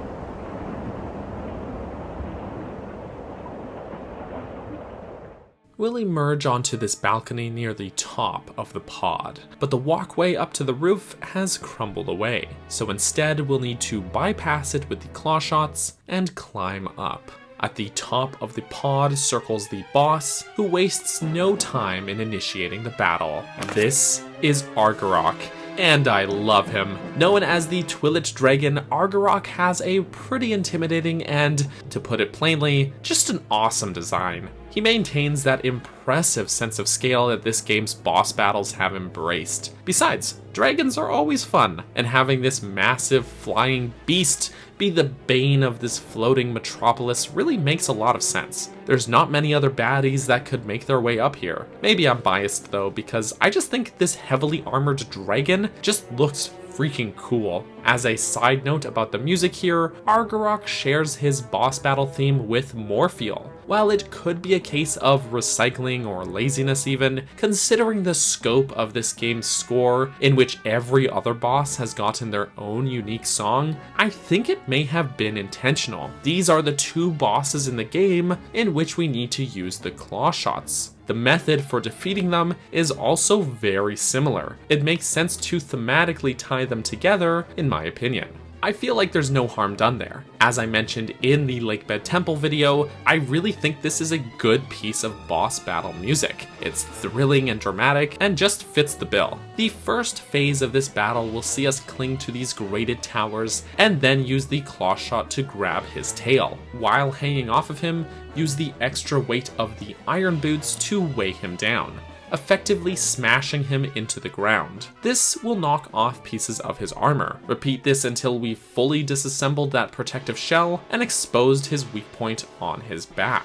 This brings us to the second phase of the battle. He'll fly into the air and try to breathe fire at you. Use the double claw shots to zip between these pea-hats and avoid getting singed. You'll need to be as quick as possible to get behind him and then claw shot onto his back. Just like with Morpheal, we'll have a chance to strike at that weak point and deal some damage while clinging on to his back. It's exhilarating, it's tense, it's moody, and it's just frankly awesome. All that said, Argarok is one of the easier bosses in the game. It's very much about spectacle here, more so than challenge, but I think I'm okay with that. This has been the most difficult dungeon so far in the game, and so having a boss that's more like a bombastic, triumphant celebration of that makes some sense to me. I still wish it were a bit more difficult, but I'm not sure how I would implement any additional challenge without overhauling the way he's fought. And considering how different that method of defeating him is from other bosses, I'll take the win here. This certainly doesn't fall prey to the same issues that Armagoma did. It really feels like that dungeon item is implemented thoughtfully and in a fun way here, essentially being an extension of the way we used the dungeon item in the dungeon itself. And of course this fight steers away from giant eyeballs, which is always a win in my books. And hey, didn't I say before how it would be cool to use the dungeon item to disassemble Armagoma's exoskeleton in order to expose her weak spot? Well, that's exactly what we got to do here, and I think it's great. It feels like we're problem solving at the same time as doing a battle, and I always enjoy when bosses have a bit of a puzzle element involved. Argarok also feels more involved and aggressive in the battle. He's constantly trying to breathe fire at you, take big swoops at you, and he even wises up to your attack patterns and will try to breathe fire in front of you while hookshotting between these pea-hats, rather than Armagoma, who just kinda crawled around on the ceiling a bunch. So with enough persistence, Argarok will go down, we'll get our heart container, and that final mirror fragment will be ours. So that's the dungeon. City in the Sky is a long dungeon. Maybe too long. Some of these obstacle courses overstay their welcome a bit, and there are some rooms that don't feel quite so purposeful. In a way, many of Twilight Princess's issues on a larger scale are sort of distilled in this dungeon. Lengthy sections that feel like somewhat meaningless padding, long strings of linearity, and huge areas that give the illusion of openness but are actually quite rigid in their progression. But just like the game as a larger whole, those issues are overshadowed by some truly brilliant design choices. Yes, there are long sections that maybe do overstay their welcome a bit, but those sections taken on their own merits are unique, refined, and fun. The floor plan here is massive, once again spanning 8 floors. But each of those sections are memorable and all shine with sparks of genius. And of course, the double claw shots are my absolute favorite dungeon item in any Zelda game, and having a dungeon built around the incredible mobility options that these items allow is just awesome. I can appreciate the fusion of design elements that they were trying to implement here, and I think overall it works to the dungeon's benefit. So, is it a perfect dungeon? No. They could have trimmed the fat here, so to speak, and refined the dungeon down to something that was maybe a little more comprehensive and concise. It's easy to lose track of what's what with how much they've packed into this place. For example, there are too many optional chests. I'm the sort who only considers a dungeon complete when all the treasure chests have been opened, and most of these are completely pointless item pickups or petty cash. The linear, winding nature of the dungeon can make backtracking a pain as well, and if you say missed an optional chest that you want to go back for, then that can tack on a great deal of extra playtime simply because of how this place is laid out. And just like with Snowpeak, I feel once again like the 2 pieces of heart that are in this dungeon are not spaced out well enough. One is found literally in the next room from the other, and I feel like considering how many hidden optional chests there are in this dungeon, that they could have easily spread these out better. But beneath all of that, we have a slew of micro challenges and obstacle courses, double claw shot based mobility, awesome baddies, unique architecture that is unlike anything else in the game or even in the series, incredible lore discussion, all topped off with an incredible spectacle of a boss fight against a freaking dragon. So overall, it's not my favorite dungeon in the game, falling somewhere in the middle for me due to how much of a mixed bag it is, but what it does right, it undeniably does very right. In fact, despite any and all complaints that I have with it, the truth is that I always have so much fun completing this dungeon. Hello friends, welcome back to Dungeon Design in Zelda. Last time we completed the City in the Sky and retrieved the final fragment of the Mirror of Twilight, meaning we can now reassemble it. Strangely, even though this is the game's penultimate dungeon, this is also the dungeon with the least amount of questing and story stuff to do leading up to it. We literally just have to warp back to the mirror chamber, watch a cutscene, and enter the dungeon. Easy. I guess I'm fine with that, considering how much there was to do before the City in the Sky, but still, something does feel a bit off to me about this. I have to wonder if there was some cut quest line that we didn't get here, because the pacing just feels so abrupt this time. Not to complain too much though. I love the dungeons in this game, but there needs to be some breathing room between them, and while I think that the pre-dungeon stuff for City in the Sky maybe went a bit overboard with it, this time it feels like it leans too far in the opposite direction. You can easily spend less than 5 minutes between these dungeons. That said, we also have a fully loaded out inventory now, so this is a great opportunity to complete any side quests that you want to catch up on, including Poe collecting, gathering any remaining heart pieces, and one of my favorites, the Gauntlet of a mini dungeon, the Cave of Ordeals. This plays out similar to the Savage Labyrinth from Wind Waker, except that it's entirely optional this time around. This puts you against wave after wave of enemies, lasting 50 floors, and some of these battles are pretty tricky. You'll have to pull out all the stops and use your best combat abilities just to make it through here. That stuff aside, as previously mentioned, to get to the actual dungeon, we simply need to warp back to the mirror chamber. We get a nice cutscene with the mirror reassembling, and we can open the portal to the Twilight Realm. The sages appear and we have a nice chat with them, and Midna finally revealing her true identity. She is the titular Twilight Princess, the true ruler of the Twilight Realm that Zant usurped. With that, it's now time to infiltrate and retake her home from Zant, so we can use this portal and we'll be warped into the Twilight Realm.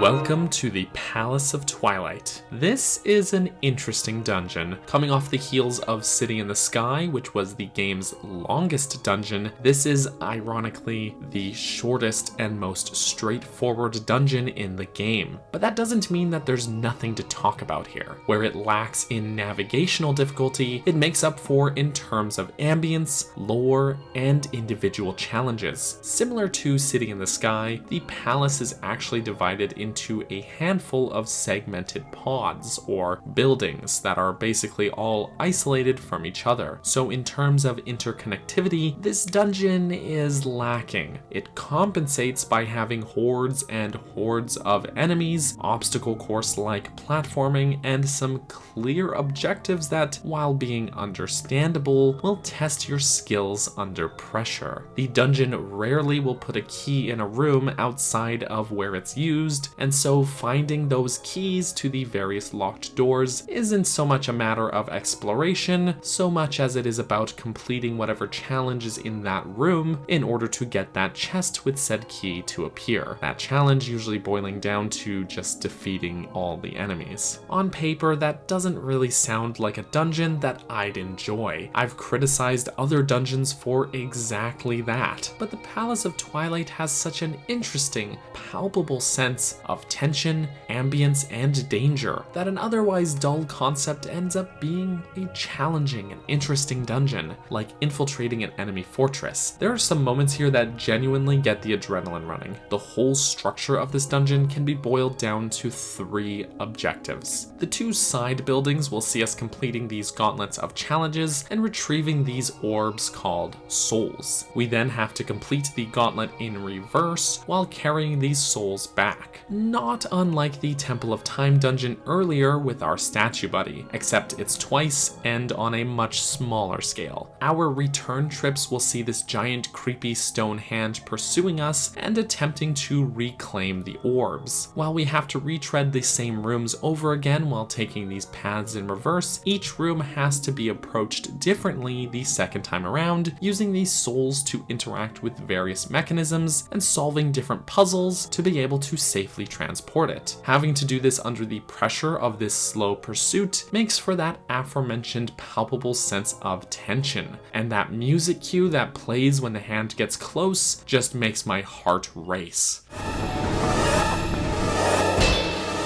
Once we've retrieved both orbs, that final objective is simply a matter of heading straight for the boss at the top of the central building. Sounds simple enough, but of course there are tons of enemies and contraptions along the way to hinder our progress. From a visual and architectural standpoint, this might be one of my favorite dungeons in the series. There's something about the line art, the detailed flagstone, and the glowing lines of energy that I just find to be visually stunning. It wonderfully straddles that line of being both highly detailed, but not too overly busy. The simple, angular, geometrical shapes of the buildings made from this dark stone just feel imposing, and the backdrop of twilight over this place, paired with these cascades of dark fog made up of shadow crystals, just has this otherworldly, ethereal feeling that is so unlike anything else in this series. The Zelda series has its fair share of parallel worlds and dimensional shifts, but none of them quite capture that dark, ethereal, otherworldly feel like the Twilight Realm does. And just like City in the Sky did, here we have an impressive sense of scale, with these huge buildings looming over us and even other floating towers visible in the distance. The interiors of these buildings are just as interesting. There's a really cold feeling about this place, and all the enemies have a cohesive design that goes along with the buildings themselves, making Link feel so especially out of place here as an outsider. Overall, there is a lot of this uncomfortable, uncanny valley feeling with the layouts here, where City in the Sky had a minimalist, clean, and usually very symmetrical Art Deco architectural style. Everything here is just slightly off. Like the architecture is somewhat skewed. Everything is mostly symmetrical, but always slightly off. Whether it be disruptions in the designs and shapes of the floor tiles, the glowing patterns all over the place, or the shapes of the rooms themselves, it's always close to being symmetrical, but just not quite. quite, adding to that feeling of discomfort as our expectations are disrupted. I can't stress enough how visually interesting this place really is. Glowing energy lines like this are featured heavily in many places throughout the series, such as the statues in the Temple of Time, the Tower of the Gods in Wind Waker, or most recently in the Sheikah technology of Breath of the Wild. And it works well in all these settings, but pairing the glowing light with such dark stonework set over the backdrop of the ethereal Twilight just enhances and highlights this glowing energy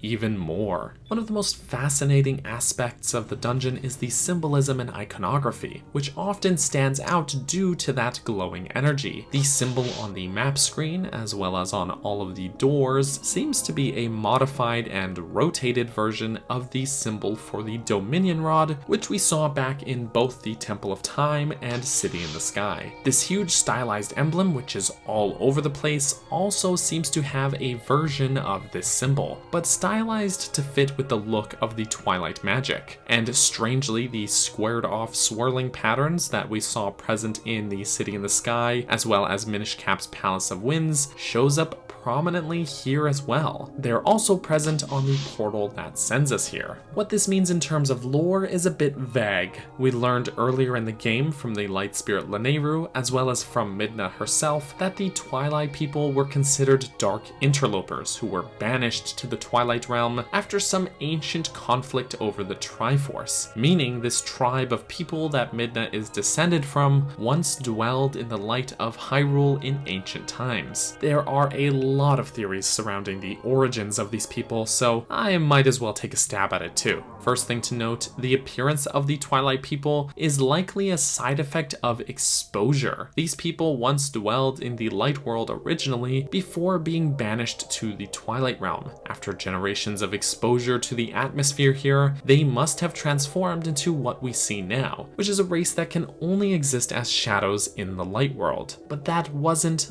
always the case. Some believe, based on the appearance of their magic and iconography, that they were an offshoot of Sheikah insurrectionists. A modified Sheikah eye is even present on the throne here, as well as on the back of Midna's fused shadow helm. These orbs, called souls, also seem to act as power sources, and can be fitted into these slots to activate various mechanisms. At the time, this was a pretty unique concept, but this same function of fitting orbs into slots to activate technology featuring glowing lines of energy does come up again in the series, that being in the Sheikah shrines of Breath of the Wild. This glowing energy is persistent everywhere in the Twilight, taking on a light teal color here. But any mechanism that is either corrupted or under Zant's control instead glows with red energy. Of course, Zant got his power from Ganondorf, and later on in Breath of the Wild, when Calamity Ganon corrupts and takes control of the Sheikah technology, the glowing energy changes from blue to red. So there is a lot of evidence to connect the Twilight to the Sheikah, who were also known as Shadow Folk.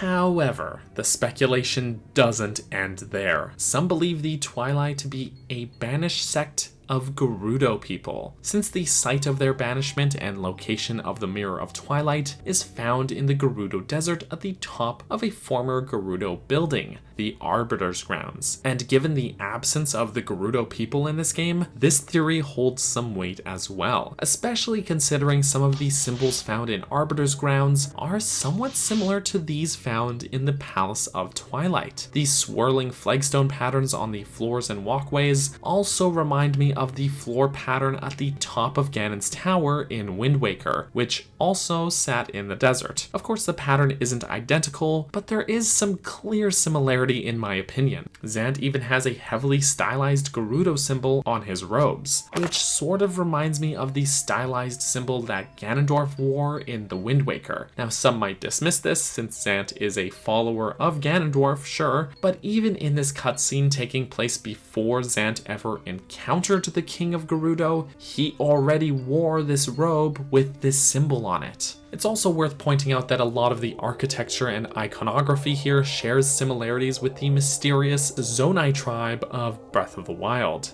Very little is actually known about the Zonai, but they're said to be a race of magic-wielding barbarians who vanished suddenly sometime in the distant past. And these squared-off swirling patterns and serpentine motifs in these structures are not a bad fit. Furthermore, this symbol found on the buckles of the barbarian set sure bear a resemblance to these circular patterns found around the palace here. So where do I sit on these theories? Well, something worth noting is that earlier cutscene with Lanayru describing the Dark Interlopers. The cutscene is fairly metaphorical in nature, so it's a bit open to interpretation, but when it describes the interlopers, it shows three figures. Three shadow figures resembling Dark Link, who is representative of a dark reflection of ourselves. But then one of them is changed to resemble Link as we know him in the game. To me, this implies one thing. The interlopers could be anyone, not just one single tribe that was banished, but more likely a conglomerate of races. Anybody who was vying for power in this war for control over the Triforce were all banished and eventually evolved into the Twilight. Some may view this as a cop-out theory, but it makes the most sense to me. If we were to narrow it down to one singular tribe, it would mean outright ignoring evidence that points to another, and vice versa. But if the Twilight were comprised of multiple races who, after generations of intermingling and exposure to the atmosphere of the Twilight Realm, all formed to be one race of shadow people,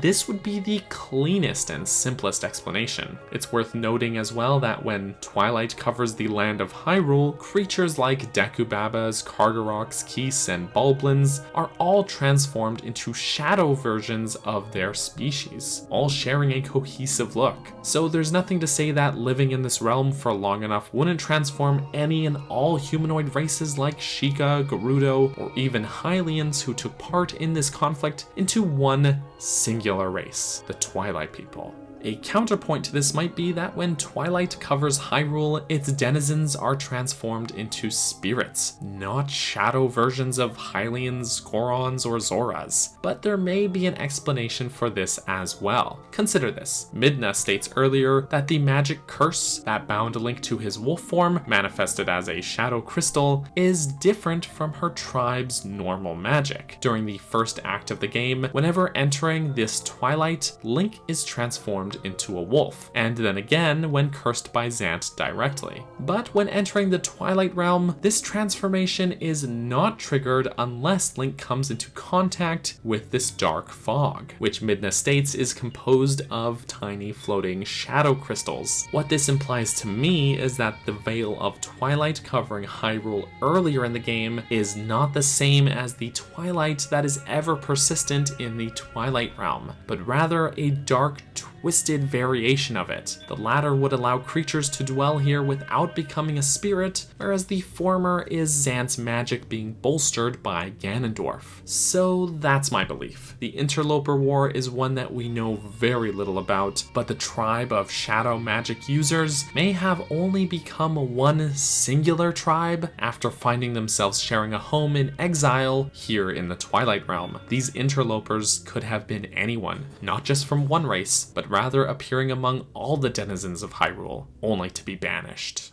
The music here comes in two separate tracks, one for the outdoor sections of the palace and one for the palace interior. The outdoor theme has a simple repeating synth section layered over top what sounds like a tune from a music box. This being the Twilight Realm makes this very fitting. It straddles that line of feeling comforting but also somewhat dangerous. Of course, this is Midna's corrupted home, so that mixing of tones is perfect. I've mentioned several times the otherworldly and ethereal feeling of this place, and just as I praised City in the Skies music for so perfectly capturing the mood of that dungeon, I will also praise this piece. There is something so somber and ethereal about this music that fits here so perfectly. It's masterfully done.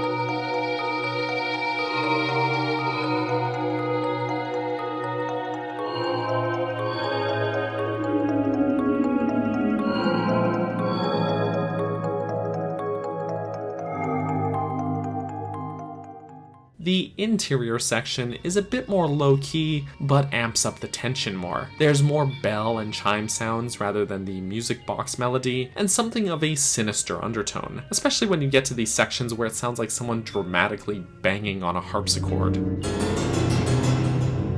There's one prominent instrument which I can't quite place in my head, but it carries most of this interior piece. Interestingly, the same instrument was used back in Arbiter's grounds, as well as in the theme for Ganon's Tower in Wind Waker, further drawing in the ties between these locations. Arbiter's grounds being where the mirror was located, and of course Ganondorf's influence over Zant tying into this place. Have a listen.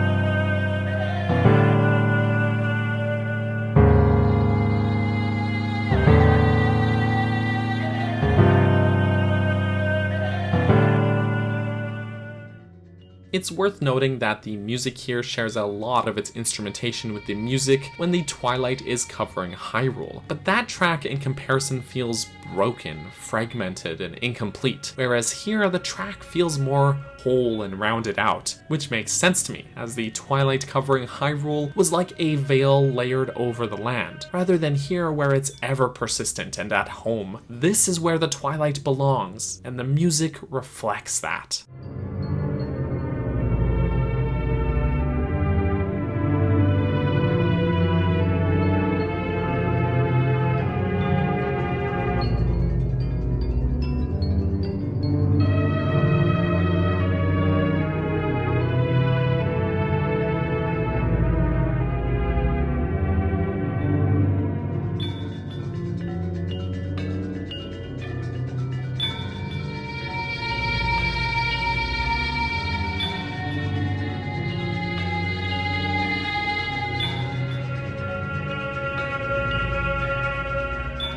One final note about the music here, the usual string and brass combat music that plays during enemy encounters is swapped out for the same synth-heavy combat music that plays in the Twilight in Hyrule earlier in the game. Considering the usual bombastic score of Zelda games that heavily feature your typical strings, brass, and piano, the heavy use of synth for the Twilight really sets this apart and reinforces that otherworldly feel. I think it's a brilliant choice. Alright, enough about that. Let's go over the progression. When we enter the dungeon, we'll be dropped into this central courtyard area. Right away, we'll see what looks to be shadow beasts, but Midna will ask us not to attack them, noting that these are actually Twilight people that have been transformed by Zant, therefore not enemies. Remember that. At a glance, there's 3 paths from here leading to the 3 sections of the dungeon. However, the eastern path is inaccessible thanks to an impassable gap, and a flow of dark fog blocks the northern path, so the western building is the only place to start. Inside here are 2 short hallways. Both have locked doors at the end, so it's a matter of defeating all the enemies in each room in order to trigger the chest containing the key to appear. The enemies range from Keys to Babas to these giant Zant masks, and yes, that's what they're called, which we can defeat by reflecting their attacks back at them to stun them and then striking. Easy enough. The second room has this dark fog, forcing us to use wolf form here to fight them as well. We'll also find the compass here. It always feels weird to me finding the compass before the map, but considering the swaths of hidden optional treasure chests in this dungeon, I suppose they just wanted to get it in the player's hands as soon as possible. At the end of these hallways, we'll find a stone hand clutching the first soul, but as we approach it, barriers will drop around us and an apparition of Zant will appear, initiating the mid-boss fight. Sorta. This is Phantom Zant, and Phantom Ganon he is not. He'll use these blasts of dark energy to open these portals, calling swarms of enemies into the arena. As he does this, he'll also teleport around the room in order to avoid us. The fight itself is pretty simple. He'll do his best to evade us, and while he's actually casting his dark magic, he'll momentarily be vulnerable to attack. So that's the moment to strike. You'll need to do so with your sword, as he'll avoid any long range attacks. You don't have to worry too much about the minor enemies he summons in. Your main focus is gunning for him while he's open to attack.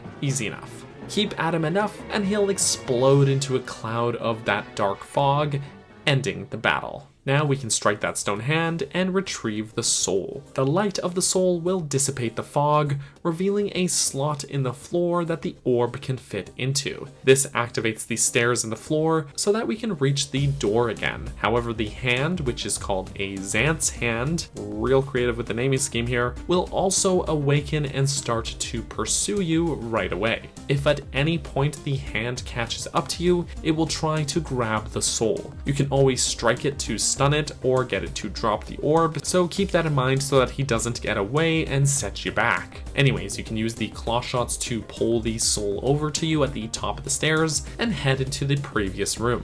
There's another slot for the orb in the floor here to activate these stairs so that you can make your way up to the second floor balcony of this room and then hop back down to the door. Now for that first room with the sloped floor again. As a side note, there's an alcove behind this flow of dark fog that hides a treasure chest with a piece of heart. So may as well nab this while we're here. Bring the orb back to the central courtyard and we'll see that it has the effect of reverting these transformed Twilight people back to their normal selves. Great. If you try to take the soul down the north path, Midna will actually stop you, saying that it would be dangerous to take it that way, so instead we can place it in one of these slots in the floor of the courtyard. This will activate a moving platform that we can ride over that gap and reach the eastern building. Alright, it's the same idea here. We need to cross these hallways, defeating the enemies as we go, so that we can get those chests with keys to appear. These hallways in particular make good use of the claw shots and hide lots of optional chests in alcoves, including another piece of heart, so it's worth being thorough. We'll find the dungeon map in here as well.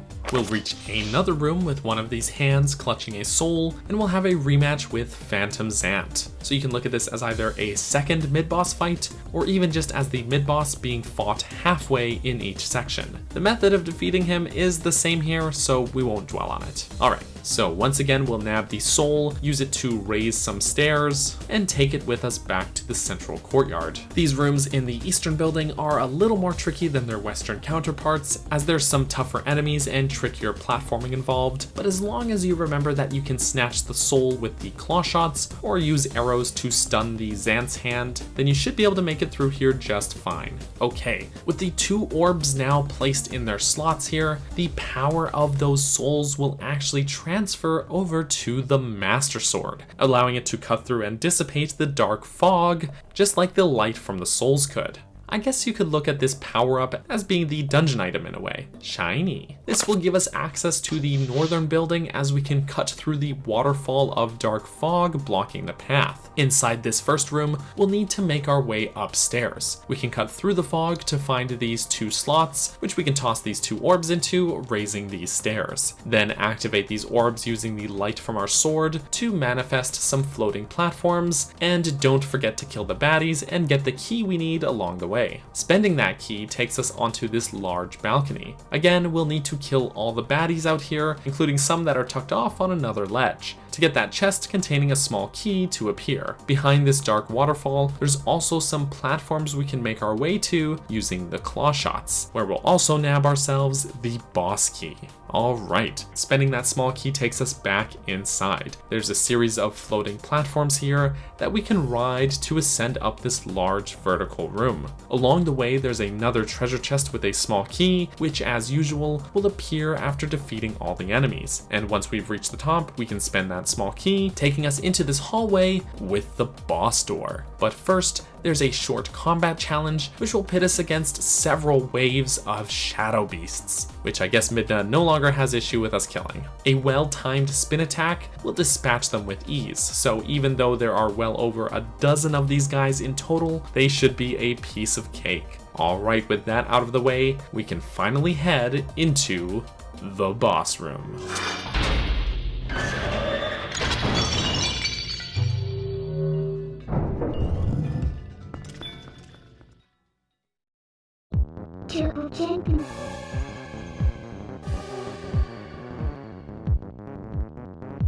The boss room is also the throne room of the palace, and upon that throne sits Zant, the Usurper King. Midna goads him a bit, and so he gives us a Zant rant about oppression, his desire for power, and how Ganondorf, who he sees as a god, granted him his power.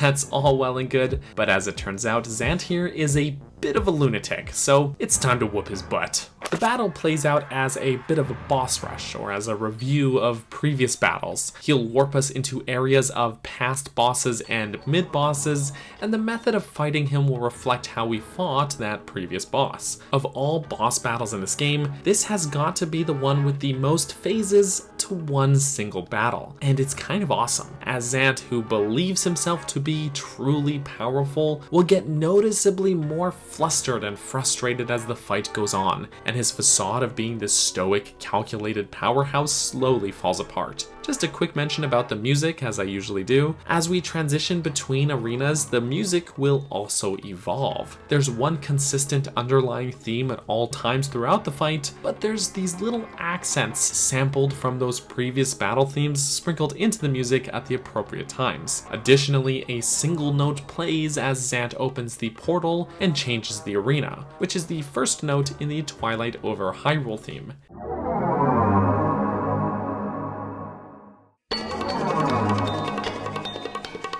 Mixing these samples into the battle music is super fitting, but also just shows the care and attention to detail put into this game's soundtrack. I love it. The first phase takes us back to the Forest Temple with the Diababa themed battle. He'll continuously try to blast us with energy bolts, but you can stun him with the boomerang and then strike him while he's down. The next phase takes us to the Goron Mines, themed after the fight against Dangoro. Use the iron boots to keep your footing as he knocks the arena around and block his attacks with your shield. Eventually he'll tire himself out, leaving himself vulnerable to attack, so go nuts on him. The next phase takes us back to Lakebed Temple, in the arena of Morpheal. Zant will do a sort of whack-a-mole hide-and-seek sort of thing with several giant helmets. They'll each open up and he'll try to attack you, so swim close enough to yank him out of his protective helmet with the claw shot and give him a beating. The fourth phase actually takes us back to the Forest Temple, themed after the battle against Ook. Just like we did then, wait for him to stop poised atop one of these pillars, then roll into the totem pole to knock him to the ground and hit him while he's grounded.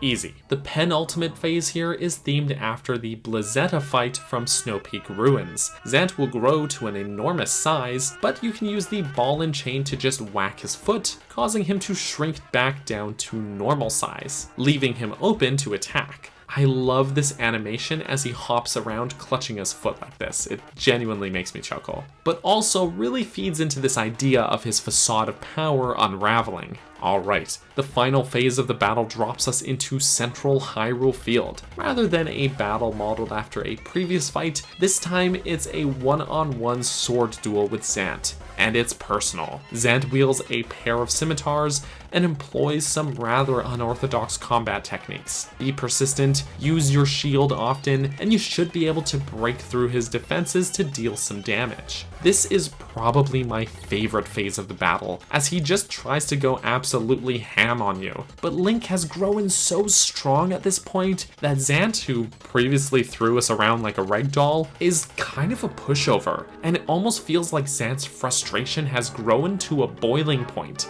like a child throwing a tantrum here. Again, as I mentioned before, it's his facade of being this powerful being crumbling apart. Keep at him, and eventually he'll go down. We'll find ourselves back in the throne room with Zant subdued. But he insists that his death won't stick, certain that Ganon will revive him. He provokes Midna, saying that the curse on her can't ever be broken, meaning she will never be able to rule the Twilight Realm again. This, of course, aggravates her, and using the power of the recovered fused shadows, she lashes out at him, and oh boy, she literally pops that man like a balloon. She exploded him all the way dead. Damn, Midna, that's cold. As usual, we'll get our heart container, and Midna will reaffirm our next course of action, to confront Ganondorf and rescue Zelda. So that's the dungeon. In terms of navigation, this has got to be the most straightforward dungeon in the game. Unlike most of the previous dungeons, which featured sprawling openness and interconnectivity, this place is segmented, isolated, even more so than City in the Sky was, and features almost no crisscrossing or zigzagging around the dungeon. But it compensates for that straightforward navigation with combat challenges at every turn, with a retrieval mission that has the tension dialed up all the way, and enemies and obstacles that attempt to constantly hinder your progress. The challenges here aren't about where to go next, it's instead about testing your skills while doing so. While this might not be everyone's cup of tea, you can't deny that they had a clear objective in mind with this dungeon and that it's executed pretty well. But the biggest selling point of this dungeon for me is that moody atmosphere, that sense of danger, that otherworldly ethereal ambience and architecture, and that sense of being an outsider infiltrating this imposing stronghold. The entire vibe of this place is so fascinating and visually a spectacle to behold. I love this enveloping sense of cold darkness, with only the faint lines of glowing energy lighting these rooms. The entire look of it is just so incredible. There's also a certain somberness knowing that, as Midna told us, this was once a serene place where its denizens could live out their days peacefully. But now it sits corrupted by the influence of a power-hungry usurper. The Twilight are such an enigmatic race of people that we see so little of, only catching a glimpse of their civilization here. But with so little, we have so much to talk about even still. So much so that fans have been begging for the Twilight to return at some point, any point in the series. So for me, I have mixed feelings about this one. I feel that based on its placement this late in the game and for what it represents for Midna as a character, that the dungeon should be more complex and challenging. But I also see what they were going for, with a gauntlet of challenges to overcome as we make our approach to confront Sant. Thinking of it logically like that, I should really not like this dungeon, but when I'm actually playing it, I'm so pulled in by the aesthetic ambience and the overall mood of this place that I just can't help but adore it. They could have gone further with it, sure, but I still like this dungeon a lot. Hello friends, welcome back to Dungeon Design in Zelda. Last time we completed the Palace of Twilight, bringing an end to Zant's false reign. There's only one dungeon left here in Twilight Princess, which is a bit bittersweet. And just like with Palace of Twilight, there's very little mandatory stuff to actually do before we head into the dungeon. That said, there are a few things that I'd like to get out of the way before we head inside. I mentioned it last time, but really this is your last chance to complete the game's robust amount of side quests before heading into the dungeon. I forgot to mention the Cave of Shadows before, mostly because I often forget it exists, which is an optional mini dungeon in the same vein as the Cave of Ordeals, though this one is exclusive to the HD version of the game on Wii U. You have to complete the entire dungeon in wolf form, and it's basically just room after room of combat challenges, but they place enemies and obstacles in such a way so as to keep things interesting and challenging, even more so than Cave of Ordeals did, which I kinda dig. There isn't much reward for this within the game itself, aside from a wallet upgrade, but the amount of hearts that you complete the dungeon with gets saved onto the Wolf Link amiibo, and then is carried over to Breath of the Wild if you use the same amiibo to summon Wolf Link into the game as a companion. It's a neat optional tie-in, but ultimately not worth completing every time you go through this game, since to me that wallet upgrade feels like it comes too little too late into the game, and the amiibo holds that data independently of your save file, so even if you start the game over, those hearts are still retained on the amiibo for use in Breath of the Wild. As was the case last time, there's pretty much no mandatory pre-dungeon stuff to do. We simply have to warp to Castletown and walk on over to the castle gates. We'll be treated to a cutscene in which Midna uses the fused shadow to transform into this gigantic beast and destroy the barrier that Ganondorf has placed around the castle, and then we can push the gates open and head on inside the final dungeon.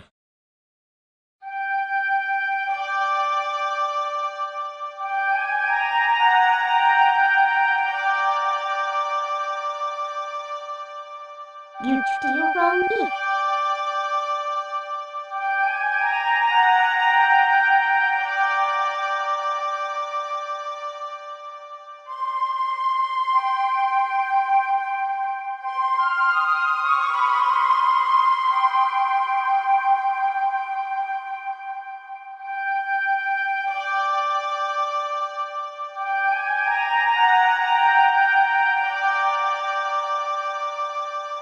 Welcome to Hyrule Castle. We actually have been here before, near the start of the game during our first moments as Wolf Link, and then again after Lakebed Temple while carrying a dying Midna over to Zelda. However, those visits restricted us to the underground castle waterways and the rooftops. This time we'll be able to explore the castle properly. As far as its overall structure goes, the dungeon follows a classic 3-act structure. That is to say that it's divided into 3 distinct sections with different objectives, different progression structures, and different tones. The first section is the castle courtyards on the ground level. This area is huge and wraps around the exterior of the entire rest of the dungeon. It's not all that interconnected per se, but it branches off from the front entryway area and has a few little loops and shortcuts here and there. What's great about it is its strong combat focus and its openness. There are 2 keys to find in the courtyards, as well as the dungeon map and a mid-boss fight, and you can pretty much complete the rooms of the courtyard and find these in whichever order you'd like, lending this one a bit of flexibility in terms of its progression, which I'm always a fan of. The second section is the bulk of the castle interior. There's a large grand hall, tons of interconnected hallways that loop around and all converge with each other, and swaths of devious puzzles and combat challenges. The vibe here is dangerous and empty and really just fitting. Like the courtyards, there's a bunch of collectible goodies in this section, such as another small key, the boss key, and compass. And like the earlier section, these can pretty well be completed in any order, and there's several rooms that you could skip entirely simply due to how many of these sections are all connected to each other. I'm of the mindset that having the layout like this really helps this feel like, well,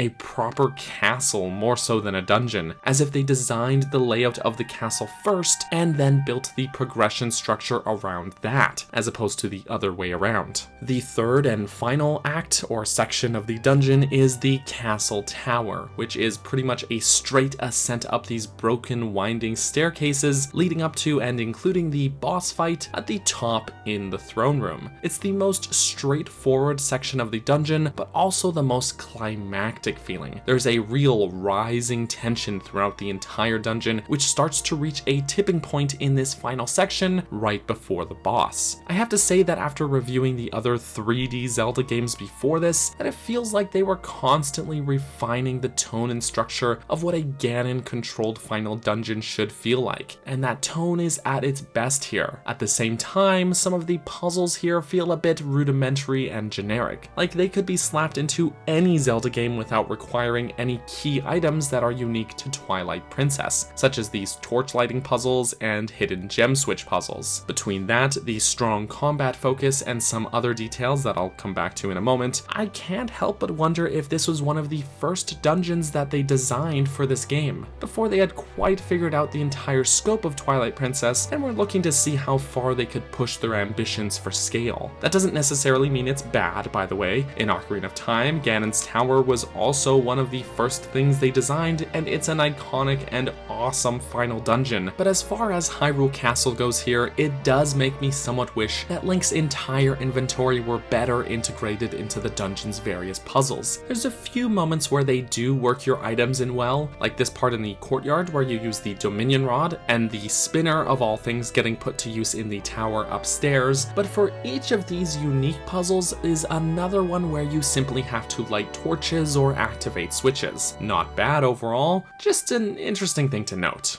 As far as architecture goes, this one is pretty much what you'd expect. Hyrule Castle has 5 floors, and in terms of its overall footprint, may be one of the largest in scale in the entire game. It's massive, especially these huge open courtyards, and the sense of scale atop the tower is executed perfectly, and as I mentioned before, it really does feel like they designed the castle layout first and foremost. Nothing feels out of place in here, with the exception of a distinct lack of stairs leading up to the second floor. Like, how would the royal family normally get in and out of the castle without the claw shots? But aside from that little nitpick, everything feels integrated and interconnected here perfectly. The royal crest is plastered everywhere as you'd expect it, and it really feels like Ganondorf just moved in here without changing much in his haste to truly conquer Hyrule. As far as noteworthy symbolism or iconography that stood out to me goes, aside from said royal crest, there is the symbol of the light medallion on some of these switches, which seems to have been lifted right from the Temple of Time dungeon. This isn't too out of place since the sages have always had close ties to the royal family anyways, and the rest of the sages' symbols can also be found in the throne room of the castle upstairs. There's also this line art found in the throne room as well as on the courtyard doors that I find feels a little out of place here. They feel more in the style of the Twilight architecture than the swirly patterns that we usually see for Hyrule's royalty. And we see in an earlier cutscene that these patterns already existed prior to the Twilight invasion, so it's not like they were added afterwards by Zant or Ganondorf or whatever. They're visually really cool, but just feel out of place to me. The Twilight crest is found in one spot within the dungeon as well, on these floor tiles in one of the courtyards here. This one also feels out of place to me, but I suppose these tiles could be like turf placed over top of the actual ground here sometime after Zant showed up and took control of the castle. That's the best I got, really. Aside from the Palace of Twilight, this is the only location in the game that I can find this symbol, and it struck me as particularly odd and out of place. A few more stray details to note, but there's some strange inconsistencies with the castle layout. First off, they didn't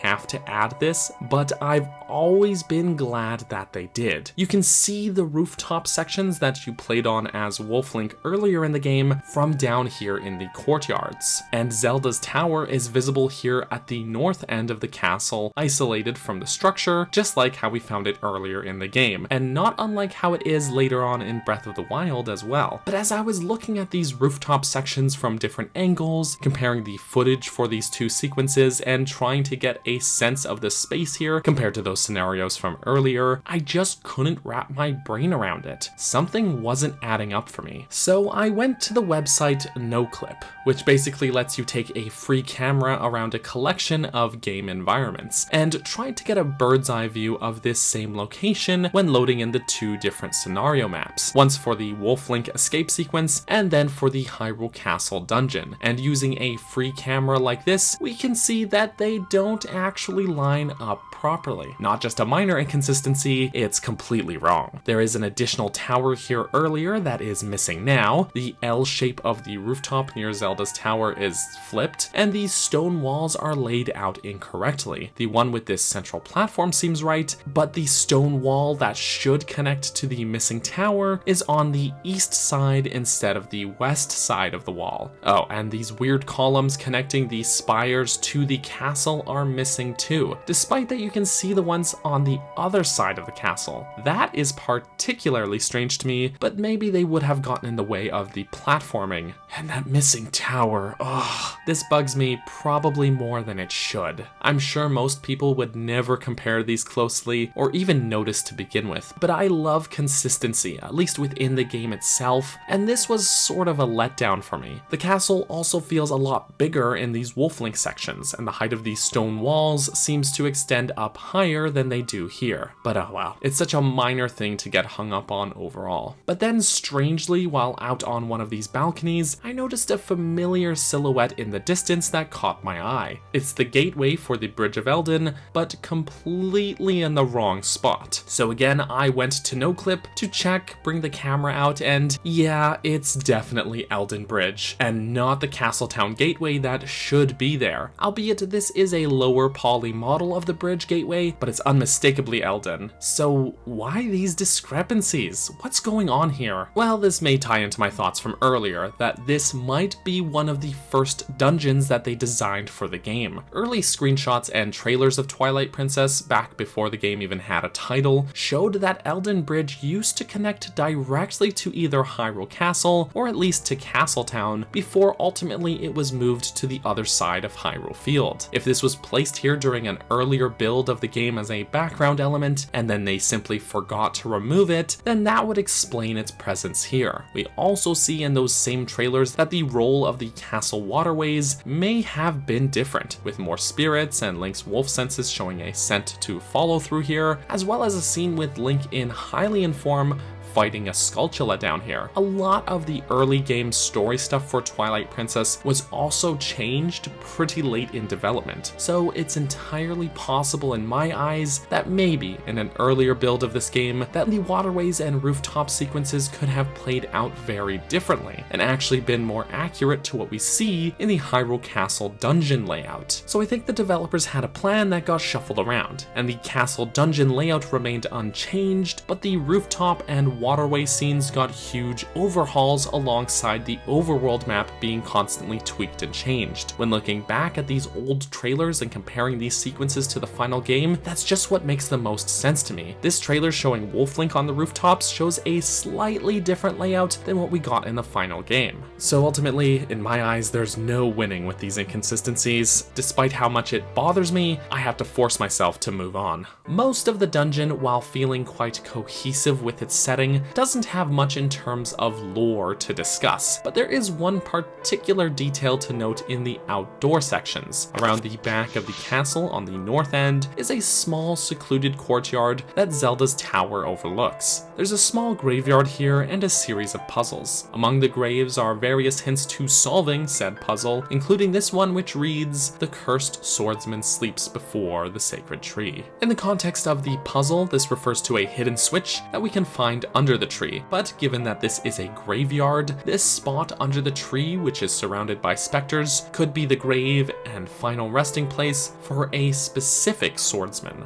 Now, I highly doubt that I'm the first one to come to this conclusion, but it's entirely possible that the cursed swordsman refers to the Hero's Shade, the spectral figure who has been training Link throughout the game, unlocking various combat techniques for us. The final place we encounter him is even right outside the castle gates. It's not confirmed by any means, but he is the best candidate really. If you weren't already aware, the Hero's Shade is actually Link. Well, not this Link, but Link, the Hero of Time, the same Link that we played as in Ocarina of Time and Majora's Mask. The poor guy has led a hard life, and even states that while he accepted life as the hero once, he was never able to pass on his lessons to those who came after, until now in the afterlife when he can teach his descendant, this Link. A bit of Zelda history for you, but in this timeline, Link, the Hero of Time, prevented the adult portions of Ocarina of Time from ever happening. After the end of the game, as a child, he met with Zelda and warned the royal family of what could happen, leading to Ganondorf's attempted execution, which we saw earlier in this game. It's not unlikely that he kept ties with Zelda and the royal family after these events, with Zelda having even gifted him the Ocarina of Time itself, which he took with him on his journey to Termina. So when it came time for him and he eventually passed away, I see no reason why he wouldn't have been buried here at the castle graveyard, and his grave sitting under a sacred tree would be a more poetic resting place than any I can think of, given that the Hero of Time was taken in and cared for by another important sacred tree early on in his life. Not groundbreaking theory stuff by any means, but it does add a tragic layer of context to this area, and even though we've already learned all that we can from the Hero's Shade, this cursed swordsman who lived a tragic life still finds a way to help us out in this puzzle even after passing on.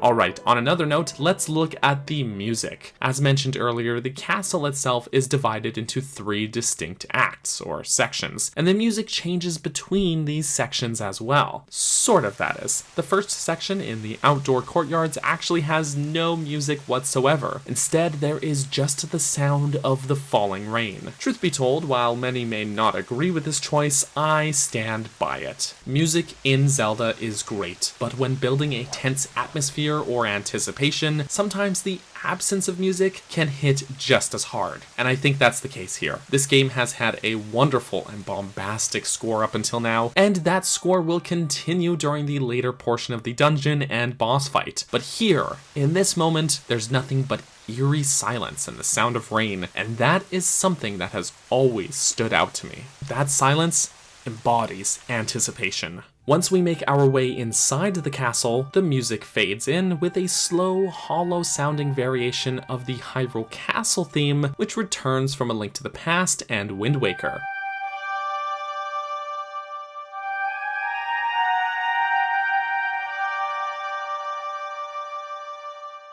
A Link to the Past's version of this theme is really great and dramatic.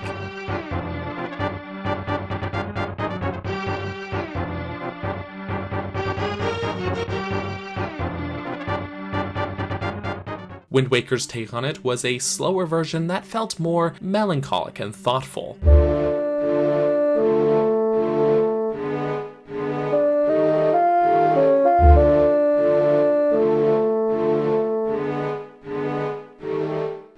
But here, it's all echoey and eerie. This works really well for me, since the castle is mostly empty and it sounds like the theme song echoing through these grand halls like a shadow or echo of the busyness that should normally be here under regular circumstances. But now with the forces of good driven out of the castle, this version of the theme teems with sadness and eeriness, like the castle itself crying out.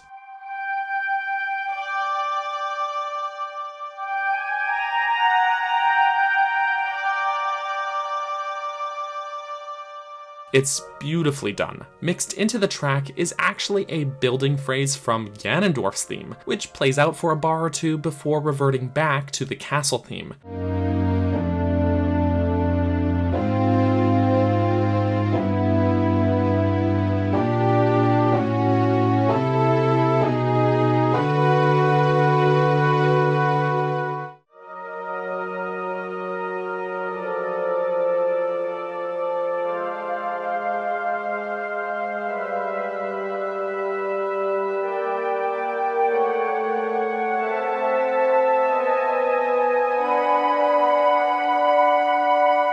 It's not the most recognizable portion of Ganondorf's theme, but still plays into the theme of this place being under his control.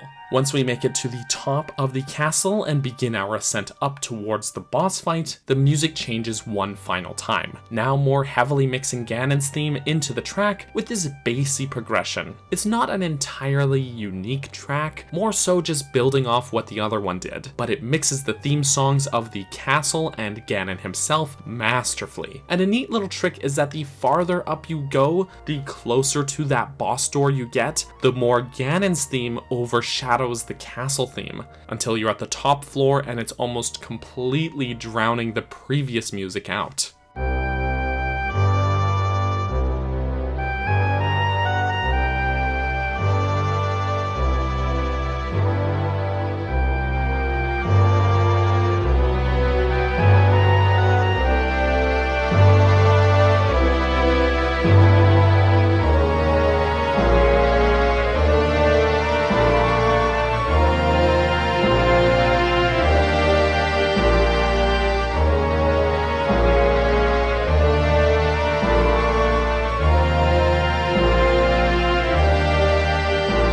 That hits hard. Having Ganon's theme used to build a sense of rising tension has been done before. Both Ocarina of Time and Wind Waker did this, but this might be my favorite take on it musically. It's not as iconic as the red carpet ascent from Ocarina of Time, but the way the dungeon music evolves here, from no music at all to a hollowed out echo of an iconic track to being drowned out by Ganon's theme, is just executed so perfectly here. It really feels like our pal Koji Kondo had a goal here to just musically outdo himself for this finale, to take what he'd established and musically improve upon that in every way, and he absolutely knocks it out of the park here. Alright, let's talk about the progression one last time. We'll emerge into the castle courtyard from the south side. The castle front door is locked, and we can head through either door, east or west first. For the sake of this video, we'll start on the west side. This western courtyard is divided into two sections. The first one locks us into an arena where we'll have to battle a horde of bokoblins. Easy enough. The next locks us into a combat challenge with one final showdown against King Bulblin. I guess this is the mid-boss fight. Already. This is now our fourth encounter with him, and this fight plays out similar to our battle with him right before Arbiter's grounds. At this point, the battle shouldn't be too difficult, especially if you've loaded up on hearts and learned all the hidden skills, so just be persistent with those sword techniques, and before long he will actually yield, ending the battle. He hands over the small key to the castle front door and says that he only follows the strongest side before taking his leave. I have to say that this is one of those often often overlooked characters, but I always love these encounters with him. As a minor antagonist, we see him really trying to learn and grow from his encounters with Link. Our first battle against him on horseback was won when we knocked him off the Elden Bridge. Then when we encounter him again on the Bridge of Hylia, he sports 2 large shields, having learned from his previous failure. Our third battle against him sees him abandoning his mount entirely in the hopes of physically overpowering and trapping us, and now seeing that he can't win, he fully surrenders. It's wild how such a minor character can still have an arc so compelling. I love that. Alright, there's some cash we can nab here, and then head up these stairs for a little shortcut back, and we can head into the previous courtyard. At this point, you're able to head inside the castle, but you'll be short a key, so let's head into the eastern courtyard next. We'll find various barricades and watchtowers here, and some of these giant boars. Defeat the baddies, crash through the barricades, try not to spend too long staring at these stone walls because they make no sense, and we'll find this propeller puzzle at the very back end of the courtyard. The solution to the puzzle is on the stone slab under some leaves, so use the Gale boomerang to follow this pattern, which opens this gate, so that we can open this chest and get the dungeon map. Now before we head back, there's this spot here we can dig under the wall and into the northernmost courtyard. Here's the section that's probably the most puzzle focused in the entire dungeon, though you may want to take a moment to defeat all the enemies here before starting into the puzzle. There's various gravestones around here with cryptic little hints, but here's the gist of it. This one hints about under the sacred tree, like I mentioned earlier in the video, so we can bomb this spot under the tree here, which these specters are all surrounding as a hint, revealing a hidden switch. Push it down to open this gate at the eastern wall, and you can refill your lantern oil here as well, since you'll need it. Grab this cash and light this torch, which will temporarily stop the rain. With the rain paused, you can light these torches outside the gate at the western wall as well, where you'll find a pair of these owl statues. Use the Dominion Rod to move them to these divots in the ground at the broken southern wall so that we can jump across here, open this gate, and find this treasure chest with another small key. Okay. Now we can head back, dig under the wall, and then take this shortcut along the inner wall of the eastern courtyard to get back to where we started. With everything found here outside, we can finally unlock the front door and head inside the castle itself. We'll emerge into the foyer here, or the grand hall I guess. This is pretty much the dungeon's central room, as the various hallways all connect back to this room. We'll have another combat challenge against several waves of enemies, including bokoblins and Lizalfos. We can use the claw shots on the chandeliers to reach the balconies up here. We'll find the compass in a chest on one of the balconies and a door on the next one. Alright, we can head on through and into this northern room. There's a dark nut to battle here, which is always a pleasant challenge in my books. And then a small puzzle in which these torches control these stairs, similar to the ones back in the Forest Temple. However, you can totally cheese this puzzle by using the boomerang on this torch while standing on the back stair. The hallway here splits into 2 directions, which you can take in either order. In fact, you really only have to do one or the other, but for completion's sake, I like to do both. Both paths have some combat challenges against some tough enemies like Dino Foes and Darknuts. Both have some simple puzzles, and both have doors connecting back into the central room. The western balcony here has a switch that spawns in a treasure chest with some cash, whereas the eastern balcony lowers this chandelier down, creating a shortcut back up here, which will be especially useful if you need to leave to stock up on supplies, because we don't have Uku in this dungeon. You'll also find some doors leading to this balcony outside, which overlooks the courtyards from earlier and connects to these towers on the outside wall of the castle. On one of these, we'll have to fight an aerial foes, which rewards us with another small key. On the other side, we'll be about to fight some baddies when the Freedom Fighter group will intervene, rescuing us, I say with air quotes, and exchanging nods before they bugger off into the castle. Though they don't have claw shots, so I don't see how they'll make it past the foyer. And honestly, we could have taken these baddies on ourselves, but I guess it's a nice gesture. We'll find the boss key here as well. We should now have everything we need from the main castle section, so we can spend one of our small keys and head into the main tower of the castle. From here, it's very straightforward. The first room has us following these ghosts to navigate the falling blocks, but after that, it's just a matter of following the spiral staircase up to the top of the tower. There's some enemies and obstacles in the way, so we'll need to use the spinner and double claw shots to get through here and be on our toes fighting these guys until we reach the top where the boss door is. There's one more dark nut to face off against here, capping this tower ascent off with a great battle. Just a quick side note, if you got all the small keys, you can unlock this side door and find this treasure room. It's loaded with treasure ranging from bombs and arrows to huge amounts of cash and even a fairy to catch. Most of this stuff feels like it comes too little too late at this point in the game, right before the final boss, but it does feel like a nice little reward for exploring the castle thoroughly. Okay, with all of that said and done, we can now head through the boss door.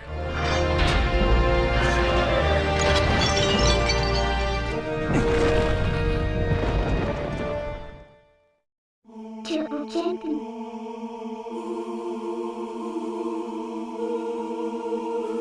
Here we are, the top of Hyrule Castle. We'll find Ganondorf sitting upon the throne. There's some dialogue exchanged, some usual evil guy ramblings about power and whatnot, normal stuff, and then Ganondorf initiates the battle by somehow possessing Zelda's body. Didn't know that was an ability he had in his repertoire. Zelda looks absolutely creepy here. It's pretty awesome. Alright, so the battle kicks off with a classic match of Dead Man's Volley, a series staple. A lot of people roll their eyes at this one, but it's a trope I never get tired of if I'm being honest. Zelda, or well, Ganondorf I guess, will use their sword to launch energy balls at you, which you'll need to reflect back with the Master Sword. Avoid their attacks, including the swoops and magic triangle things, and keep at them with the Dead Man's Volley. The music for this section of the battle is pretty cool. The song is a combination of the verse Ganondorf theme from Ocarina of Time and Zelda's lullaby itself. It's not incredible, and I usually forget about it completely, but it serves its purpose here just fine.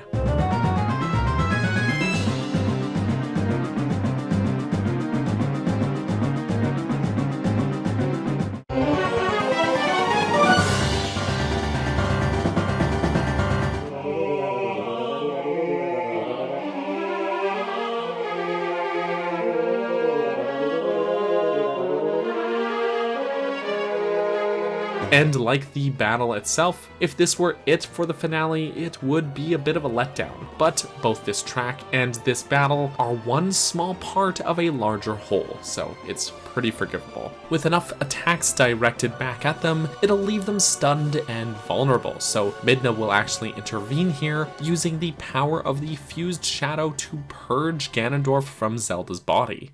Cool. But this was only the first phase of the battle. Enraged as his body reforms, Ganondorf will actually transform into Dark Beast Ganon. He's more beast-like than previous depictions of Ganon that we've seen, running on all fours, and his design, while pretty cool, definitely leans more into the pig design than I like. I don't know. For me, Ocarina of Time has the quintessential design for Ganon. It's far more unique and intimidating than what we get here, and really felt like it was evolving or building off of the Ganon from the 2D games. But hey, I guess this works too. This is certainly a bit of a twist, fighting Ganon before Ganondorf, so I do like the shakeup. Ganon will avoid us by going in and out of these portals, and then charging at you to attack. When he does, you can use your bow to shoot the glowing gem on his face, which momentarily stuns him. Turns out he still has his wound from his botched execution, which serves as his weak point, so make sure to strike him there while he's down. He'll actually wise up to your tactics pretty quickly and start avoiding your attacks, so Midna will suggest a change in strategy.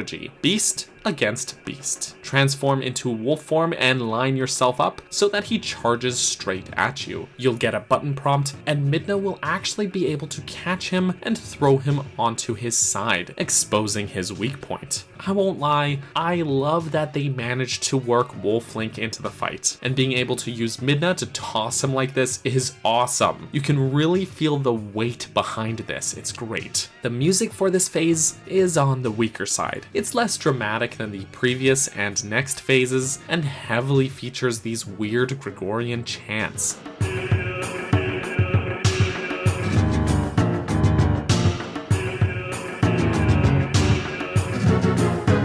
feels really weird and out of place for me. Like, I don't really get what they were going for with this track, but it's over pretty quick, I guess. Once we've chomped at his underbelly enough, he'll start transforming into this energy, much like we saw him in that earlier cutscene when Zant first encountered him. Midna will crack out the fused shadow, and Link, realizing what's about to happen, tries to stop her. But before he can, Midna warps both Link and Zelda out of the castle. She then transforms, but we don't get to see the battle play out, only the aftermath. Hyrule Castle explodes apparently, hope those guys made it out, and from the smoke we'll see Ganondorf emerging on horseback, holding Midna's fused shadow helmet. He breaks the relic in his hand before charging at us. Link steels himself for battle, very fitting since this is the hero that brute forces his way through problems, but Zelda quickly prays to the light spirits of Hyrule and receives the light arrows. Alright, it's time for a horseback battle. Zelda herself will actually assist during the fight by firing light arrows, so we'll want to pursue Ganondorf and stay within firing range. Watch out for the ghost horsemen that protect him, and when she lands a hit, go in and strike with your sword. This part of the battle is pretty climactic. I love the atmosphere, and I totally get the vibe that we're going for here, but this is another phase of the battle that falls short for me. For one thing, Zelda has some terrible aim. It takes her too long to get ready, and then half the time she misses her shots. If you could manually aim yourself, that would have gone a long way to smoothing out this fight in my opinion. Otherwise, it feels a lot like the King Bulblin fight from way earlier in the game, but just not anywhere near as fun. And geez, I find these ghost guys weirdly difficult to avoid. I don't know why. Not in a fun, challenging way either, just in an annoying way. But once we've dealt enough damage, Ganondorf will tumble from his horse, and we can get to the final and best part of this battle. It's a one-on-one sword duel, the hero of Twilight against the King of Evil. And this phase of the battle is so awesome that it makes up for every other lackluster part of this climax. The tense music here, the thunder drumming around us, and the brutality of it all is incredible. Ganondorf will wield the Sword of the Six Sages, the very same blade that the sages had tried to execute him with. That's just making a statement. And he will block your attacks pretty consistently. You can get around some of his defenses using your hidden skills, but overall the best tactic is to wait for him to charge at you, as you'll get an opportunity to chance with him. Your blades will clash and you'll have to mash the A button, but doing so successfully will open him up to attack. I love this battle. It doesn't quite hit the same climactic notes as Wind Waker or Ocarina of Time's finales do, but this fight still shows Ganondorf's and Link's incredible raw power, and especially on a first playthrough, this is a great and challenging final battle, all things considered. It's certainly on the easier side compared to those prior games, especially if you know how to get around those defenses, then the fight should only take minutes to do. But even still, there's something really cinematic about this battle that I can't help but love. Maybe it's the way that the camera pulls in nice and low, or the tense one-on-one focus of the fight, but the dramatic nature of this scenario is on the forefront of my mind whenever doing this battle. I just really love it. My biggest nitpick really is that I wish it would just last longer. I want to soak in the moment and enjoy this duel to the fullest, and then, with not but a quick button press, it's over so soon. Link will leap into the air, plummeting the sword into Ganondorf's existing wound, which echoes not just the sages before him, but even a previous hero's finishing move. Clinging to life, Ganondorf tries rising to his feet, but as the Triforce of Power fades from his grasp, he sees a vision of Zant, and then he dies.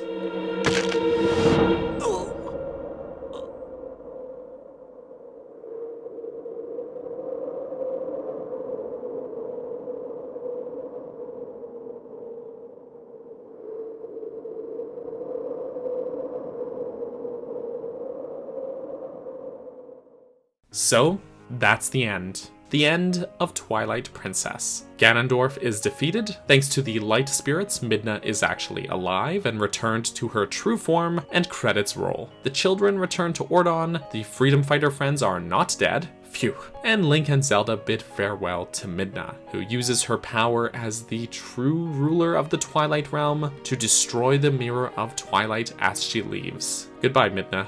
It's been an incredible journey. So overall, Hyrule Castle is a pretty darn good final dungeon. It hits those climactic grand finale notes in all the right ways, and I love how its layout feels cohesive with its setting, despite the inconsistencies that I pointed out earlier. This really does feel like a castle first and foremost, and a dungeon that takes place in the castle second, and that's great. There's tons of optional goodies and secrets to find, which I love, tons of the most challenging enemies, and it's all capped off with a 4-phase final boss fight, which is just awesome. Not every element is a home run here, but taken as a whole, this is the embodiment of a grand finale for this game. I still hold to that idea that this dungeon was probably developed earlier on than others in the game, as its puzzles and navigation just feel a little less complex than those in earlier dungeons, but that's okay. In a way, breezing through here feels like a showcase of how powerful Link has grown since the beginning of our adventure, and the open nature of the dungeon overall is really pleasant after the huge amounts of linearity that we saw through most of the game, especially those last two dungeons. In fact, in a way, the open nature of the castle here feels like a precursor to the way that we get to take on Hyrule Castle later on in Breath of the Wild, which is just awesome. And man, that final clash against Ganondorf just hits the right notes for me as far as climactic endings go. I love it.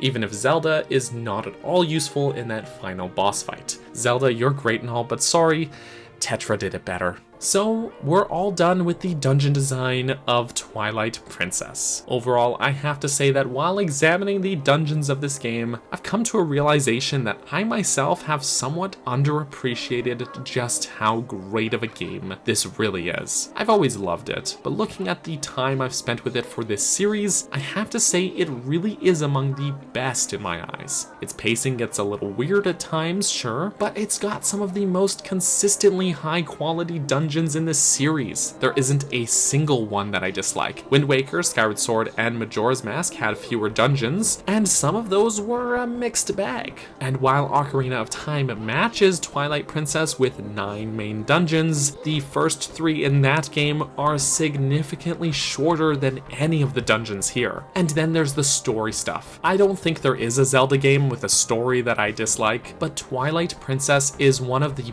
best in this regard, and Midna is hands down, without a doubt, the best companion character with the best character arc in the entire series, in my opinion. Of course, that's a topic for another video, which we'll be getting to soon. Now, I said it at the start of this series, and I'll say it again, that the HD version is, to date, the best version of the game. But if you have any means to play this game on any of the platforms that it's available on, then I would urge you to take the plunge and play it if you haven't yet. Is it a perfect game?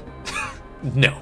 No, it is not. But as far as dungeons go, it is among the best in the series in my eyes. So that's it. We've completed Ocarina of Time, Majora's Mask, Wind Waker, Skyward Sword, and now Twilight Princess. But as I've been asked frequently, no, this is not the end. Dungeon design in Zelda will return soon. We've got more games and dungeons to examine, so I hope you'll stay tuned.